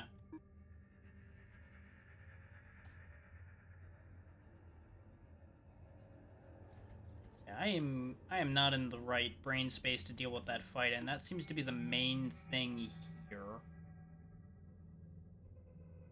Which will probably lead us to the next ship part. But I'm going to quickly roll through what weapons we found so far. We found this spear first. It's alright. Got some good reach, as it says there. Just not exactly my favorite way of fighting. This sword seemed like it'd be okay, but it's a little awkward to use because it's kind of big here. Like, I'm guessing it must weigh a ton with the way the dead suit swings it. It also doesn't do anything in the air, which is just disappointing. Same with the spear. The spear doesn't do anything special in the air. It just pokes. The shield I haven't used at all yet. It's a shield. You can do a dance. Look at me dance. Look at me dance with my shield. Yeah. That's about all it seems to do. Like, I'm keeping the gauntlet just so I do this. Because it's just funny to spin in the air. And it actually does ridiculous damage to certain enemies, so it's been a beautiful thing.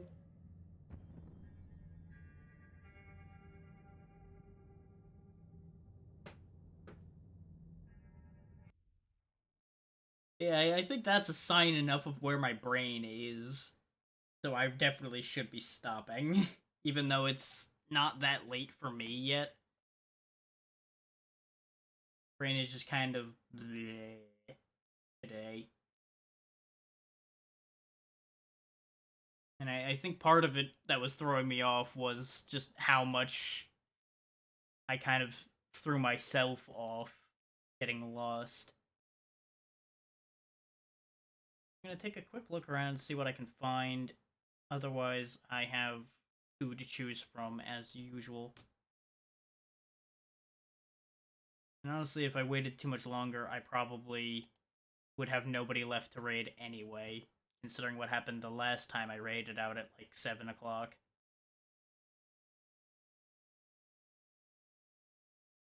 But wouldn't it be a hell of a thing if the next one I try to choose to raid comes and raids me too?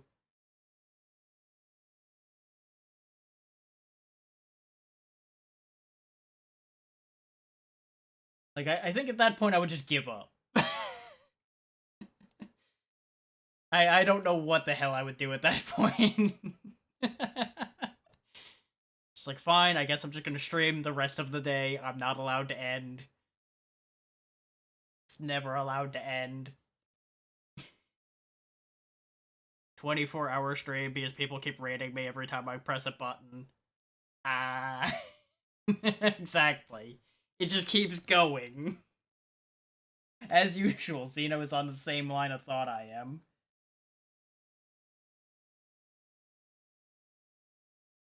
I don't think that's how hype trains work.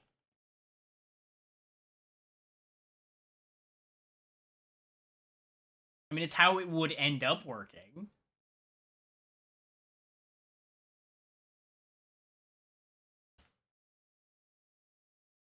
Don't get me wrong, I would not mind a hype train, but that's not how those work.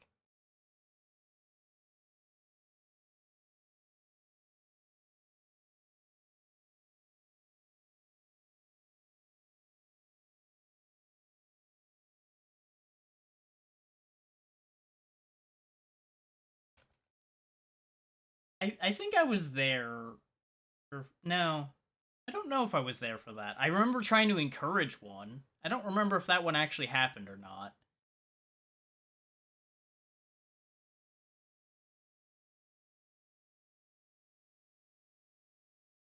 It's hard to say. Because it's very rare that I'm not causing trouble. Whenever I am there.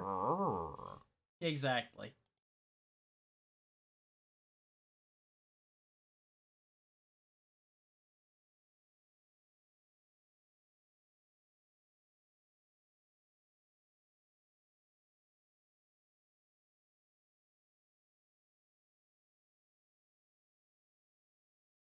Yeah, my two primary available options are ones I've rated a bunch, though I haven't rated that one this week, I don't think. And I'm not seeing too much impressive in the retro section at the minute. I could throw it to one of the ones that are higher up, but they don't need the help that much. And there's none of them doing anything that I'm like, yes, this is something that's interesting. I really should start fucking keeping track of when I raid who, so I don't sit there and just keep raiding the same people. Well, because I forget when I last did it, and it turns out it was like 3 days ago or something. Because I want to spread it around as much as I can, but at the same time, brain's stupid. Well, I'm going to flip a coin between my two good choices. I would, but you ended already, Xeno. Ah.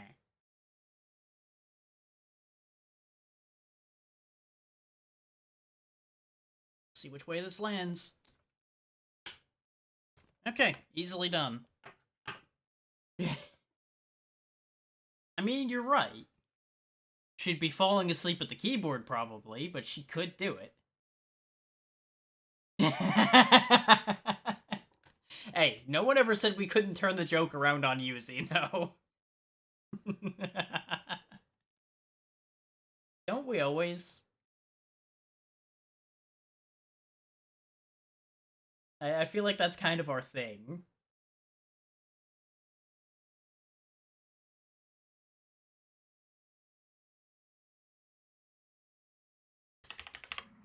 I'm in danger!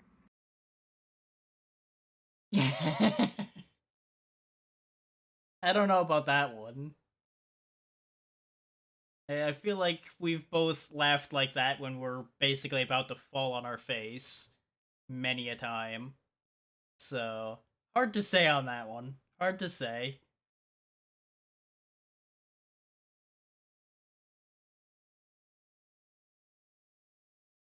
And I don't have anybody playing a Metroidvania to send people to, but next best thing is a Zelda game. So I'll be sending over that way. Good night, Xeno. Oh, and of course, thank you for the third time for that raid, even though it mucked up my timing and my plans, spoiling my plans. And of course, thank you to everybody that sat through all of my getting lost and all of my nonsense. We'll head over to see what Chameleon's doing with Oracle of Seasons. It's on that list of older, kind of weirder Zelda games, so it'll probably be something enjoyable. And I will be back with either more of this tomorrow or something. It'll probably be more of this.